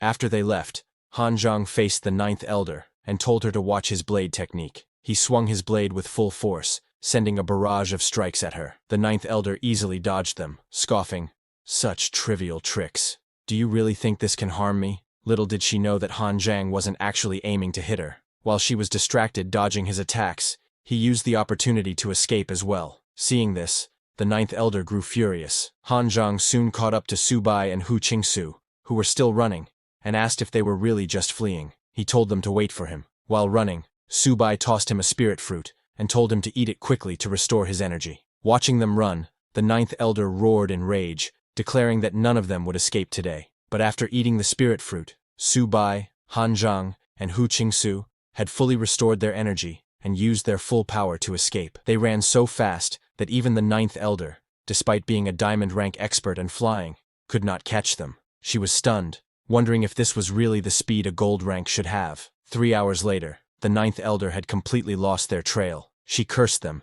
admitting they could really run, and told her subordinate that they absolutely could not let the 3 humans escape. If they did, their lives would be finished. She asked if he was sure he saw them heading this way, and he nodded in confirmation. Hearing this, the ninth elder grew nervous. The path ahead led to the forbidden zone of the Falling Heaven River, and beyond that lay the azure water pool. But she knew they couldn't afford to hesitate. They had to catch the humans no matter what. Meanwhile, Su Bai and the others were resting behind a large rock after finally losing the ninth elder. Hu Qingsu suggested they rest for a bit, saying those snakes shouldn't catch up so quickly. Han Zhang agreed, adding that the snakes were chasing them like mad while shouting about some sacred tree, though he had no idea what that was about. Su Bai smiled slightly and told him it was a long story. For now, he suggested they focus on recovering their strength and escaping this place as soon as possible. Just then, the 10th elder, a platinum rank expert of the snake tribe, appeared behind them, declaring that none of them were going anywhere.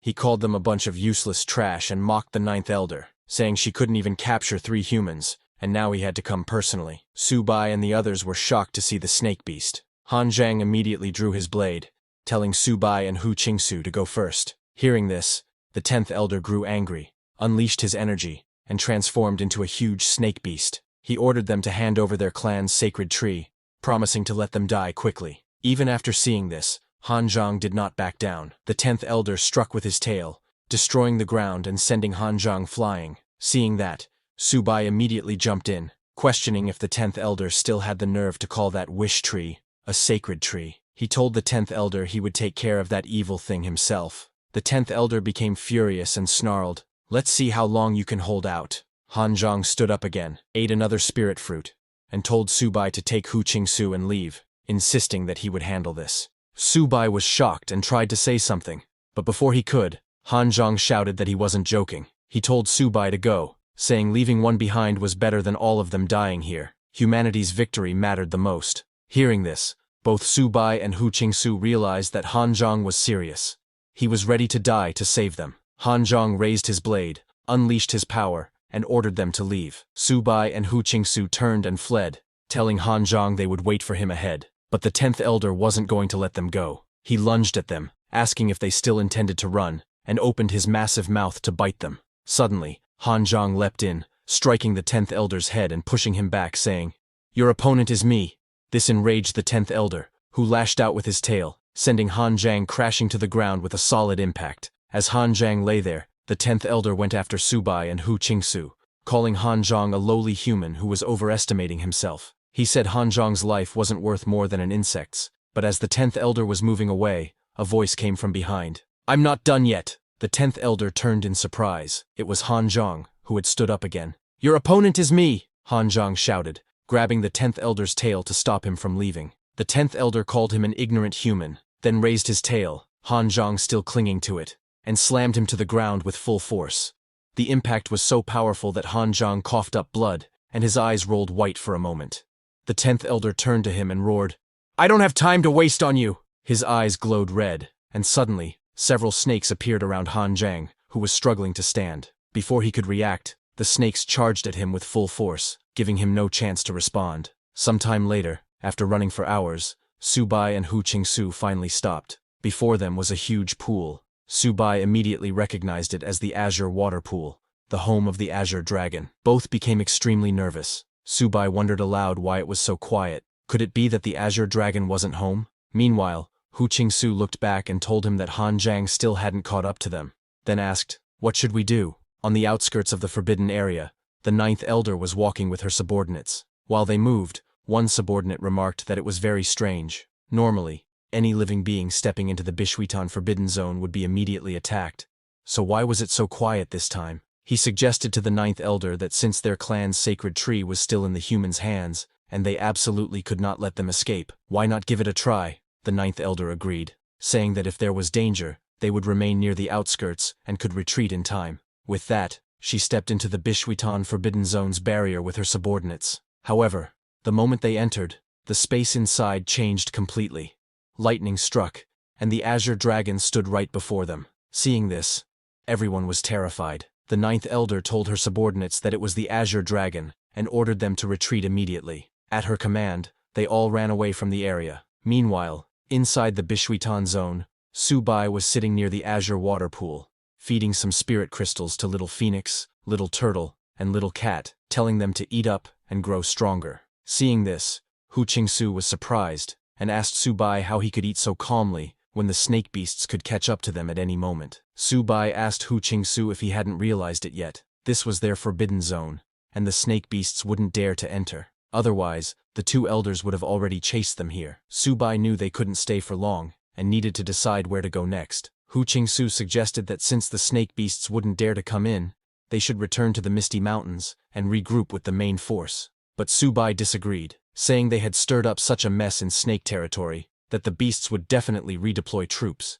and going back that way would almost certainly mean running into the Snake Clan. Hu Qingsu agreed that it made sense. While they were thinking of plans, Subai suddenly had an idea. He suggested going back into the heart of the 10,000 races and launching a surprise attack. Hu Qingsu was shocked and asked if Subai was crazy, pointing out that if they went back there, more than just 2 platinum-level enemies would be hunting them. Subai explained that they wouldn't take the same route. They would circle around this time. Hearing that, Hu Qingsu asked if he was sure he knew the way. Subai confidently said, "Of course," adding that they could also try to find Han Zhang. He told Hu Qingsu to relax, saying, "Trees die when they don't move, but people thrive when they do.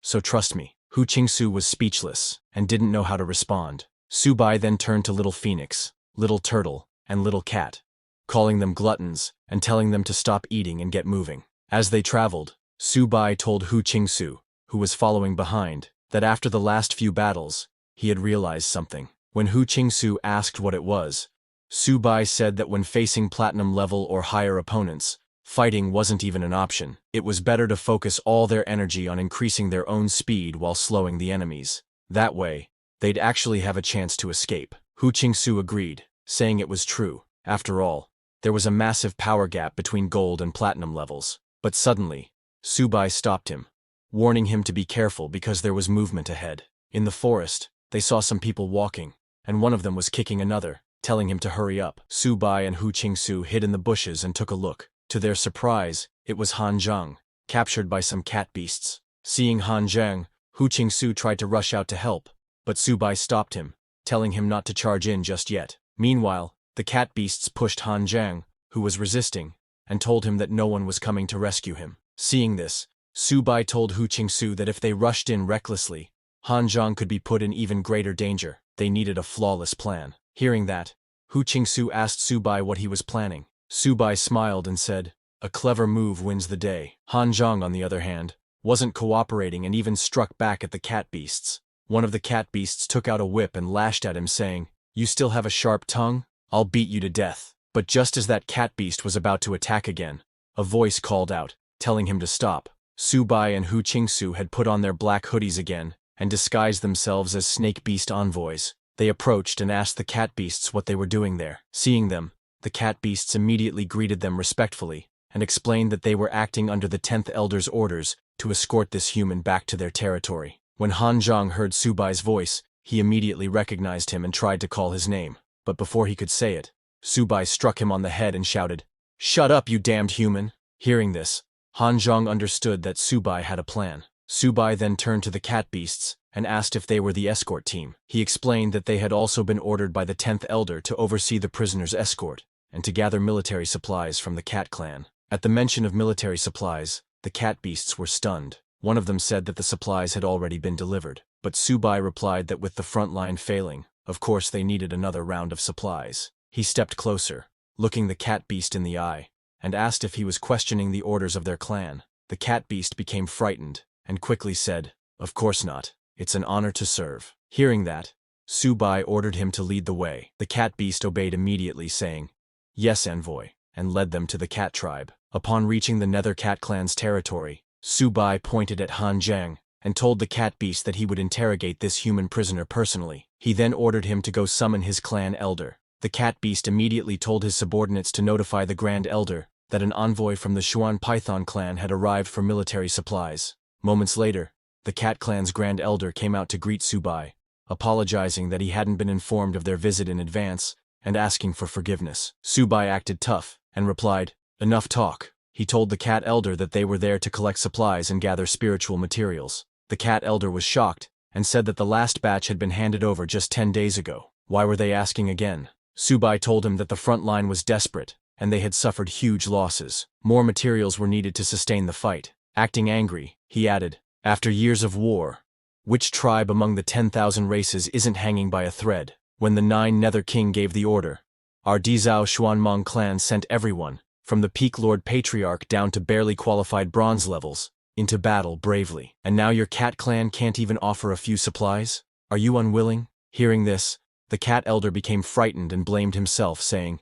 "Shame on me. Your words have enlightened this old one. Since you put it like that, our cat clan will offer our entire stockpile, 10,000 pieces of low-grade spiritual materials." Hearing that, Subai said, and told the cat elder that he would report this to the 9 Nether King, and that the cat clan would be credited. Seeing how Subai convinced the cat elder so easily, Hu Qingsu thought to himself that Subai truly was a master of gaslighting. Even Han Zhang was amazed, knowing that Subai was about to make another big score. The cat elder asked Subai and Hu Qingsu to follow him. Subai agreed and followed as the cat elder led them into a dark cave. The cave was filled with materials and spiritual fruits. The cat elder told them that, in addition to 10,000 low-grade materials, their clan had also prepared some spirit stones for both of them. Hearing this, Subai smiled and told the cat elder that he had noted his contribution and would make sure to report it to the king. The cat elder, pleased, thanked him. Subai then told the cat elder to go ahead and prepare the rations, saying they would begin interrogating the prisoner here. The cat elder agreed and told him to call if they needed anything. After the cat elder left, Han Zhang immediately told Subai to untie him quickly. He asked why, since there were only a few cat demons around. They didn't just slice them up. Subai laughed proudly and told Han Zhang that if they had done that, where would the spirit fruit to heal his injuries have come from? Hu Qingsu told Han Zhang not to move and said he would untie him first. Once Han Zhang was freed, Subai asked both of them if they felt there was something strange about the cave. Han Zhang looked confused and asked what he meant. Subai unleashed his energy and said he felt as if it was being drained, like something was siphoning it away. Hearing that, both Han Zhang and Hu Qingsu also unleashed their energy and felt the same. Han Zhang admitted that Subai was right. His energy was fading too. Subai pointed in a direction, telling them it was coming from there. As they approached, they found another cave within the cavern. Seeing this, Subai said, "No wonder the Grand Elder left so confidently. There's something strange deep inside." Hu Qingsu suggested they check it out. As they went inside, they saw many cat statues. Looking at them, Hu Qingsu asked if these were nether cat statues, and why they were kneeling like that. Han Zhang looked further inside and told them to look within the barrier. Inside the cave, there was a barrier, and within it was a massive skeleton. All three were amazed at how huge it was. Subai, shocked, asked if that was the skeleton of a cat clan elder. But what confused them even more was why there was a human statue positioned above the skeleton of the cat. Looking at the cat statue, Subai said this must be a sacred place for the cat clan. Just then he turned his head and saw a cat beast sneaking behind. When he noticed that cat beast, it immediately jumped to attack Han Zhang. Subai shouted for Han Zhang to watch out and activated his barrier to protect him. Han Zhang and Hu Qingsu got shocked seeing that cat beast. After attacking, that cat beast immediately ran out of the cave. Subai was furious that it got away. On the other hand, Han Zhang was confused, asking what's going on. Did that nether cat just come to life? Just as he said that, all the nether cat statues standing all around them came to life and surrounded them. Han Zhang got shocked, asking them to look. All these nether cats are alive. Hu Qingsu got in formation to fight, asking what do they do. Immediately all the nether cats jumped to attack them. Subai used his barrier to block their attacks, asking others to be careful. Han Zhang was shocked to see these beasts were fast as hell. Hu Qingsu took out his fan, saying he would hold them off. He swung his fan and sent a very powerful burst of wind all around. That wind sent all the nether cats flying. Seeing that they were slowing down, Han Zhang also raised his blade to attack them. He used his battle skill and sent energy strikes at those nether cats. But even after getting directly hit by Han Zhang's strike, those nether cats didn't fall. Han Zhang got shocked seeing that even at gold high tier, he couldn't take them out. Suddenly Subai turned and asked Han Zhang and Hu Qingsu to figure out a way to break through because this cave was too tight, so he couldn't move freely. Han Zhang said he got it, and turned to fight with more power. Just then, from the giant nether cat and human statue, the sword that human was holding suddenly started shining, and then with a burst of power it flew and fell right in front of Han Zhang. Han Zhang got shocked to see that sword. Subai, who was beating a nether cat with his hand, told Han Zhang that this weapon was great. It suited him. Hearing that, Han Zhang said all right and grabbed that sword's handle. He put his blade behind, and looking at the nether cat he decided to test this great sword. As that nether cat jumped to attack, Han Zhang raised his huge great sword high and unleashed his aura. He swung his sword and cut down the nether cat in one blow. Han Zhang got shocked seeing the power that sword unleashed. Not only did he cut down the nether cat, he also created a deep cut in the cave wall ahead. Seeing that, even Subai got shocked, saying this thing had serious power. He told Han Zhang he hit the jackpot this time. Seeing the power of the sword, Han Zhang was amazed himself, saying this trip was worth it. He then started swinging that sword non-stop, slicing the nether cats which were running towards the entrance. He asked Subai and Hu Qingsu to let's go, burst out of here. While Subai was following Han Zhang, Hu Qingsu shouted from behind asking him to wait for him. But just as Subai arrived at the entrance of the cave, he got shocked seeing in front. In front of the cave was Nethercat's elder, who called Subai and others brazen thieves, saying not only did they impersonate the Nether Snake clan to trick them, but they also wrecked their clan's sacred ground. He raised his staff and shouted that they will pay with their lives. Nethercat elder ordered all his clan members to heed his command and slay these 3 humans. Let none escape. On his command, all the Nethercats charged at them. Nethercat elder told his clan that they absolutely can't let them escape, saying he will chew their bones to pieces inch by inch, and dye this mountain range red with their blood. Looking ahead worried, Han Zhang said, there's too many, they could not break through. Hu Qingsu asked Subai, what should they do now? Subai said it's easy, he got this. He raised his hand and summoned Little Turtle, Little Cat, and Little Phoenix, ordering them to get to work. Immediately Little Turtle and Little Cat changed into their giant forms and charged at those Nether Cats. Little Phoenix was not behind, and used his Phoenix Fire to attack the Nether Cats. Nethercat Elder, who was hiding behind a rock, decided to deal with the summoner first. He raised his staff and shouted despicable humans. Die! Saying that, he shot an energy ball at Subai, who was busy commanding his beasts. But at the last moment, Hu Qingsu shouted for Subai to watch out, and jumped in to block that energy ball with his body. Hu Qingsu got hit and fell on the ground. Subai immediately went to check on him, asking if he was okay. While coughing, Hu Qingsu told Subai that he was not dead yet. Hearing that, Subai nodded and gave him a spirit fruit to eat and recover. But this sneak attack of the Nethercat Elder made Subai furious. He asked Hu Qingsu to hang in there and leave the rest to him. Subai unleashed his aura, saying they escaped the Nether Snake clan's main city, so no way they were getting stuck in this tiny Nether Cat tribe. He called Little Phoenix to look after Hu Qingsu, Little Turtle to cover him, and ordered Little Cat to turn into gauntlets. All 3 of them said, "Got it, master," and immediately got to their work. Little Phoenix flew above Hu Qingsu, creating a barrier of Phoenix fire. Little Turtle stood behind to cover Subai while he transformed. Little Cat turned into gauntlets and attached on Subai's hands. Subai then decided that he would be taking out the big one first. Hearing that, Nethercat Elder jumped to attack Subai, shouting, "Human, you're a mere gold tier and yet you dare to mouth off? Let's see how you handle me." Hearing that, Subai smiled and told the Elder that his time was up. Saying that, he unleashed his sacred beast reward to gather energy in his gauntlets and then punched with full power. His attack was so powerful that it sent an energy beam into the air. When the Nethercat Elder got hit by Subai's powerful attack, he realized that it was sacred beast armament. But it was already too late. Nethercat Elder could not do anything in front of absolute power and perished in it. The whole surrounding turned into dust in that attack. Subai was the only one standing there. Subai then turned to Han Zhang and asked him to take care of Hu Qingsu because they had to get out fast. He ordered Little Turtle and Little Phoenix to hold the rear. Immediately Han Zhang grabbed Hu Qingsu and started running away from there as Little Phoenix and Little Turtle started attacking those Nethercats. Little Phoenix used her Phoenix Fire to burn them while Little Turtle used its huge body to smash them. While running, Hu Qingsu said, "First we trashed the Nether Snake Beast's main city, now we've smashed the Cat Clan tribe. Brothers, this trip was epic." Hearing that, Han Zhang laughed and said, "May our blood today light the future of the human race." Hearing both of them, Subai got angry and told them to cut the crap and focus on escaping because they were getting chased by the remaining cat beasts. Far from the cat demon tribe, the Snake Clan elders who were searching for Subai saw a bright light in the sky. They all got shocked, realizing that it was coming from the Cat Clan tribe.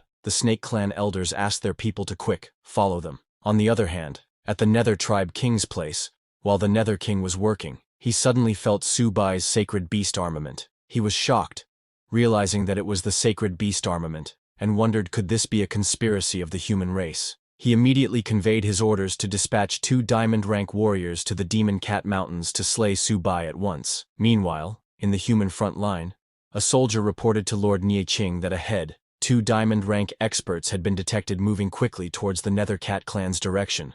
Lord Nie also sensed the sacred beast armament and realized that it was Subai and those little ones. He immediately passed down the order to dispatch 2 diamond ranks to swiftly head to the demonic Cat Mountain range to support Subai. That soldier said yes and turned to leave, but Lord Nie asked him to wait. He ordered that soldier to have the Golden Fire Cavalry rush over to support as well, saying Subai must be saved. He could sense that they were currently surrounded by millions of enemy troops. After running for a few minutes, Subai and others finally got out. Han Zhang said those cat demons were really fast, but Subai told Han Zhang to don't rest because this place was not safe either. But before they could get away, suddenly the Snake Beast clan's 9th elder appeared there saying, "Thieves, so you were here, you really can run." Seeing her there, Subai and others got shocked. Looking at them, 9th elder laughed, saying, "Let's see where you can run now." She called them 3 ants, saying today she would flay their skin, strip their tendons, grind their bones, and scatter their ashes.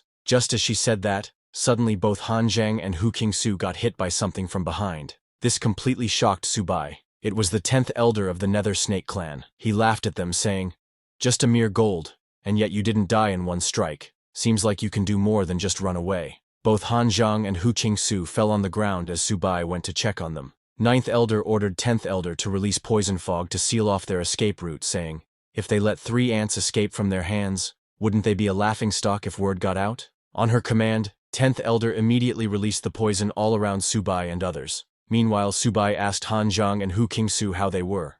While standing up, Hu Qingsu told Subai to don't mind them and just go. But Subai told Hu Qingsu that escaping was not his style. Saying that, he unleashed his power. He called his 3 beasts and ordered them to get to work. Subai fully used his sacred beast armament and activated his full armor. He pointed his sword at those 2 beasts and shouted, "Old thing, you think I'm afraid of you?" Seeing that, 9th elder also activated her transformation and praised Subai for activating the sacred beast armament again in such a short time. But she called it just a pointless struggle. She attacked Subai with her giant spear-like arms, but Subai blocked it with his sword. 9th elder got shocked seeing that, asking how could he possibly block her attack. With lightning speed, both Subai and 9th elder started fighting each other, but Subai was pushing the 9th elder. 10th elder also joined the fight to attack Subai, but even then they could not win against Subai. Both of the elders were shocked, saying this is impossible. Even Han Zhang and Hu Qingsu were shocked to see a gold rank pressing down 2 platinum ranks in battle. Han Zhang said if someone told him this earlier,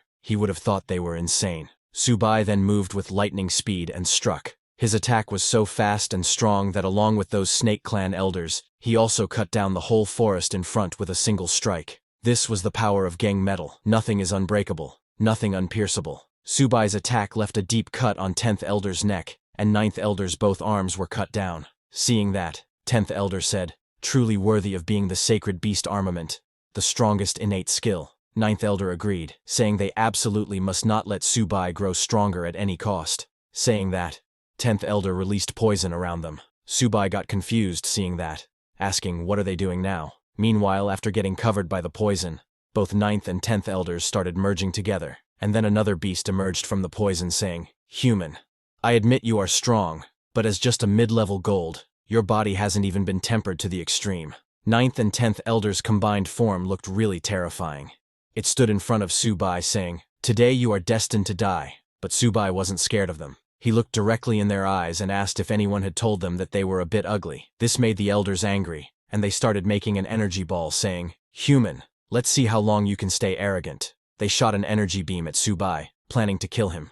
But Subai activated his shield to block their energy beam. As that energy beam hit Subai's shield, it exploded with a huge explosion, destroying everything. The impact of the explosion was so strong that it sent Han Zhang and Hu Qingsu flying into the air. Hearing their voices, Subai turned, asking how they were. He got angry because they were already injured and now they got injured again. He turned around in anger and collected energy in his fist, and attacked with demonic phoenix flame that formed into a phoenix and went towards the elders. But the elders opened their big mouth and just ate that demonic phoenix flame, laughing and saying even the demonic phoenix flame can't do anything to them. After eating the phoenix flame, the elders started creating a huge energy ball. Seeing that, Subai charged at them saying these two platinum-ranked old things are so troublesome. Subai unleashed his full power and released the phoenix flame from his body, shouting, "So what if you are platinum rank? I don't believe they can't be killed." Saying that, he flew and struck at them with full power. He moved with lightning speed and hit them with his sword from all directions, saying he would fight them to the death. But the elders laughed, saying this can't hurt them at all. But suddenly the elders sensed that a diamond rank was heading this way. They realized this was not good. This made them very angry. They thought that if they just had a little more time, they could wear Subai down to death, because he was already at his limit. In anger, the elders shouted, "Human, you destroyed our clan's sacred tree. Even if I fall today, I will see you dead." Saying that, they opened their huge mouth to devour Subai. They trapped Subai in their mouth and closed it tightly, and then they started to gather all their energy to bury Subai with their clan's sacred tree. Han Zhang was shocked seeing that those elders swallowed Subai. Looking at them gathering energy, Hu Qingsu realized this was bad. He told Han Zhang that they were trying to die together with Subai. Han Zhang got shocked hearing that, but it was already too late. With a beam of light hitting the elders' core, those elders exploded themselves. They exploded with a huge blast that could be seen from hundreds of miles away.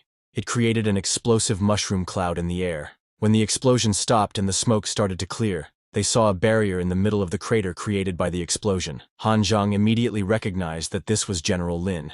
Hu Qingsu asked if it was the next king, Lin Zhenan. Was it him who saved Subai? He was right. The lightning that hit those elders was General Lin, who protected Subai from the explosion by creating a barrier. He helped Subai stand up, asking if he was okay. Subai said he was fine, and asked Uncle Lin why he was here. General Lin didn't say anything, and was just amazed to see that Subai forced two platinum-rank Suan Python elders to the point of self-detonation. He wondered could there be someone else present. Han Zhang and Hu Qingsu also came down. General Lin praised them, saying they had done well to force two platinum ranks to self-detonate. He then asked them to quickly come back to base with him, saying if they were late then. But before he could complete his words, two figures appeared in the sky, telling General Lin it was already too late. They finally found him. Those were Giant Bear Expert, Diamond Rank, and Zhuan Python Expert, Diamond Rank. Looking at General Lin, they smiled and asked, "Lin Zhenan, you're here too."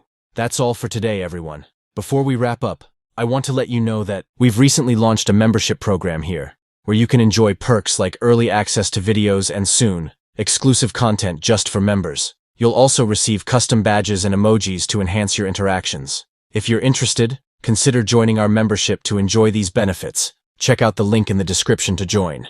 See you all in the next video.